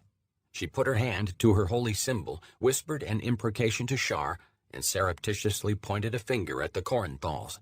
Instantly, a swirling, life-draining cloud of black mist took shape around them. Endrin Corenthal shouted and flailed against the darkness as it engulfed him and his son, drank their life forces. The rest of the High Council had little time to pay heed to the fate of the Corenthals. Steel was flying in the rotunda. Elyril smiled as she thought of the husks her spell would leave behind, but the mirth vanished when a rose-colored light flared and annihilated her cloud of darkness. The light emanated from a holy symbol in the hand of Abelar Corenthal. He held his weakened father with one arm and his holy symbol high with the other hand. His gaze fell on Elyril, and his eyes narrowed. Elyril saw in his face that he knew she had cast the spell. She smiled and paid him his overdue curtsy. He said something to his father, lowered him to the floor, and started across the rotunda for her, smashing with his sword hilt any who got in his way. A rosy glow surrounded him. Elyril put her hand to her invisible holy symbol and snarled. She welcomed the chance to... The sound of a horn interrupted Abelar's advance, and a score of city guards burst in from 2 of the entrances. They shouted for order and bashed indiscriminately with their shields. Abelar shot Elyril a final glare and retreated to his father's side. In moments, the guards had quieted the melee. The members and their wallmen stared at one another, gasping for breath. Weapons hung loosely in numb hands. Zarin Turb lay dead. Grafin Distif sat on the floor, clutching his chest, but still alive. Inman Dosser's dead body lay blackened and smoking from Zarin's lightning bolt. 4 wallmen lay dead. "What have we done?" asked Vens Durstel of Derlin. Blood stained his sword. "Inman drew first!" exclaimed Weirden Cost. "That is not true," said Abelar Corenthal from near the door, his voice preternaturally calm. "You drew steel first, Weirden Cost." While Cost sputtered, High Speaker Losset stepped atop the dais. Stopping beside Mirabetta, he dabbed at his bleeding nose. "That is enough," he shouted, his voice muffled by a handkerchief bunched around his nose. "This will be sorted in due time." He eyed the rotunda, the fallen council members. "Gods, look at this! What will the people say?" "The people should never hear of it," Mirabetta said, pointing her finger at Endrin. "You are responsible for this, Endrin Corenthal." Endrin shook his head, apparently too drained from Elyril's spell to speak for himself. A cut above his right eye would not stop bleeding. Abelar spoke a word and touched his fingertips to his father's face. Endrin's wound closed immediately, and the color returned to his face. Abelar looked across the chamber at Mirabetta. "You are responsible for this, Countess. You and your foul niece." Elyril feigned a gasp. Abelar continued. "Your niece summoned that dark cloud to try to kill my father, and you inflamed the High Council's passions with theatrics. The 2 of you arranged for this lie to be spoken." Mirabetta scowled. "Your mind is addled, Abelar Corenthal. My niece is incapable of casting spells, and it was not I, but the Overmaster's corpse that named your father a murderer. You defamed 2 members of my family in a single stroke while you cradled the head of a murderer." "My father is not a murderer," Abelar insisted, anger in his eyes. "It is a lie. Your lie." Some of those allied with Endrin murmured agreement. Hands tightened around hilts. "The High Lord Abbot cast the spell himself," Mirabetta said. Will you gainsay the priests of the Justicar? Abelard stood and pointed his sword at Mirabetta. I would gainsay you, Countess. Who has more to gain from my father's fall than you? He looked to the other members of the High Council. There is dark magic afoot here. Yes, Mirabetta said. There is dark magic afoot, and with it, your father murdered my cousin. Do not believe her, Abelard said to the members.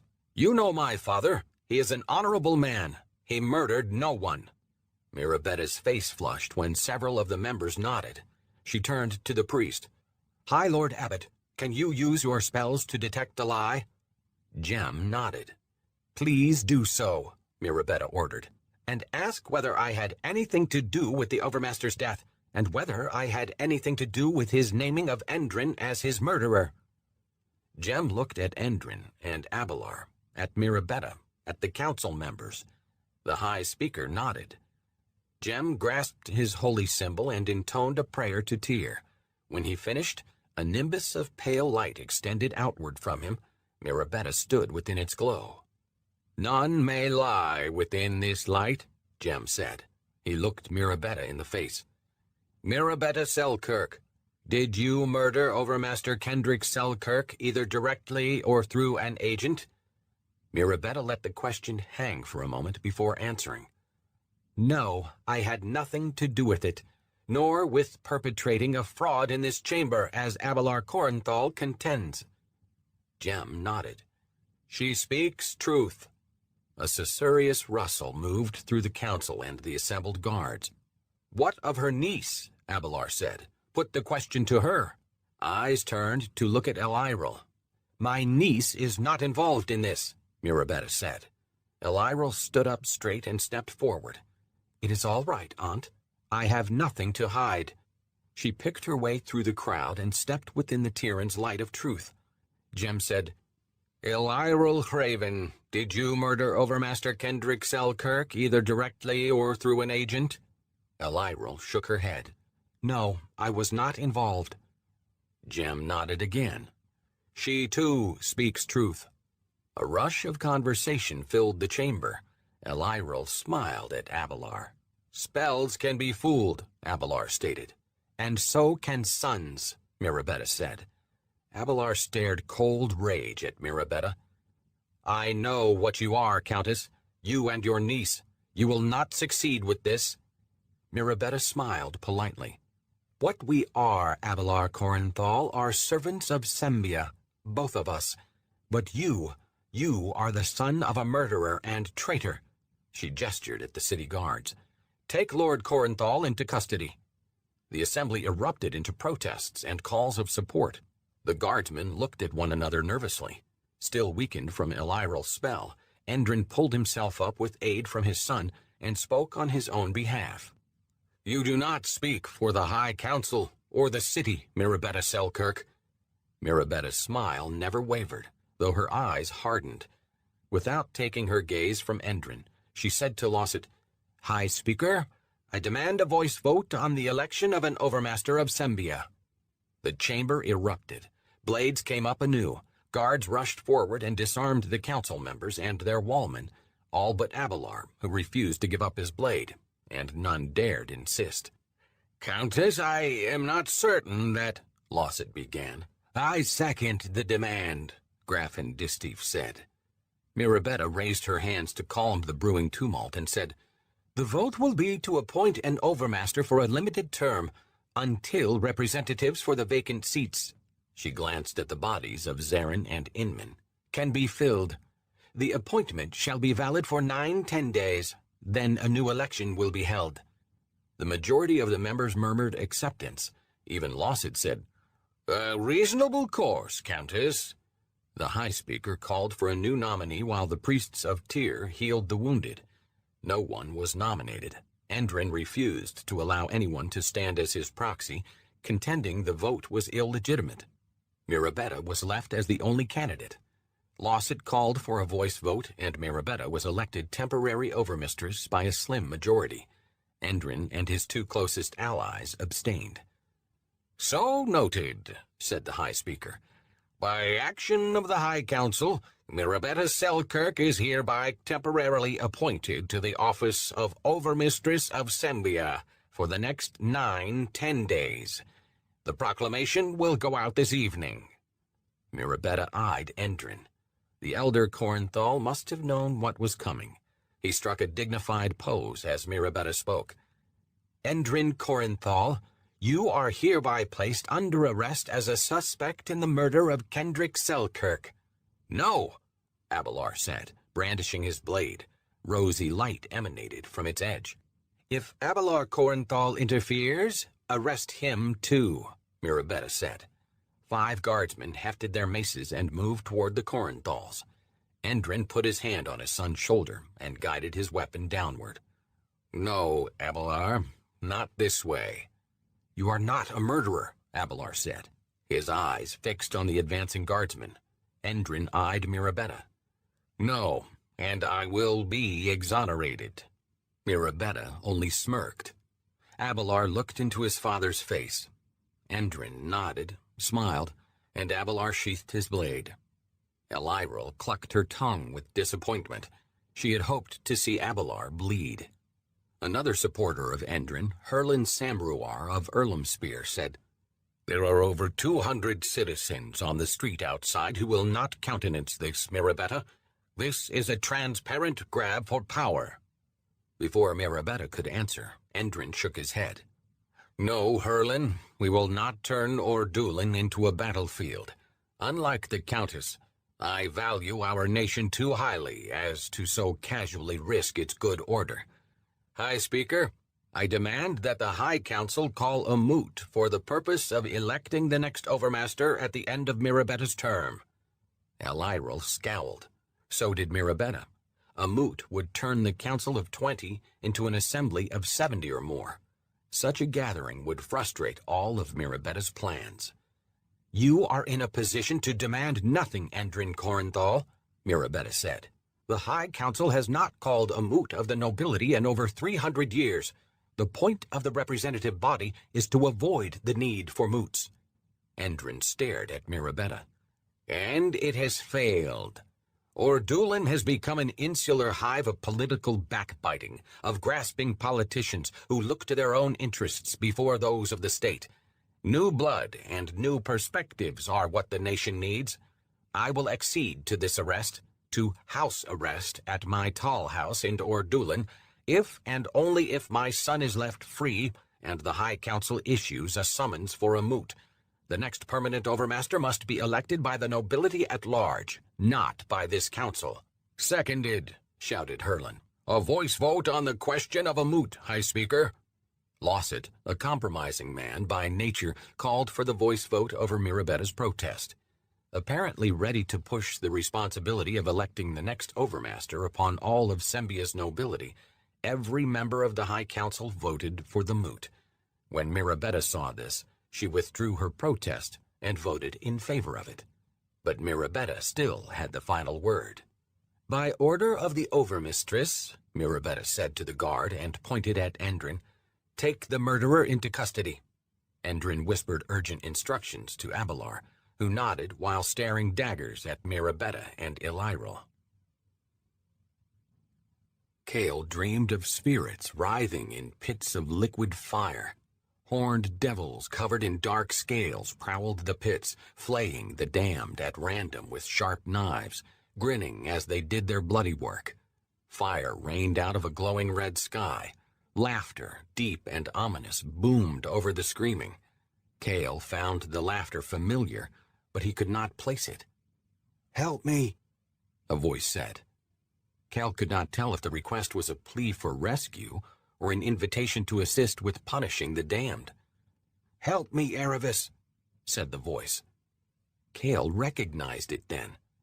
Magadan? Before Magadan could answer, something dark and large and terrible entered the dreamscape. The glowing sky dimmed. Damned and devil alike cowered as a shadow fell over the land. "Father," Magadan's mental voice said, and Cale felt the presence of an entity as ancient as the universe. The power of it stripped him to his core. He wanted to run, to hide, but there was nowhere for him to go. He knew the entity's name, It was none other than Mephistopheles, Magadan's father. "He is mine," the archdevil said, and his voice made Cale's ears bleed. Cale awoke to Vara shaking him. He opened his eyes to find shadows pouring from his flesh, swarming the bed. Vara was shrouded in darkness, screaming his name. "Erevis! Erevis!" Cale's heart pulsed in his ears. Sweat soaked him. His head was pounding far behind his eyes. He seized Vara by her wrists and willed the shadows to subside. "I'm all right, Vara. It was a dream. A bad dream." But he was not sure that was all it was. Vara stared down at him, tears in her eyes, concern on her face. "Gods," she said. "I am all right," he assured her. She blew out a breath, stared at him a moment, and lowered her head onto his chest.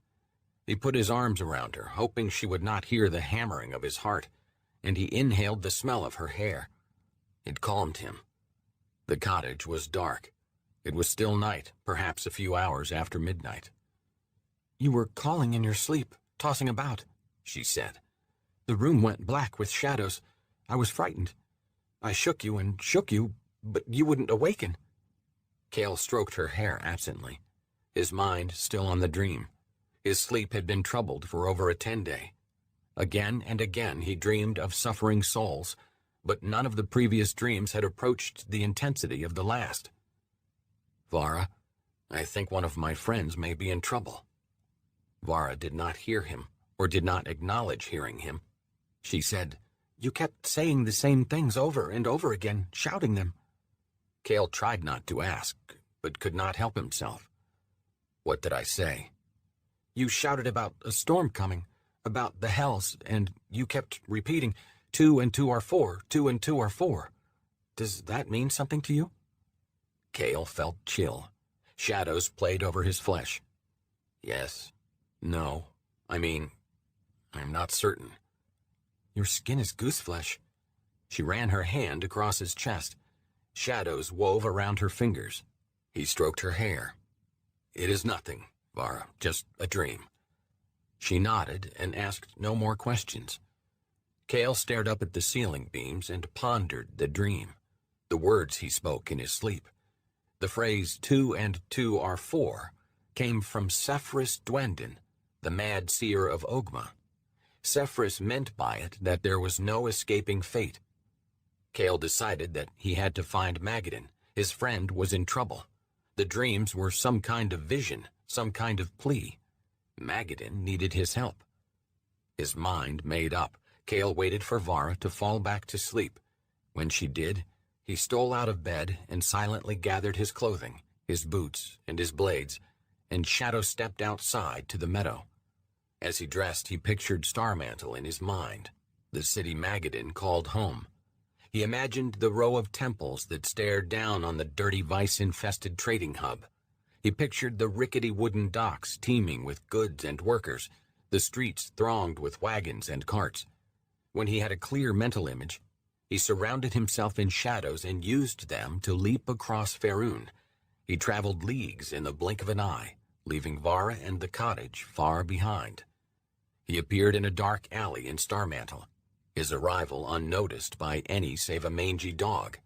The scruffy pup growled at his sudden appearance and slinked off, tail between his legs. Cale wasted no time. He prowled the taverns, fest halls, inns, and docks. Sometimes he moved invisibly among the crowds and tables listening. Sometimes he used coin to pry tongues loose. Other times he used threats to get what he wanted. All manner of beings filled the establishments in Starmantle. The city aspired to become a great trading center, and so held its gates open to all. Cale questioned not only men, elves, and dwarves, but also towering gnolls, hairy bugbear mercenaries, tusked half-orcs, and squeaky-voiced goblin laborers. For the first time in months, he felt like himself, felt like he was doing what he was supposed to do. He met with no success the first night, but his dreams continued, so he returned to do the same night after night. He traveled the unnamed drinking holes that festered in the dark places along the docks, ventured into secret drug dens hidden in dank cellars near the city walls, visited the brothels where women and men went for coppers and all manner of tastes were indulged. And there, as he scraped the bottom of Starmantle's underworld, he picked up Magadan's trail. He heard tell of Magadan as a drunk, a misthead, a babbling madman, or all three. Cale's worry for his friend grew. The Magadan that Cale had known had demonstrated no weakness for such vices, but that had been before Magadan had melded with the Source. Cale knew that Magadan's contact with the Source had changed the Mind Mage, but he'd had no inkling of how much. He followed Magadan's trail to Tazir, and there learned to his relief that his friend, apparently clear-headed, had taken work as a guide for the wagons of the Three-Diamond Trading Coster. Cale followed that trail from Tazir back to Starmantle. There he tracked down an overweight merchant named Grathan, the master of the caravan with which Magadan had taken employment. Cale arranged a meeting. They met across a cracked wooden table in the Buxom Mermaid, one of the few quality inns located in Starmantle's dock ward. Cale took the merchant's measure as he sat down. Grathan wore tailored breeches, a dyed shirt, a green jacket, and a threadbare overcloak that had seen much travel. The few pieces of jewelry he wore were of modest quality. Cale concluded that he was well off, but not rich. He wore a gentleman's rapier at his hip, but Cale doubted it saw much use. The man had no hardness in his eyes. "Thank you for coming, Master Grathan," Cale said. With conscious effort, he kept shadow stuff from leaking from his flesh. "What is this all about now?" Grathan said. "Are you interested in my goods?" Cale casually surveyed the inn. He spotted the merchant's guards with little difficulty. Two burly sellswords in chainmail vests on opposite sides of the common room, both trying too hard to avoid looking at Cale's table. "No," Cale said, "but I will compensate you for your time. You headed a Three-Diamond Coster out of Tazir?" "Yes," Grathan said, nodding. "I am looking for the guide you used. Unusual eyes?" The moment Cale described Magadan, Grathan wilted and sank into himself. Cale saw the fear behind his puffy eyes. "You know who I mean," Cale said softly. "I can see it in your face. Where is he?" Despite his efforts, shadows spiraled from Cale's flesh. Grathan saw the shadows and his eyes went wide. He scooted back his chair and started to stand. "I have nothing more to say to you." Cale jumped up, grabbed him by the shirt, and pulled him bodily across the table. More shadows spun from him. "Unhand me, sir!"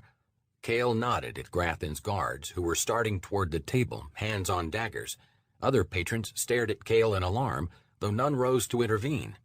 "Call them off or I will kill you right now," Cale said, and left no doubt from his tone that he meant what he said.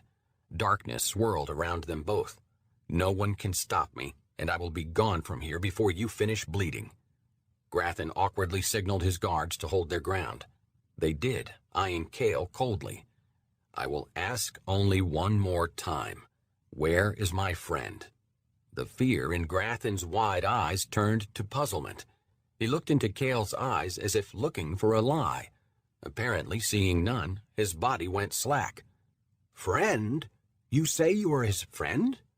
Cale nodded but did not let the merchant go, though he did loosen his grip a bit. "Release me," Grathan said. "Let me sit like a gentleman. I will tell you what I saw." Cale let him slip back into his chair, and Grathan waved off his bodyguards.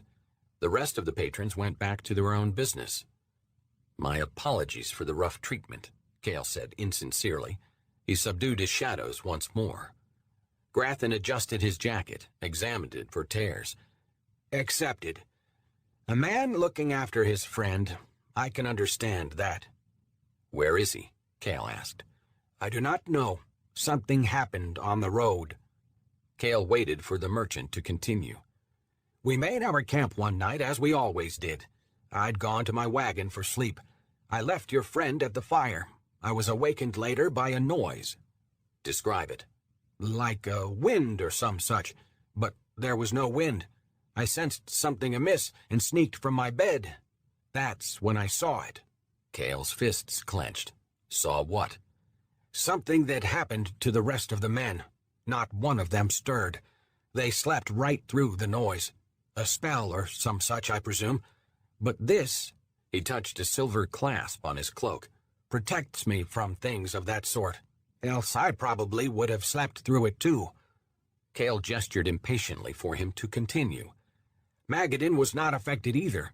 He rose and shouted challenges into the night. I do not know to whom he was speaking. He could see something that I could not. He fired his bow into the darkness. The arrows glowed red, like they were dripping magic or some such. Finally, Grathan shook his head. It was like the night itself opened up to take him. There was a cloud of darkness above the camp. Magadan looked up at it and dropped his weapons. It descended on him, and when it lifted, he was gone. I told the men the next day that he had deserted us in the night. They remembered nothing, and I did not want to alarm them. Cale studied Grathan's face, saw no lie there. That is everything? Why did you lie to your men? Why didn't you report it to the watch? Grathan looked away in shame. I want you to know that I asked after Magadan, but quietly. I liked him, for the short time I knew him, but I did not want news of the attack to be widely known. Bad for morale, bad for trade. Trade is no excuse for cowardice, Cale said harshly. Grathan's face contorted with angry denial, but Cale's cold expression froze whatever words the fat merchant might have wanted to utter. Grathan looked away. Cale stood.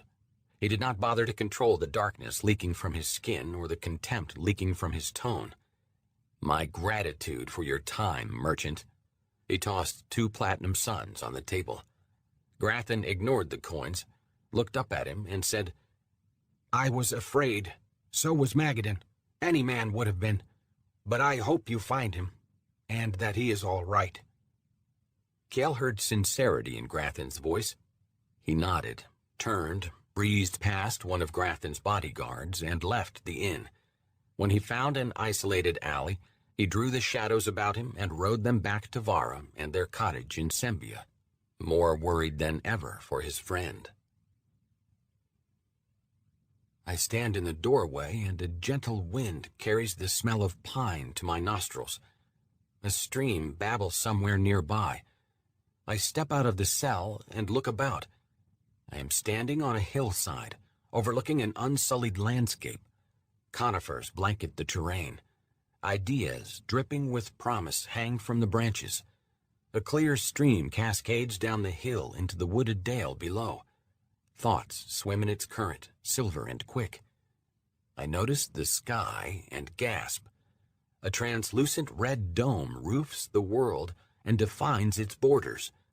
Sharp edges and smooth flat plains recall the surface of something crystalline. I stand inside a hemisphere, a thought bubble. I recall the words someone said to me once around a campfire. All men keep a coffer of secrets in their soul. I realize that I am standing in my coffer. Flashes of light intermittently flare within the crystal sky, bathing the whole landscape in red light. Whirls of orange and crimson slowly churn within the sky's depths. Dark, pulsing lines trace jagged paths across the glassy surface. They remind me of veins. I look away, my head swimming. In the distance, I notice the wall.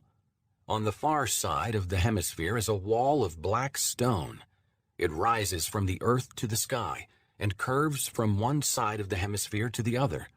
The stream flows toward it. It is immense, and I am supposed to break through it. How can I? I turn, intending to go back into the cell and tell Courage that I cannot do it. The cell is gone. So is Courage. I am alone.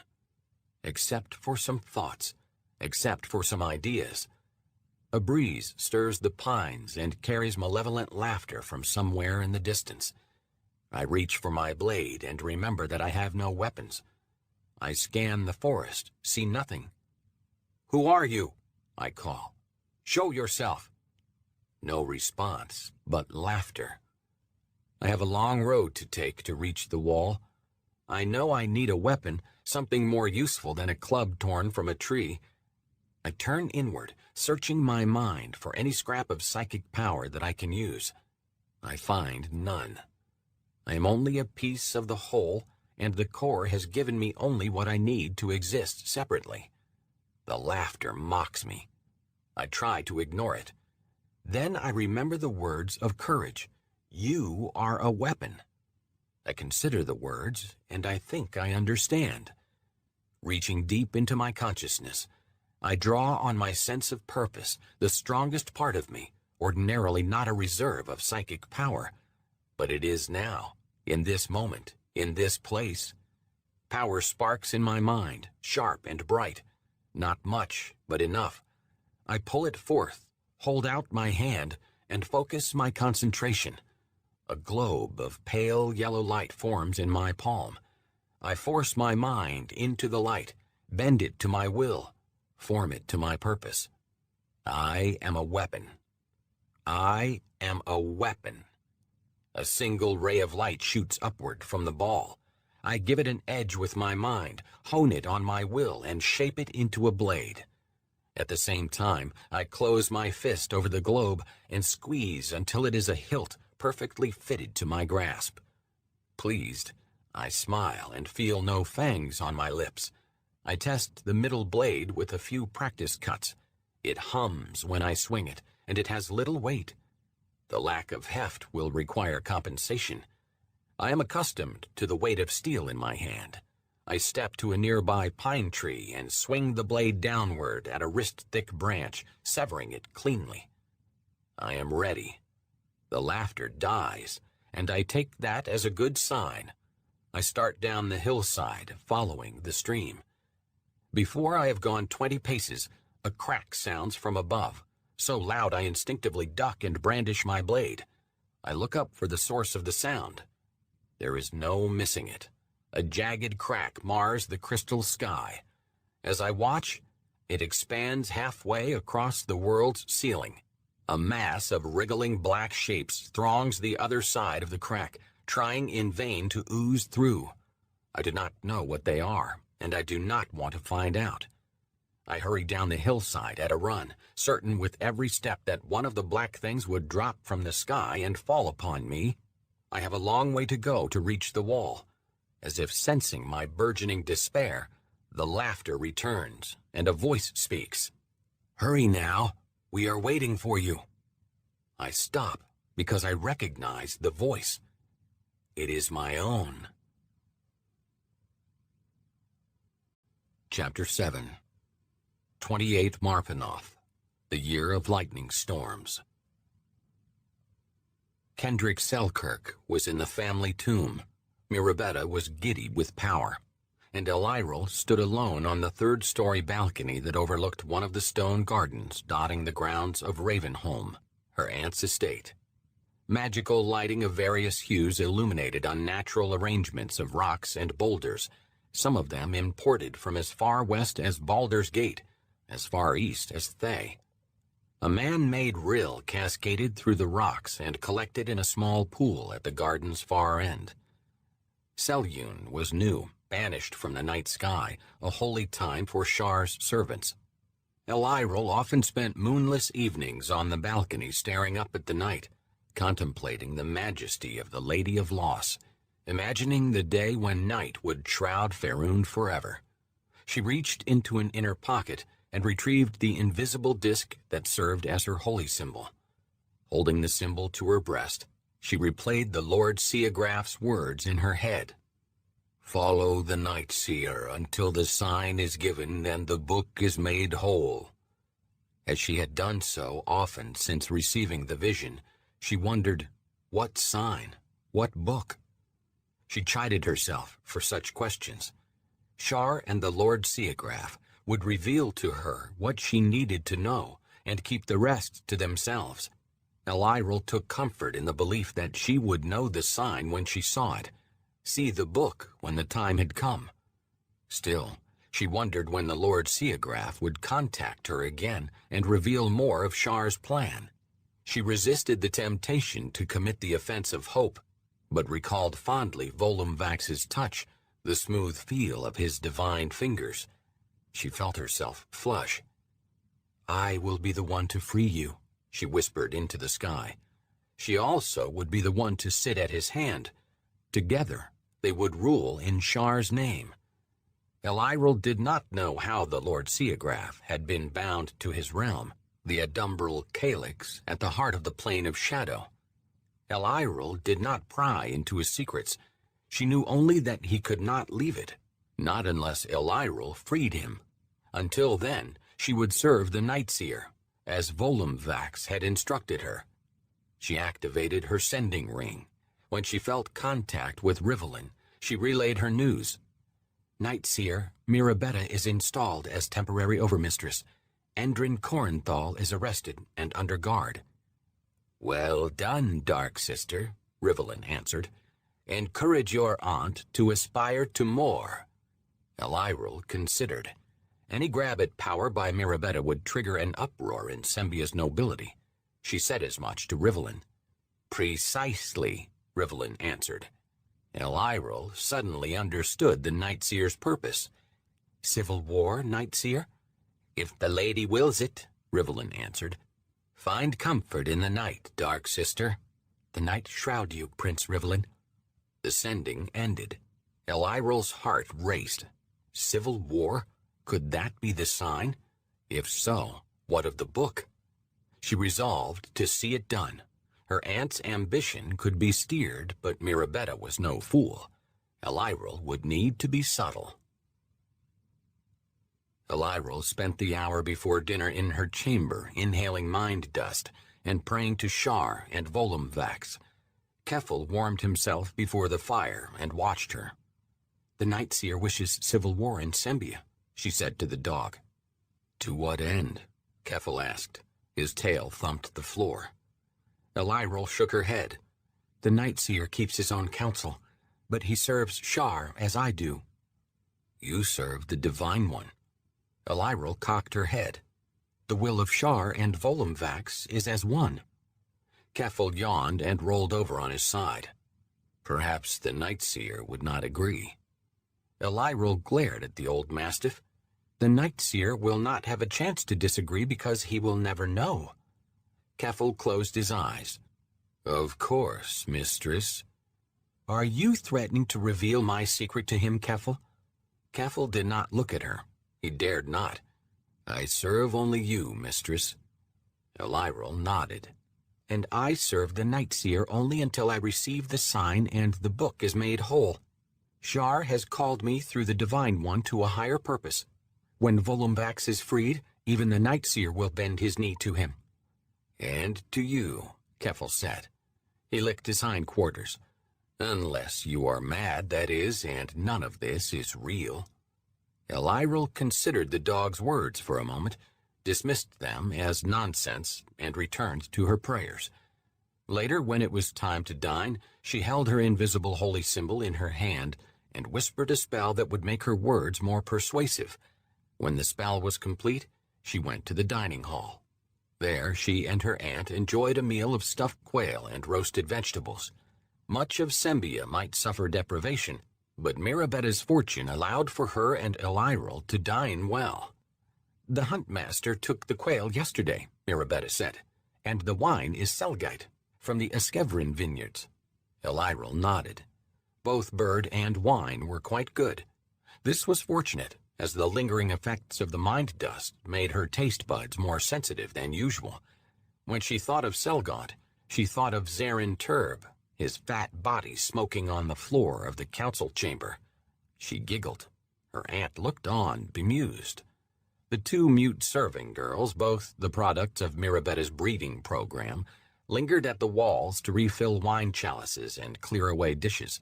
They had polished the lacquered finish of the dining table to the gloss of a mirror. Elyril smiled at the eyeless, deformed faces that lived in the table.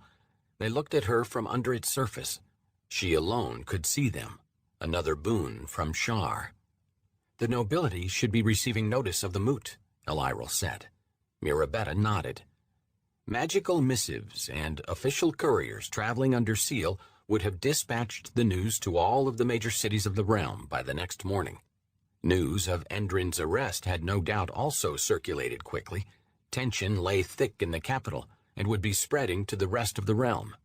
Despite Endrin's claim that he would not turn Ordulan into a battleground, Scattered street fights between forces loyal to Endrin and forces loyal to Mirabetta had left over 36 dead. The capital borders on chaos, Mirabetta observed. Too many soldiers and not enough food. The populace is restless. Elyril sipped her wine, nodded. For years, Mirabetta had sounded out her political ideas with Elyril over a meal. The faces that lived in the table told Elyril how to answer her aunt. She looked to them for guidance, and they did not disappoint. If the safety of the capital is at stake, it is the Overmistress's duty to end the threat. Wraithspur and the guard answer to you now, Aunt. Mirabetta bit the meat off a quail bone. Arresting those loyal to Endrin could cause a riot. The faces mouthed a response for Elyril. Her spell made her words compelling to her aunt. Perhaps just a few of them, then. The key men, the leaders. Abelard Corinthal, for certain. Abelard has fled the city using magical means, Mirabetta said, making a dismissive gesture. He has probably already returned to Serb. Elyril vented her frustration only with a frown. She would have enjoyed arranging for Abelard to die while in custody. She hated the Lathendarian. Not Abelard, then, but the others. The guards could take them from their quarters late at night. You could also arrest a few unimportant men who are loyal to you. That way you would appear to the commoners to be even-handed. Mirabetta devoured her quail, nodded thoughtfully. The streets would be safer tomorrow if the order went out tonight. The citizens would thank you for returning the city to normalcy, Elyril said, while silently thanking Shar and the faces in the table. You could accompany the announcement of the arrests with the announcement of a new food distribution program. Extra grains could be purchased from abroad and ground in the city's mills. You could order the temples to require that their underpriests use spells to create food. The temples would never stand for such a step. They will make food for their loyal worshippers, but not for all. Elyril finished her wine. You are the Overmistress, Aunt, she said simply. If they refuse to comply, threaten to revoke their land charter or tax them until they accede. Mirabetta cocked her head. An interesting idea. One of the mute serving girls appeared at Elyril's side and refilled her wine chalice. The ceiling chandelier cast her silhouette on the table, and the faces sprouted fangs and tore it to pieces. The mute's shadow, silent no more, screamed as it died. Have you determined how best to control the moot? Elyril asked. Mirabetta's face tightened. There is no controlling it. I should not have agreed to it. There is no predicting the outcome of such a thing. Elyril shook her head somberly and played the fool niece. I do not understand why we have need of it. An overmistress has been selected. The moot creates uncertainty at a time when Sembia is most in need of stable leadership. Mirabetta set down her wine glass and nodded. Indeed. The faces fed Elyril her next words. I suppose there is little that could prevent the moot now. Mirabetta tore a wing from a second quail. Little. Elyril made a point of pondering. Aunt, may I be candid? Mirabetta regarded her over the rim of a wine chalice. She took a sip and placed the vessel on the table. Have you not been candid in the past? What I am about to say is of a different cast, Elyril said. Mirabetta studied her face and turned to the serving girls. Leave us, she commanded, and the mute girls scurried from the chamber, leaving behind the Eskeverin wine. When they were alone, Elyril said, Aunt, you hold power, deservedly so. You cannot let it slip from your grasp because your election was held hostage to the threats of a murderer. The state will need you for more than 9-10 days. Mirabetta nodded. Agreed. We are at a critical point in Sembia's history. My cousin and the rest of the High Council stood by in idleness while the elves returned to Corminthir, while Cormyr drifted into chaos, while the harvest failed, and while the dragons raged. They were and remain fools. Endrin did Sembia a service by killing Kendrick. Elira smiled at that. She enjoyed knowing the truth of the murder while her aunt did not. She said, And now you must do the state a service by holding power. Mirabetta nodded slowly and bit her lower lip. I confess to having similar thoughts. There are some among the nobility who would support me in such a move. There are others I could buy. I do control the treasury, but they are too few to ensure my election." Elira shook her head in sympathy. She looked up as if struck with an idea. "Then why an election at all? Why not dissolve the High Council?" Mirabetta scoffed. "Because it will ensure a rebellion, foolish girl." Elira recognized the turned soil of the row and planted her seed. "Has not a rebellion started already, Aunt? A member of the High Council has murdered the Overmaster, and his men do battle in Ordulan streets. No doubt Abelard has returned to Serb to raise an army to challenge you and free his father. It appears to me that sitting idly while such things progress is to play more the fool than Endrin or the Council ever did." Mirabetta frowned, but Elira could tell from her tone that she was intrigued. "You are venturing into deep waters, Elira. But I learned to swim from you, Aunt. Endrin's treachery provides the opportunity for a great woman to take power and make her nation great. The time for a council of so-called peers has passed." Mirabetta took another drink of wine. "The High Council has ever been an ill instrument of state. Speak your mind fully, Elira. You are holding back." Elira rose, took the bottle of wine, and filled her aunt's goblet. She stood beside her and affected a hesitant tone. "Aunt Mirabetta, imagine if some of those invited to the moot did not arrive safely because they were attacked by forces that appeared to be in service to Endrin's rebellion, now led by his son. They will be traveling the main roads of the realm. Only a modest guard will accompany them." Mirabetta stared straight ahead, and Elira could not read her expression.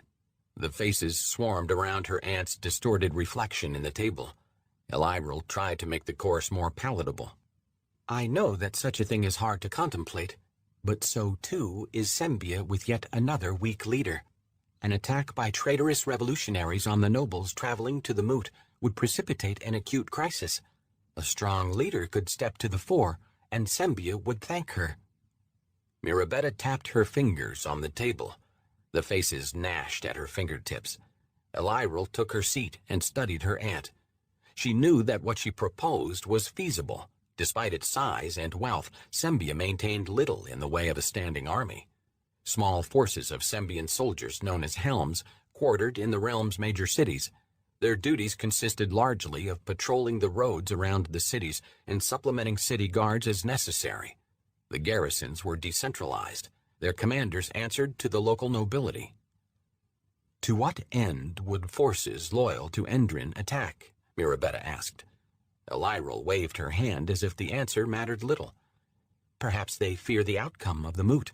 Perhaps they are mad for power and are attacking those who would not join in their treason against Kendrick and now you. The minds of traitors can be fickle." Mirabetta shook her head. "No one would believe Endrin or Abelard to be behind it." "People will believe what you want them to believe," Elira answered. "The story need not be true, it need only be plausible. And it is that. Properly characterizing events is critical, but you can control that. Proclamations could go out mere hours after the attacks, blaming them on Abelard Corinthal and whichever other nobles suit your needs. Most of the rest of the nobility would rally to your cause. Given Sembia's current state, the idea of a war would terrify them. They would want it ended quickly and decisively. The High Council would beg for you to take power as a war regent." Mirabetta shook her head, took another drink of wine. Elira could see her aunt warming to the subject. Mirabetta said, "The High Council could be made irrelevant. We could hold a rump moot instead. They would elect me." Elira finished her aunt's thought. "The very existence of the nation would be at stake. Who in the rump moot other than traitors would risk opposing your election as war regent?" Mirabetta looked thoughtful. "None." She looked up at Elira, her eyes gleaming. "It could work." "It will work," Elira said. "Sembia will prosper again when the reins of the realm are once more in firm hands. History will name you Sembia's first monarch. Your people will thank you." Mirabetta leaned back in her chair and stared thoughtfully at the ceiling. Elira let the matter rest. Her aunt was taken with the idea, and Elira had done as Rivellin had demanded. Sembia had been a tinderbox for over a year. Mirabetta would be the spark to set it aflame. The Nightseer would have his civil war. Another night arrived, and so did another dream of fire. Cale awoke, soaked in sweat and shadows, and slipped from the bed. He must not have been thrashing in his sleep because Vara still slept. He stepped through the shadows and into his sanctuary, the meadow outside the cottage in the dead of night. Stars shone out of a clear, moonless sky. "Where are you, Mags?" he said, worried. Cale did not know what to do next. Or rather, he did know what to do next, but did not want to do it. He had scoured Starmantle and Tazir, but had learned nothing more than what Grathen had told him. With each night that passed, he felt more and more as if he were betraying Magadan by not turning to Mask for aid. Yet he felt that turning to Mask would betray Jack's memory, or worse, betray himself. Midnight approached, and with it came temptation. He could pray to Mask for a spell of divination, use it to locate Magadan. A simple prayer used one time and never again. He looked at his hands, at the ribbons of shadow that dangled from his fingertips. He fought the impulse. Magadan would not want him to do it. He whispered an expletive at Mask and sat in his familiar chair under the elm, surrounded by the night, one with the dark. Crickets chirped. The nightjar cooed. The soft wind stirred the trees. He withdrew Jack's pipe, the pipe he had smoked at midnight for the last year or more, the pipe with which he defied Mask. Holding it by the handle, he eyed it. For the first time, he put it aside unused. Midnight arrived, and Cale cursed Mask again but could not bring himself to smoke. He felt the pull of his god. He resisted, but not for long. He could not let Magadan suffer due to his own stubbornness. He snatched darkness from the air and carefully formed it with shaking fingers into a mask of shadow, which he placed over his face. The shadows clung to his skin. He reached out to his god and prayed. He asked for only a single spell, something that would help him locate Magadan. Mask answered immediately, and Cale could not deny the rush he felt when he connected with his god. He felt a charge in his mind as the power to cast the spell embedded there. Mask tried to give him more power, to draw Cale back fully, but Cale cut off the connection despite the comfort it brought him. He wanted no more than necessary from the Shadow Lord. Heart racing, breath coming fast, Cale whipped his palm through the air and smeared the darkness into a black rectangle that hovered before him. Ready, he murmured the words to the divination Mask had provided. As the spell took effect, Cale pictured Magadan in his mind and spoke his name aloud. The magic went out in search of his friend. Swirls of pitch formed on the lens's surface. Cale powered the spell with his will and again pronounced Magadan's name. The lens remained dark. Cale tried again, and still the spell revealed nothing. He poured all of his desire into the magic, but still it showed nothing. Cale let the magic dissipate, disappointed and worried. Wherever Magadan was, Cale's scrying magic could not reach him. For the moment, there was nothing else to be done. He removed the mask of shadow from his face and dispersed it. "Nothing has changed between us," he said to Mask, but he heard the lie in his words. Something had changed. Cale had opened a door he had closed over a year ago, and he liked what he found on the other side. Shutting it again would be difficult. For the next few hours he sat under the tree and watched the sky, trying to decide his next course. He watched stars rise and set.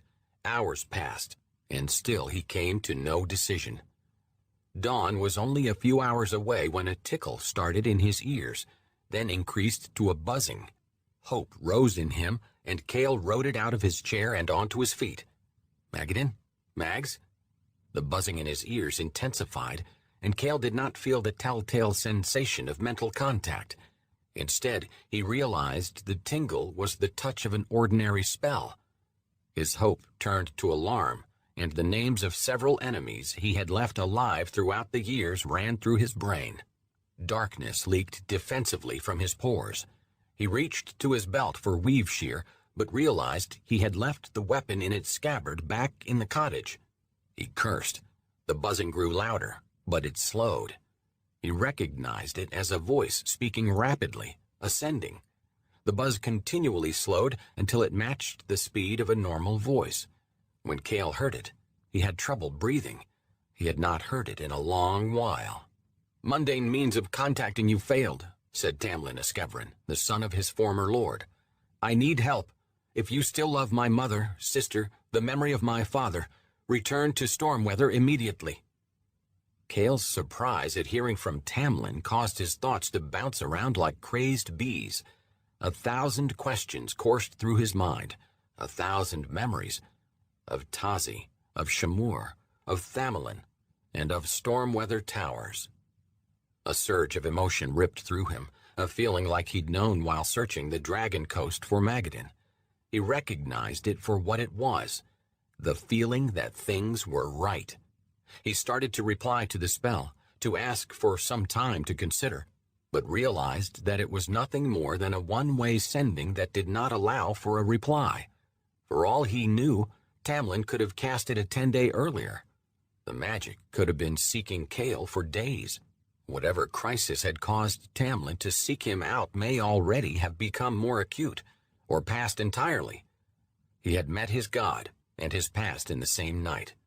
Cephras Dwendon's words bounced around his brain. 2 and 2 are 4. He looked to the cottage where Vara was sleeping, and guilt squeezed his stomach. He chided himself for bringing her there. While he had never misled her with words, he knew his actions had given her a false impression. She assumed he would stay with her in the cottage, but he knew that he would not. A cottage in the forest was not where he belonged. Helping his friends, helping his family, that was where he belonged. Cale considered the implication of the sending. Tamlin had to be desperate to reach out to him. Cale and Tamlin had disagreed often, mostly over the young man's dissolute lifestyle. And when Cale had seen Tamlin change for the better in the months before Cale had left Stormweather Towers, their relationship had never been warm. Cale looked up at the sky and imagined how it would feel to see the Eskevrin again. He realized then that he had already made up his mind. At the moment, he could do nothing more to find Magadan, and Magadan would have told him to go help his family. He would leave at once, and after he had put matters with the Eskevrin to right, he would return to the search for Magadan. He looked back at the cottage and saw Vara at the open window. The sight of her made his heart race. She ducked out of sight, and soon a light flared in the cottage. She emerged carrying a small clay lamp. She wore only her nightdress, and the wind stirred her dark hair. The image reminded Cale eerily of the spirits that he, Jack, Magadan, and Riven had seen on the plain of shadow, moving through the ruins of Elgrin Faw, the Seekers of the Sun. Vara hurried over to the elm. He stood as she approached. "Did I waken you?" he asked. "No," she said. "Not you. Are you all right?" He nodded, positioned the other wooden chair beside his. She sat, and so did he. He saw little good to come from equivocating. "I received a message." She looked at him puzzled. "A message? Tonight? How?" He cleared his throat. "A spell from the son of a very old friend." Vara looked only mildly surprised that Cale had received a magical sending in the dark of night. "The friend you have been seeking?" "No, another." She stared into the woods. So did he. The distance between them was much greater than that between the chairs. "What did it say, this message?" she asked. "It asked for my help," Cale answered. She nodded. Silence sat heavy between them. Cale wrestled with how to tell her he had to leave. Before he could say it, she asked, "Why don't you share with me, Erebus?" The question took him off guard. "What do you mean?" "I mean..." She trailed off, searching for words. "Each night when you leave the meadow and do whatever you do, I lay awake, terrified that you won't come back. Did you know that? You have never told me where you go." what you do. Cale looked at his hands. I thought you were sleeping, and you do not want to know. She looked at him. Yes, I do. I see the bloodstains on your clothes. You try to wash them off in the brook, but I see them. I've asked no questions about it, about anything, but... She looked away. Cale said nothing, merely stared at his hands as if they had an answer. Shadows slowly rose from his fingertips. He watched them drift off into the night like smoke, and made up his mind to tell her the truth. He turned his chair to face her. Here it is, then. Sometimes when I leave here, I go to help some of the villages around us. She cocked her head. Those villages are days away, Erebus. Cale nodded. You know what I am, Vara. I can travel very fast through the darkness. She stared at him, eyes wide, and nodded at him to continue. While I'm away, He gazed into the night. Kill things. Creatures, mostly. Marauding monsters, trolls and the like. It's gotten worse of late, but sometimes people. It depends. That is the blood you have seen on my clothing. He saw the shock in her eyes, but pushed onward. They are evil things, Vara. Evil men. She scooted back in her seat, as far from him as the chair allowed. He doubted she even realized it. He knew then that leaving was the right thing to do for her, too. Why do you do it? Cale swallowed. Because I promised a friend once that I would try to be a hero. It sounds absurd, I know, but I meant it. And when I do those things, I'm keeping the promise to save people. Vara stared into the woods. The world is too big to save everything, Erebus. He shook his head. She did not understand. I do not want to save everything. I just want to save something. I need to. The moment the words left his mouth, he regretted them. Vara's look was sharp enough to cut flesh. She studied his face. Is that why you brought me from Skullport? Because you needed to save me? Cale could not look her in the eyes. His silence answered her well enough. You don't love me? She asked softly, and her voice quavered. He did look into her eyes then. He leaned forward and took her hands in his. She was so warm. Vara, I care for you very much. I feel something between us, something wonderful. But there are things I must do, and those things stand between us like a wall. That's why I do not share myself with you. I cannot keep my promise here. It's not enough, what I'm doing. I need to do more. He swallowed, then said, I felt like myself when I was looking for my friend, Vara.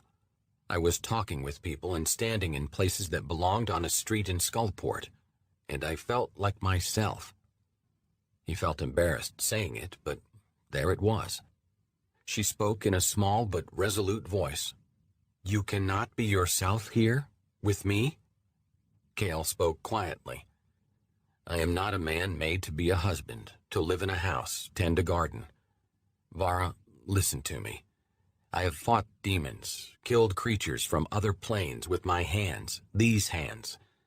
He held up his shadow-enshrouded hand, scarred and calloused. I watched a wizard dim the sun, then broke his body as mine broke. I am different from other men, more than in my skin. I've seen 40 winters, and I will see hundreds more, thousands maybe. But who I am, what I am, was determined in a few key hours scattered over the course of my life up to now. I cannot change that. I do not want to change it.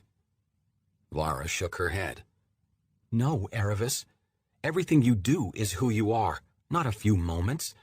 You choose to focus on certain events and let those define you, but they needn't. You are more than that. Cale looked away. He could not expect her to understand. She did not know what he had seen, what he had done. She glanced up at the stars. We are finally talking to one another, but only to say goodbye. Goodbye sounded hard to Cale, but he nodded and said nothing. He could think of nothing else to say. She took a deep breath and laid her palm on his cheek. "Do you remember what I said to you back in Skullport when we first met?" Cale spoke 9 languages, but Vara's words then, still stuck in his brain, had confounded him. Relaine Ilnes Bergis. "It means, I know your soul. And I do, Aravis. I do not want you to leave, and I do not think you are as different from other men as you think. You would be a good husband, a good father. Your deeds are different, but not your heart." She smiled, and Cale thought her beautiful. "You would stay if I asked you. I know you would, but you would resent me for it. I cannot live with that." Cale started to protest, but knew she spoke truth. They had never lied to each other. He would not start now. "We are connected, Aravis. I don't know how or why. I just know that we are. Do what you must. Go help your friends. I'll remain here." Cale looked into her eyes. "What will you do?" She smiled and waved a hand at the cottage. "I will keep up the house and tend my garden. I will draw water from the well and put food on the table. This is home for me now. It will not be the same without you, but it will still be home." "I am sorry, Vara," Cale said, and meant it. She smiled. Her tears glistened in the starlight. "I know those are not idle words. That is why I love you." She touched his lips. He kissed her fingers. She closed her eyes and smiled. Without another word, she rose, pushed him back in the chair, and climbed atop him. "Vara," she hushed him with the finger on his lips. He looked into her eyes and understood. They both knew this was farewell. He surrendered to the moment, wrapping his arms around her, kissing her neck. Her body radiated warmth. His radiated shadows. Her hands answered his, caressing his shoulders, his hair, the back of his neck. She kissed his ear, his lips. He slipped her nightdress over her head and ran his hands down the length of her nude body. She tugged at his nightshirt. He put everything out of his mind except her smell, her touch, her taste. He wanted to remember them always. She responded with the same urgency. Soon they were lost in each other, and his hands, the blood-stained hands that killed demons, slods, and dozens of men, were gentle for a time. Afterward, they walked naked to the cottage in silence, holding hands. When he entered, he took his gear from his old wooden chest and donned his enchanted leather armor, strapped on weave shear and his daggers, pulled on his boots. His gaze fell upon the book he had received from the guardian of the Fane of Shadows. He had not opened it in over a year. The last time he had opened it, he discovered that Mask had placed a black mask within it, a new holy symbol. He held the book in his hands, studying its face. He flipped open the cover. No mask. He smiled with relief and put the book in his satchel. Vara watched him throughout. "Must you leave tonight?" "I think it is better this way, Vara." She nodded and said softly, "I have something for you." She went to her night table and took something from the drawer, a piece of cloth, a black piece of cloth, a mask, Cale's holy symbol. Shadows swirled around him. "I found it in the garden 2 days ago. The wind must have blown it there. I knew what it was, but I said nothing. I'm sorry, but I kept it for you. I've known since then that you would leave." She held it out for Cale. He hesitated, took it, and stuffed it in his pocket. It lay there like a lead weight. She looked up into his face. "When I wake up, you will be gone?" He nodded. "I will wait until you fall asleep before I leave." "I hope you will return." He said nothing, kissed her once, embraced her one last time, and she climbed into bed, into their bed. He sat with his hand on her hip while sobs shook her. He could not stop his own tears. Exhaustion eventually overcame her, and her breathing grew steady. He stood and took a long look around the cottage. He had called it home for over a year. It had been a good year. He looked down on Vara, committed her sleeping face to memory, pulled the shadows about him, and transported himself to Selgaunt, back to the only family he'd ever had. Chapter 8. 29 Marpenoth, the Year of Lightning Storms. Cale appeared where he had intended, in a narrow alley off Ronsel's Ride in Selgaunt's warehouse district. Crumbling mud brick walls boxed him in. Barrels and crates lay haphazardly strewn through the alley. The smell of old vomit and stale piss hung in the air. Cale almost smiled at the familiarity of the odor. He glanced up and down the alley and saw no one. "Heyo, but you took time enough coming back," said a voice. Cale whirled around, jerking weave shear from its scabbard. Shadows swirled from steel and flesh. He spotted the speaker, a slim, dark-haired man with several days' growth of beard on his face, huddled prone against the alley wall. How had Cale missed him the first time? The man lifted himself on his elbow and peered up at Cale out of a mass of threadbare, filthy clothes and a misshapen, stained cap. Cale figured him a drunk. He saw no weapons. Cale lowered weave shear, took a few 5 stars from one of his belt pouches, and tossed them on the ground near the drunk. "Mind your own affairs, friend." The drunk did not even glance at the coins. He had eyes only for Cale. "Haven't I been doing that all this time?" he asked. The man's knowing tone made Cale wary. Weave shear still in hand, Cale approached until he stood 2 paces from the stranger. Shadows oozed lazily from Cale's blade. "How do you mean?" Cale asked. The drunk chuckled and sat up with a grunt. Cale realized that the stench of vomit and piss came from the man's clothing, not the alley.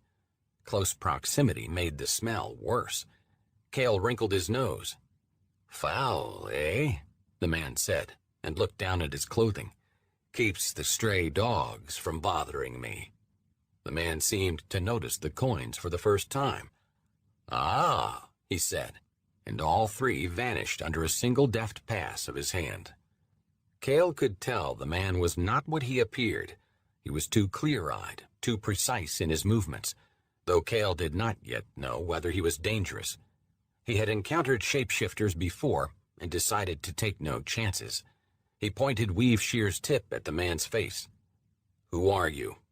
The man seemed unbothered by the shadow-bleeding blade pointed at his face. He reached up and put a fingertip on the edge. Shadows from the steel corkscrewed his finger. "Nice weapon," the man said. He took his finger from the blade, produced one of Cale's 5 stars, and tossed it into the air. He caught it on his fingertip, balanced upright on one of its 5 corners. Cale kept the wonder from his face. He knocked the coin from its perch with weave shear, and it chinked on the stones of the alley. "I will ask you only once more. Who are you?" The man frowned at the fallen coin. He looked up and asked, "Who do you think I am?" Cale said nothing, though something about the man felt familiar. The man leaned over, picked up the 5 star, pocketed it, and stood. "Why are you backing away?" the man asked. Cale had not realized he was. The man smiled, nodded at the pocket in Cale's vest. "Is that where you keep it?" Cale's flesh goose-pimpled. "Keep what?" The man said, "The mask." Shadows swirled around Cale. How could the man have known of the mask? "You have been scrying me," Cale said, and tightened his grip on weave shear. The man smiled and shook his head. "No, I left it for you in the meadow, and you often keep it in that pocket. I do not need to scry you, Aravis. I know you better than anyone." An identity for the speaker registered, and Cale's heart thumped against his ribs. His breath came fast. Who could have known of the mask? Who could have left it for him in the shadow? You are backing away again, the man observed. Cale held his ground, his mind racing. The idea was absurd. He shook his head.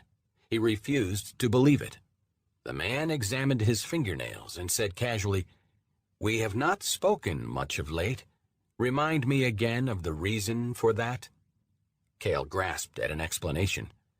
"Tamlin sent you to me, and you were scrying me, despite your denial." The man smiled. "No, but you already know that." Cale was shaking his head. It was impossible. Impossible. "Why do you not just ask me?" the man said. Cale just stared, sweating. He dared not ask. He dared not. "Go on," pressed the man, and took a step toward him. Cale stood his ground, but only with difficulty. "Ask," the man said. "I know how you like to ask questions to which you already know the answer. Ask." Cale licked his lips, but his tongue was dry. His thoughts raced through his head so quickly they did not make sense. He felt dizzy. "It cannot be," he mumbled. The man chuckled. "But it is. I am slumming," he said, as if that explained everything. Words crept up behind Cale's teeth, and he could not hold them in. He had to hear the man say it. The man smiled, waiting. "Who are you?" Cale asked. The man winked, and shadows engulfed him. When they parted, the filthy rags had disappeared, replaced by oiled black leathers, high boots, a gray cloak, and several slim blades at his wide belt. Cale took another step back, eyes wide. His legs gave way under him. He used weave shear to prop himself up. The stink vanished with the old clothing. The man's face went from plain and unshaven to sharp, clean, and handsome. He appeared years younger than Cale. Only his smile remained the same. Cale recognized the face. He had seen it before on a statue in the Fane of Shadows, on the statue of Mask, the Shadow Lord. "It cannot be," Cale said. The walls of the alley were falling in on him. "I have always explained that it is possible," said the man, the god, as he dusted off his breeches. "Filthy alley." He looked up and stared in accusation at Cale. "I give you power to walk the shadows anywhere you like, and always you appear in alleys. Why not a bathhouse, or better still, a high-end brothel?" Cale could only stare, his mind racing, his heart pounding. To his surprise, the awe subsided, replaced by the seed of something else. He was looking at the god who had caused him to sacrifice his humanity, whose schemes had led to Jack's death. Anger, rooted in Cale's soul, chased away the fear, killed the reference. "What is it?" the man asked him, a puzzled look in his eye. "Speak your name," Cale said, his tone hard. He wanted to hear the name aloud before he did what he had to do. Shadows haloed his body. Mask looked across the alley at Cale with a frown. "You look upset. You are not still angry about Jack, are you? You know, you have never had a sense of humor. Even as a boy, you—" Cale snapped like a bowstring, and once loose, his pent-up anger could not be reined. He roared, bounded forward with his shadow speed, and slashed with weave shear at Mask's throat. Rage fueled his strength. The blow could have decapitated an ogre. The god barely moved. He produced a slim black dagger from his belt and parried the larger blade with a casual air and an infuriating smirk. "Now that is amusing, trying to kill your own god." Cale gritted his teeth and used his greater size to push Mask against the alley wall. "Really?" Mask asked. "We are going to go through all this? I wasn't sure, but—" Cale reached down to his belt, pulled a punch dagger, and drove it into the god's abdomen. The blade sank to the hilt. Cale stared Mask in the face. Rage made his voice growl, "Never say his name. Never." Mask did not even wince. He glanced down with a surprised look at the dagger protruding from his gut. Cale twisted it. He had never in his life felt such satisfaction. Mask looked into Cale's face, and anger flashed in the god's eyes. "That is overdoing it a bit, don't you think?" The god covered Kale's dagger hand with his own. Kale felt the strength in Mask's grip. The god muscled the blade backwards, out of his flesh, and twisted Kale's hand with a jerk. Kale's wrist audibly snapped. Agony flared. Kale screamed. The dagger fell from his limp hand. His shadow-steeped flesh immediately set to repairing the break. "Now," Mask began. Kale ate the pain, threw himself forward, and smashed his head into the bridge of the god's nose. He heard a satisfying crunch. "Damn it!" Mask snarled. He shoved Kale backward to arm's length and kicked him across the alley. The blow hit Kale in the center of his chest and cracked his sternum. The impact with the opposite wall broke several ribs and drove the breath from his lungs. Kale grimaced from the pain and slid to the ground among a pile of crates. Shadows roiled protectively around him. He breathed with difficulty through the shattered ribs. Head cocked, Mask stared at him across the alley. Surprise had replaced anger in the god's eyes. His nose was not bleeding and showed no sign that Kale's blow had broken it. Kale knew then that he could not harm Mask, not permanently, but he did not care. He lifted himself to his feet and brandished Weave Shear. "Let's finish this," he said. "Now, here." Mask studied him for a moment. He put 2 fingers to the bridge of his nose and tested the flesh. "That was a good blow," he said, and chuckled. Kale's flesh had mended his broken wrist and partially repaired his ribs. He took a step forward, blade ready. "I have another one for you." Mask shook his head and sighed. He sheathed his dagger and held up his hands in mock surrender. "Very well. I will never say his name again. Well enough?" Kale said nothing but stopped his advance, breathing heavily. Mask chuckled. "Hey-ho, but you are stubborn. You should have been Torm's chosen." A rush of emotion pulled words from Kale. "I should not have been anyone's chosen." Mask scoffed, then sneered. The latter expression looked so like Riven's that Kale would have thought them brothers. "Come now," the god said. "You are what you are, Aravis. You chose me as I chose you. That is the way of the multiverse. How could it be otherwise?" Kale recognized the truth in the words and hated it.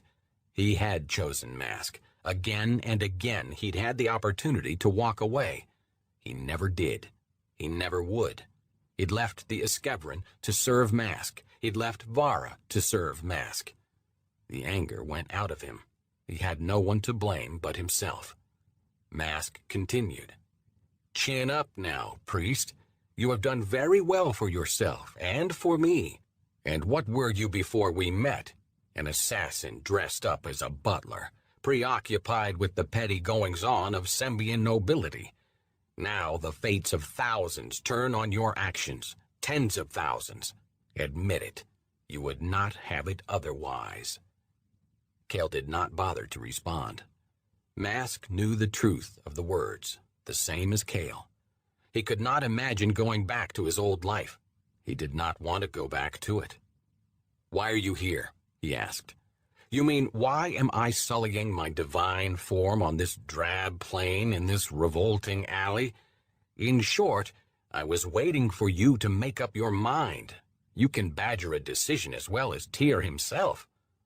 Kale leaned on Weave Shear to steady himself. "As usual," Kale said, "that is no answer to my question." Mask smiled. "True. Here is the answer, then.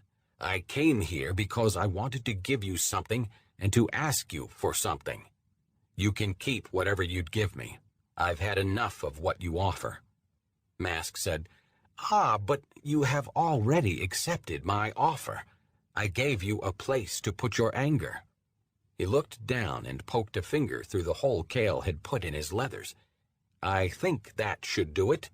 You feel better, no?" Actually, Kale did, though he did not say so. "Good. Now take the mask from your pocket and put it on. Cast a spell. Do what you were called to do. There is no time for your doubts." Kale thought of Jack, stood up straight, and sheathed Weave Shear. "No." Mask looked surprised, then puzzled, then angry. "No? In my own time, Kale said, if ever. You aren't the one to whom I answer. That halfling again, Mask said, and shook his head. Time is running out, priest. Your own, and that of everyone else. You will learn that soon. Kale held his ground. In my own time, I said. Mask glared at him. Who do you think you are? You are nothing more than my tool, my weapon. Kale answered the glare with one of his own, and dared speak his thoughts aloud. A bluff. You chose me, and I chose you. You said so yourself. I may be your tool, but you are also mine. I am your chosen, the first of 5. I may need you, but you need me too. Mask stared at him, clucked his tongue, then he shrugged and tried to look casual. I will get another. The second will do. Mask's second was Drasic Riven, a one-time rival of Kale's, but now a friend. A lie, Kale said. Riven is as loyal to me as he is to you, and we are too far along for a change. As you said, time is running out. He let that sit. After a time, Mask nodded, and his face softened to a smile. All right, true. I need you. But as you admitted, you need me, too. So we need each other, well enough? Kale shrugged. Mask seemed to take it as agreement. Things will start happening soon, Mask said. When they do, you will be glad to be my chosen. Enough riddles, Kale said. What will start happening? Mask said, the cycle of shadows, and that is not as good as it sounds, I am sorry to say. Since this city is where you and I had our beginning, it seemed fitting that it also be where we begin the end. A pit formed in Kale's stomach. The end? The end of what? Mask made a gesture that indicated all of Selgaunt, or maybe all of Sembia. This, that, many things. Kale shook his head. You are saying nothing. You make no more sense than Sephris. Mask raised his eyebrows. Sephris Dwendin made consummate sense. You know that. That is why you ponder his words so often. You know, I was much like you once, rebellious, thinking I had the right of everything. He rubbed his chin. I was more handsome, of course, and laughed more, and killed less, at least then. But otherwise, we would have been kith. The words surprised Kale. You were a man?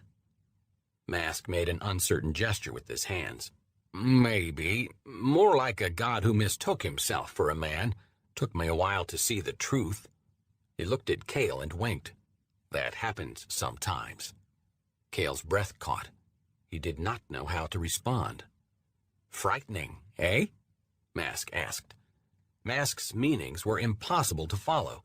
He could be saying one thing, he could be saying another. Kale had had enough. Ask me for what you want, Kale said. I have seen enough of you. I returned to see my family. You are seeing your family. Kale could not form words for a moment. At last he said, I mean the Iskevrin. Mask nodded. I know what you mean. Very well. Listen to me, priest. When the time comes, I want you to recover something for me. I want your word that you will do it. Kale said, do it yourself. Mask shook his head. The rules do not allow for that, I fear. I am already breaking them, bending them, at least by talking to you in person. But things are changing, and who better to bend the rules than the god of thieves? No, you must do it for me. Your word. What is the item? Kale asked. I did not say it was an item. It is something someone stole from me long ago. You will know it when you see it, and when the time is right to take it. Kale could not help but chuckle. Someone stole something from the god of thieves? See, you do have a sense of humor. I knew it. Who took it? Kale asked, and thought immediately of the answer. Kessenrel? Mask's smile disappeared, and he nodded. Kessenrel. A most disappointing creature, most disappointing. Why should I do it? Kale asked. Do I have to say it? You will do it because you can do nothing else. 2 and 2 are 4 and all that. Kale considered. Then you must do something for me. I have already granted you the satisfaction of wounding me. I want something more, Kale said. You have been too long among Sembians, Mask said. You haggle even with your god. Kale waited. Mask waved him on. Kale said, Tell me where Magadan is. Mask smiled, and Kale saw the maliciousness in it. If I tell you, you will not be able to save him, and others, many others, will suffer and die. Shall I tell you anyway? If I do not, I think you will learn it. He smiled. In your own time, but Magadan will suffer in the meanwhile. Kale stared into Mask's face. You are a bastard. Yes, Mask said, and bowed. Much more than you know, but not how you think. Shall I tell you where Magadan is? Kale considered, tempted, but shook his head. Magadan would not want others to suffer in his stead. No, he said. You still must give me your word, Mask said. You have it, Kale said absently. Mask nodded. Then I will give you this without additional charge. Magadan's fate is tied to Sembius.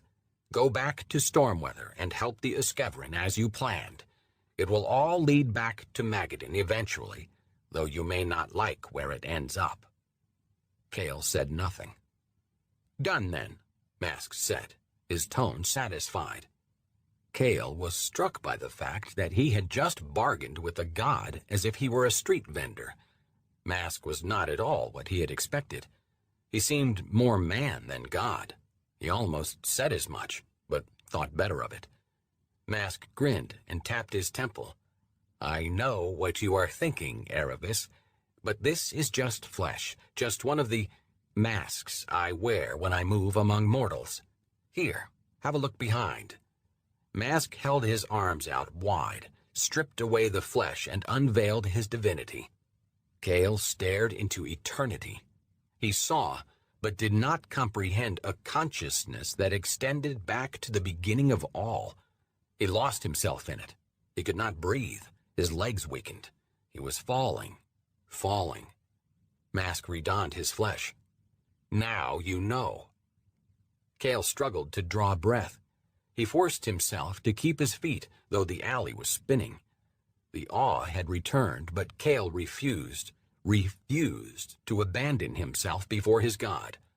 Mask smiled. So stubborn and so prideful. That is why I chose you, you know. That and a few other reasons. Mask's voice sounded far away. Kale feared he was losing consciousness. Mask said, In a few hours, this will start to fade. You will tell yourself it was just a dream, or a trick, or a vision, and maybe it was. But your promise stands, and when events start to speed ahead, remember that I did not create any of this. Others are responsible for it. I am just fiddling around the edges, responding to the inevitable. You do not understand now, but you will, a long time from now. Kale vomited onto the alleyway and heaved until he had emptied his stomach. When he looked up, Mask was gone. He spit to clear his mouth and reached back for the wall to steady himself. He took some time to let his head and stomach settle. Something glinted on the ground. The 5 stars he had tossed to Mask. Hadn't Mask taken them? He needed time to think. His head felt muddled.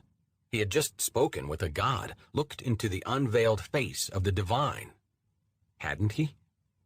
He stared at the coins, unsure. He left them where they lay and walked out of the alley onto the street. Shadows cloaked him, and Kale found comfort in their embrace. He walked the street in silence.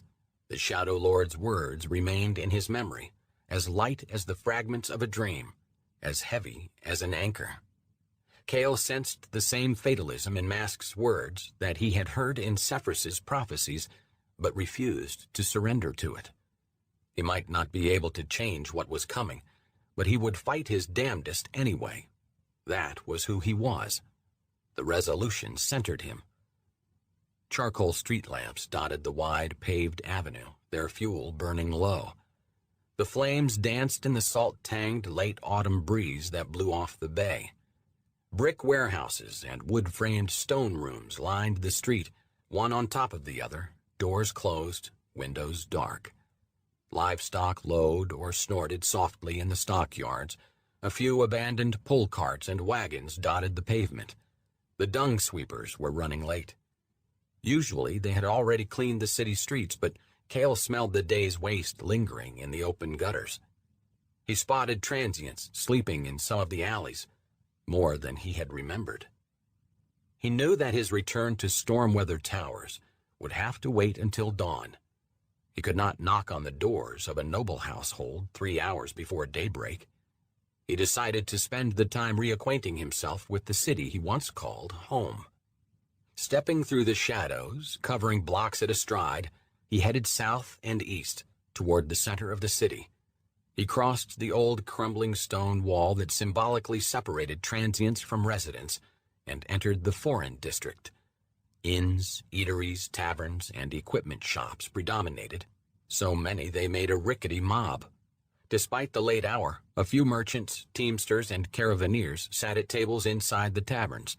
Smoke and hushed conversation leaked from the unshuttered windows.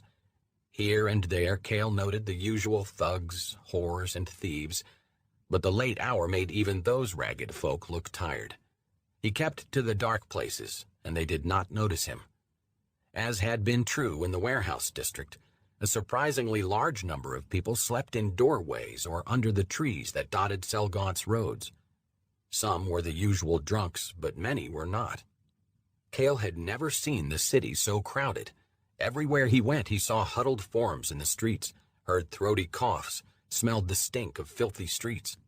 He found the bazaar quiet, but for the snores of peddlers sleeping in their carts and vendors sleeping in their stalls.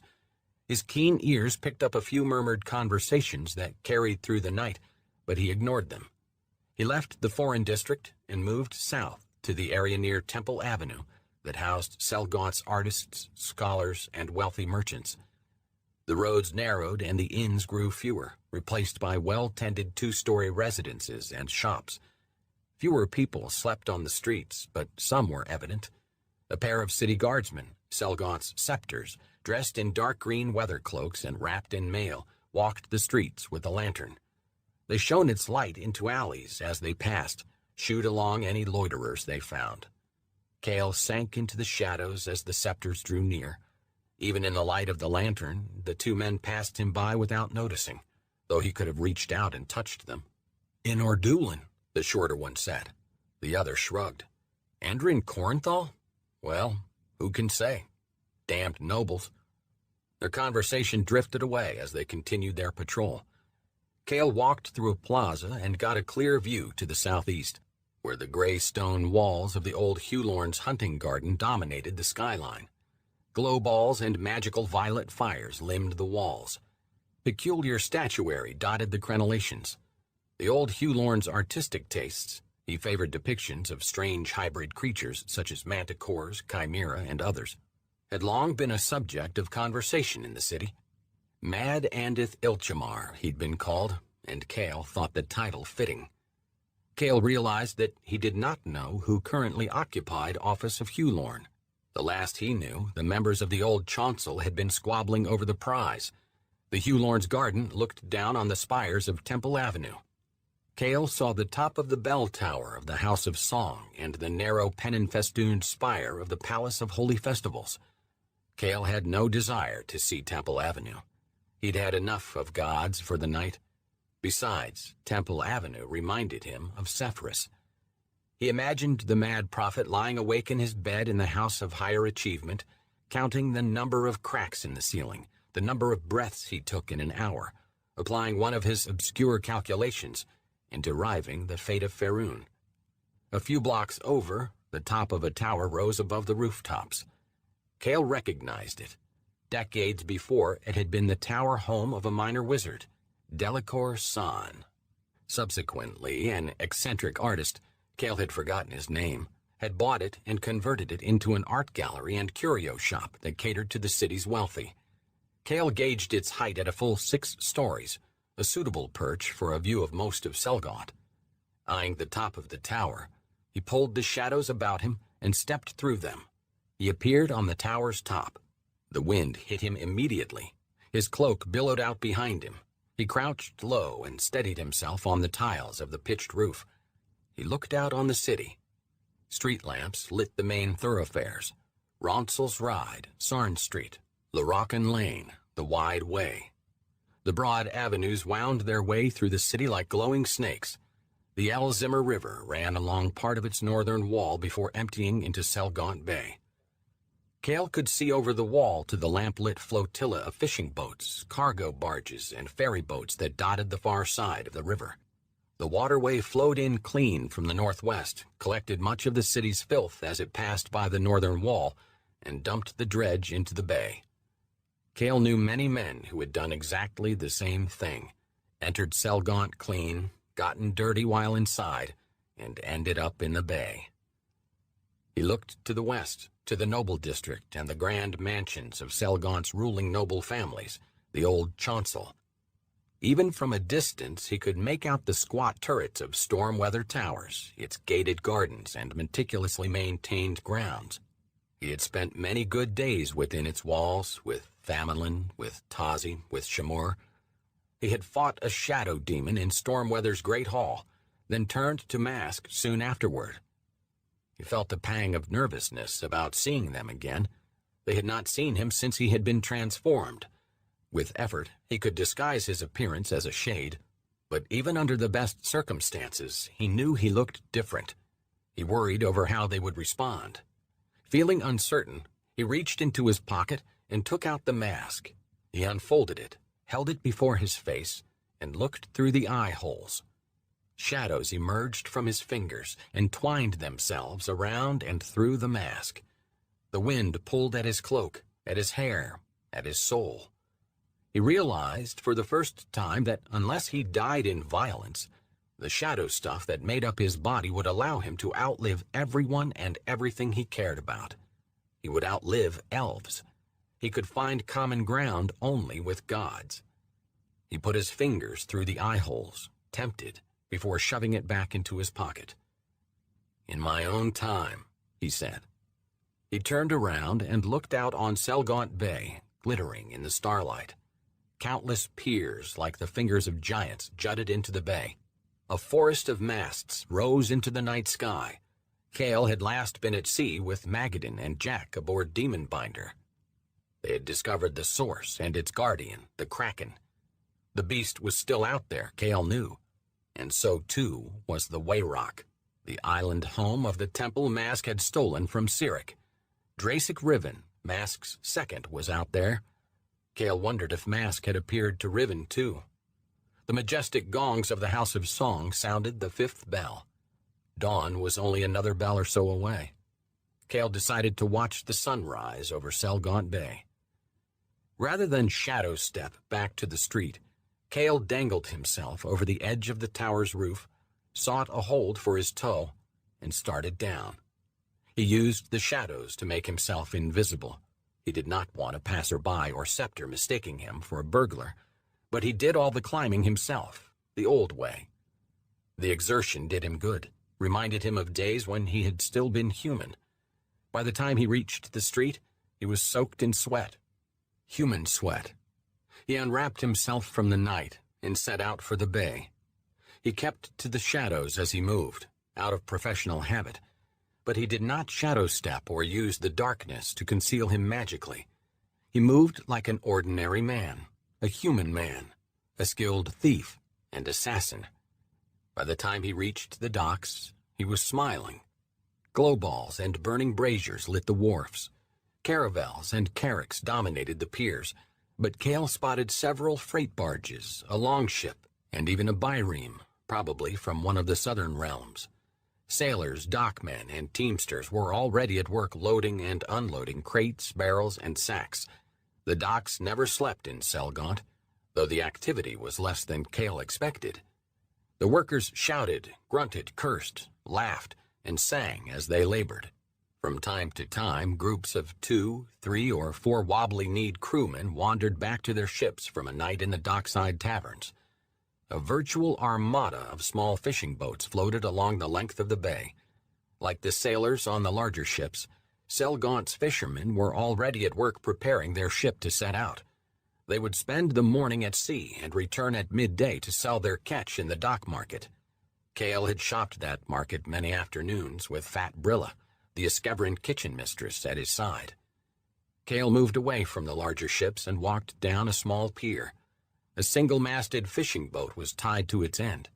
A wiry fisherman as thin as a whip blade sat in the boat, tending a net. A young man that Cale took to be his son examined the tiller, the mast, the sail. The youth saw Cale approaching. His eyes went to the weave shear, and he nudged his father. The fisherman turned around and took in Cale's appearance. A knife lay on the bench near him. Cale tried to look harmless, not an easy task. "Do you mind if I sit? I want to watch the sunrise." The son could not take his eyes from Cale's blade. The elder fisherman shrugged. "As you wish," he said, and went back to work on his net. When the boy continued to gawk at Cale, the fisherman said to him, "Mind that tiller, boy." Cale's presence might have made trained killers nervous, but not a Sembian boatman. Selgaunt's fishermen had a well-deserved reputation for being unflappable. Cale smiled, sat, and let his legs dangle over the pier. The fishermen cast off before the sun rose. The elder nodded a farewell at Cale, the younger waved, and they released the lines. The sun oared them away from the pier. Cale watched them grow smaller and smaller as the eastern sky turned from black to gray. The sky brightened with every passing moment until the sun peeked over the horizon. Backlit by the dawn, the boat and the 2 fishermen looked like nothing more than shadows. Cale knew the feeling. The slate sea turned blue under the rising sun. The light crept across the water and stung Cale's flesh. The rays caused Cale's shadow hand, the hand with which he had driven a punch dagger into the gut of the god of thieves, to dissipate into nothingness. He had lost the original hand to a Slod's jaws while doing Mask's will. His transformation into a shade had regenerated it, but only in darkness or shadow. It seemed to him fitting that it was the instrument through which he had wounded Mask. The fight in the alley already seemed like a dream, the recollection hazy and distant. He wondered if the whole exchange had happened only in his head. He had no wounds to show for it, but of course he would not. His flesh effaced wounds as effectively as the sun effaced his hand. He decided it had been real. It had felt too good to be otherwise. He had stabbed his own god, and the bastard had deserved to be stabbed. How many priests would have liked to have done the same? He smiled, then grinned, then chuckled. The chuckle gave way to laughter, which transformed into a full-on belly laugh. A passing sailor walking by eyed him as if he were mad, but Cale did not care. He could not remember the last time he had laughed so hard. By the time he finished, he felt better than he had in months. He waited for the sun to rise fully over the sea, then rose and followed the light west toward storm weather, toward his past, toward his future. He was still smiling. Chapter 9. 29 Marpenoth, the Year of Lightning Storms. Mirabetta and Eliril sat across the table from Malcor Forin. The rising sun cast blood-red light through the leaded glass windows of the small meeting chamber in Mirabetta's manse, Ravenholm. The mercenary's right eye drooped from an old wound, and pale scars crisscrossed his muscular arms. He looked uncomfortable in his attire, the high-collared shirt and vest of a Sembian gentleman. Eliril imagined he would have preferred his mail and helm. He wore his graying hair in a helm cut. A broadsword, rather than a gentleman's rapier, hung from a battered scabbard at his belt. "You sent for me, Overmistress?" Malcour said. Mirabetta had employed Malcour's mercenary company, the Blades, often over the years, sometimes as escorts for the caravans of the Six Coffers Market Priacos, a trade consortium in which Mirabetta held controlling interest. Sometimes she hired him for darker deeds. Malcour had proven his proficiency at bloodletting on several occasions. Elyril thought that he and Mirabetta possessed similar temperaments, ambition unrestrained by moral foibles. Elyril also knew that her aunt and Malcour had occasional sexual relations. She thought it strange, since they did not appear to like each other much. She suspected the coupling was performed without sentiment. The mental image amused her, and she had to swallow a smile. "How many of the Blades are available at this moment?" Mirabetta asked. Malcour rubbed his cheek with the back of his hand and pondered. 30 are away on jobs. I have about 100 men to hand, and all are eager. Most have been idle for nearly a month. Elyril and Mirabetta shared a satisfied look. 100 men would be enough. Elyril knew the Blades to be a diverse force. Most of them were former Sembian and Cormyrian soldiers with a taste for violence, but Malcour also commanded a few wizards, a cadre of warrior priests in service to Talos the Thunderer, and a handful of highly skilled men who could act as scouts or assassins for the larger force. Mirabetta said, "Malcour, I have some delicate work that needs to be done. You have the stomach for it. Know that it is for the good of Sembia." Malcour snorted derisively. "Sembia can sink into the inner sea for all I care. And I mean no offense, Countess. I am interested only in the payment." Mirabetta smiled tightly. "I understand. Then have 80 of your men ride south along the Rothavir's road. Weirden Cost has communicated with Lady Merilith already. The Ceralunian delegation to the Moot is on its way north. They will skirt Selgaunt. I want your men to attack them." Malcour did not flinch from the politically sensitive nature of the targets. Elyril thought he would have made a fine Sharon. "All of them should die?"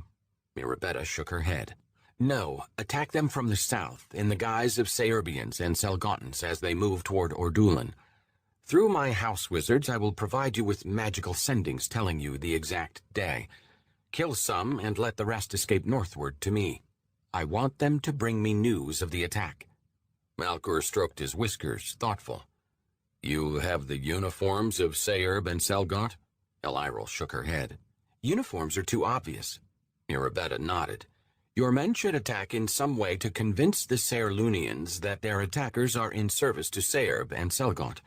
I am sure you will think of something. After the attack, the men should return in small groups to Ordulan. It goes unsaid that none of your men should know of the nature of the attack until it happens. It also goes unsaid that none of them should be taken prisoner or left dead on the field," Elyril added. Malcour looked at Elyril. "My men have never lost a battle, mistress. Some nobles out of Saerlun and their ceremonial guard are not going to change that." He looked at Mirabetta and leaned forward in his chair. "The proffered payment, Overmistress?" Mirabetta leaned back in her chair. "I will pay your men twice their normal fee, and you, Malcour, have my promise that when the time comes, you will be reinstated into Sembia's army and named my commander-general." Malcour tried to disguise it, but Elyril caught a flash of interest in his eyes. He had once been a general in Sembia's helms, but Kendrick Selkirk had dismissed him from his post for excessive brutality in policing the roadways. Malcour, pretending to ponder the offer, shrugged. "Promises are hard to spend, Overmistress." "Triple the fee," Mirabetta said, and Malcour smiled. One of his front teeth was missing. "Done, Overmistress," he said. "I will muster the men and wait word from you." Mirabetta said, "You cannot lead them, Malcour. I have a special task for you and a hand-picked group of your men to perform." Malcour's eyebrows rose in a question. The man fairly sweated greed. "Oh?" "My informants have located Kendrick Selkirk's sons. They are in Scardale, preparing to journey to Ordulan." Her words hung in the air, fat with implication. Malcour's eyes narrowed, and he said, "I would enjoy nothing more than seeing the sons of Kendrick Selkirk at the end of my blade." "Here is your opportunity," Elyril said. Malcor nodded and looked to Mirabetta. Some of my blades are skilled at what you require, and I have a diviner who may be able to locate them on the road. But Miklos Selkirk will be accompanied by his silver ravens. You will have a large battle to explain. Elyril knew that Miklos commanded his own mercenary company called the Silver Ravens. They were less swords for hire than adventurers for hire. One of the Silver Ravens had been operating as a spy for Mirabetta for the better part of a year. He had informed them of Miklos and Kaven's whereabouts. No, Mirabetta said. He is traveling in disguise with only his brother. Few know he is coming. He hopes to arrive in Ordulin in secret and perform his own investigation of his father's death before revealing himself to the moot. Malcor leaned forward in his chair and put his elbows on the table. Miklos is well known, Overmistress. If word got out— Word should not get out, Mirabetta said. That would put us both in grave danger. This is why we can trust one another, Malcor. Malcor nodded. The Selkirk job will cost more, for the men and for me. Mirabetta smiled. I would expect nothing less, dear Malcor. Quadruple the fees, then. A deal? Malcor looked pleased. He pushed back his chair and stood. A deal, Overmistress. I can muster the men immediately. Mirabetta stood and extended her hand to Malcor. He took it, kissed it, lingered over it. It is always a pleasure to be in your company, he said suggestively. Mirabetta smiled, clucked her tongue, and waved Elyril from the chamber. Leave us, Elyril. We have more business to discuss. Elyril had no doubt. As she left her aunt and the mercenary leader to their lovemaking, she touched her invisible holy symbol and thanked Shar. The plan to employ the blades to attack the Serlunian delegation had been largely hers. With one stroke, they would invent a rebellion, make Serlun a staunch ally, and eliminate Miklos Selkirk, a man who would have stood firmly against Mirabetta's appointment as war regent. Sembia soon would explode as surely as a Gonsman's firebomb. Elyril chuckled when she considered how easily Sembia would descend into civil war. The tools had been in place for years. They had wanted only someone to wield them. Daylight showed Selgaunt for the rouge-covered whore she had become. Kale was appalled by how much the city had changed over the last year. Groups of destitute refugees crept out of the alleys and dark places of the city and sat listlessly on the walkways or streets until shopkeepers or the scepters moved them along. Many begged alms, and almost all of them looked hungry. Surreptitiously, to avoid being mobbed, Kale slipped a few silver ravens into the palms of the women and children he passed. Selgaunt had been a wealthy city for so long that seeing so many poor on its streets shocked him. Kale guessed they must have come south from the upcountry, fleeing the drought, the rage, the rain of fire, and the Daemon Fae. He thought of Vara's words, "The world is too big to save everything." Looking into the dull eyes of the hungry, he thought she had been as much a prophet as Zephyrus. The streets lacked the usual vendors hawking day-old bread and browned fruit. The typical smells of breakfast cooking did not fill the morning air. Instead, stick figures wandered the streets, and the air smelled of dumped night soil and despair. Shopkeepers tried to hold up the pretense that Selgaunt was still Selgaunt, sweeping their stoops, setting out their wares, but even they looked underfed. Selgaunt reminded him more of Skullport than anything else. He made his way as best he could through the deprivation. He knew that he could pray to Mask for the power to cast spells that created food. He knew the priests of other faiths could do the same, and wondered why they had not. At least 20 priests lived in the city who were capable of casting the spell. Perhaps they were seeing only to the needs of the wealthy, or perhaps they were casting the spells for the needy and the magic was not enough. It occurred to Kale that the famine was not simply a problem of feeding the refugee villagers. The villagers had been the ones to feed the city with their crops and livestock. The recent disasters had forced the farmers into the city, and not only did they need food, they were no longer producing food for Selgaunt. The problem would only get worse with time. It would take a small army of priests to feed a city the size of Selgaunt. A disturbance in the street ahead drew his eye. A wave of people jumped to their feet and pushed toward the middle of the avenue, all racing away from Cale. Many shouted, raised their fists. Cale fought his way through the press to see. A caravan of mule-drawn wagons from the outlying farms rumbled down the center of the city. Turnips, leeks, and sacks of grain lay piled in the wagon beds. Armed scepters surrounded the caravan and held the press of people at bay with their shields. 2 scepters rode in the wagon, straddling the food as if it were gold. "This food is going to the market," one of the scepters shouted. "Make your purchases there." "Purchase?" a man near Cale shouted. "We cannot afford to pay. A bag of turnips costs a 5-star. We're hungry here, guardsmen." Many in the crowd shouted agreement and pressed closer. The scepters looked alarmed, as did the teamsters driving the wagons. Even the mules looked skittish.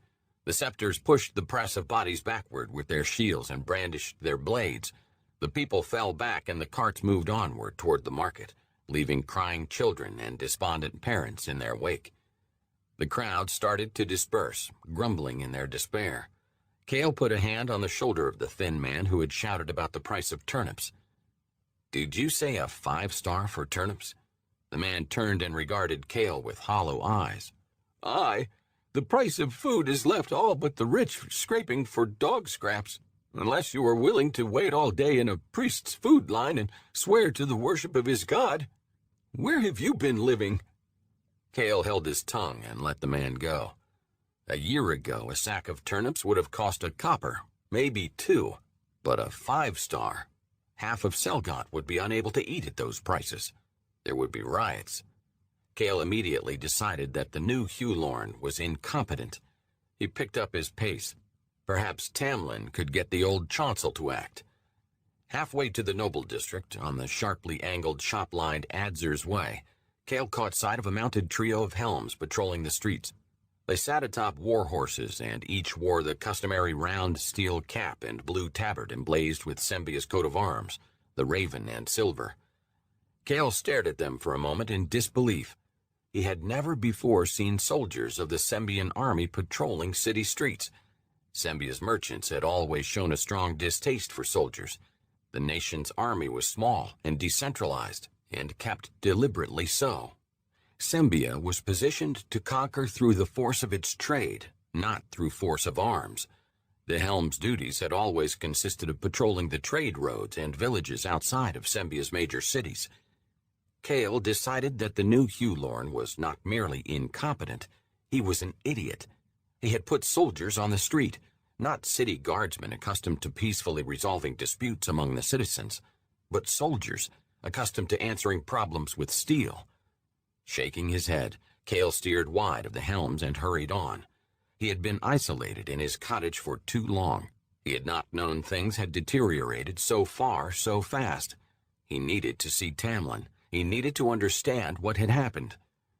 The sounds on the street were strangely subdued, tired, pensive. Cale moved through the street traffic, dodging thin horses, men pulling empty carts, pedestrians trying to pretend that life was normal. He followed a line of people that snaked almost an entire block until he reached a warehouse with its wagon doors thrown open. Inside, priests of Lathander and Tymora spooned porridge out of huge pots into whatever container the hungry carried. He imagined Temple Avenue must look much the same. When he reached the noble district, he found the streets dotted with armed men.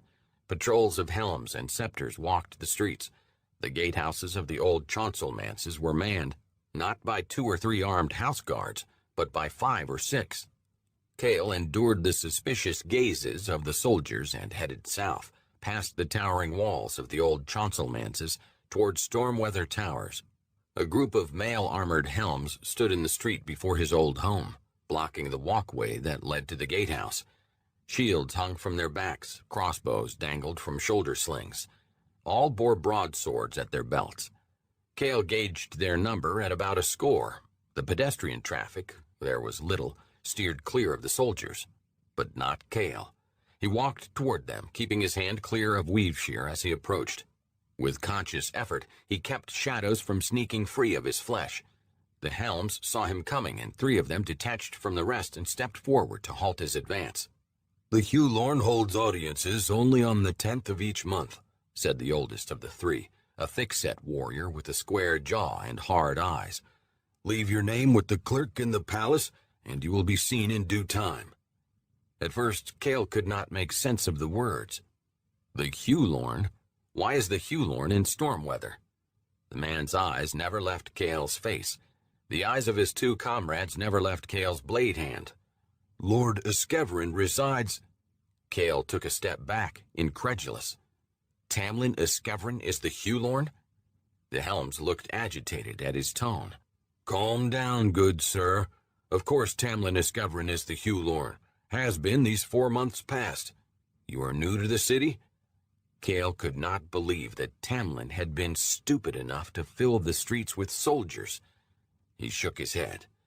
"No, but I have been away for a time. Too long, it appeared," he said. "I have business with the Huelorn. He is expecting me." The helm took in Cale's appearance and weapons and looked doubtful. "He has not sent word that we should expect a visitor. If you leave your name with the clerk at the palace, I am leaving my name with you," Cale said, a bit more sternly than he'd intended.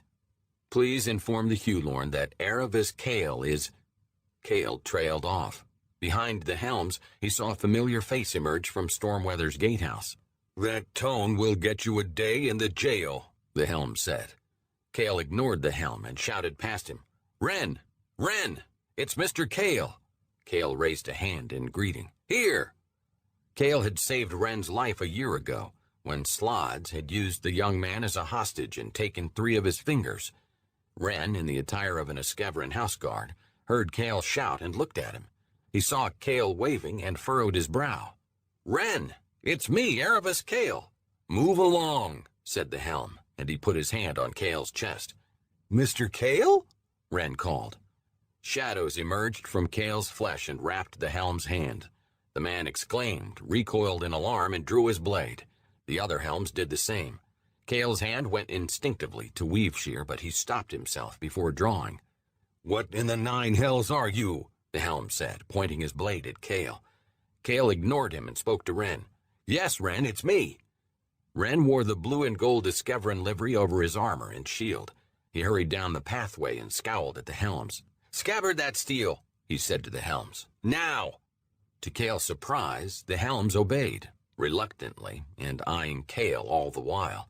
The leader of the helm said, "This man was serving the Huelorn when you were still chasing brigands down Tildaren's road, Vol," Ren finished. Vol's lips pursed, but he nodded tightly and held back whatever he might have wanted to say. Ren regarded Cale, clasped his forearm. "Gods, it is you, Mr. Cale.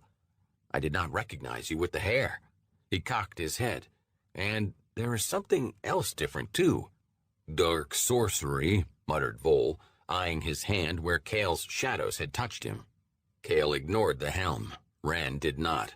The house guard held up his hand to show his missing fingers. "You are insulting the man who ensured that I lost only these, rather than my life." Vol looked away. The other 2 helms eyed the road. Cale thumped Ren on the shoulder. He had left Ren an uncertain young man. Now he seemed a senior leader in the house guard. He had grown a neatly trimmed beard, and he'd put on some weight. "It is good to see you," Cale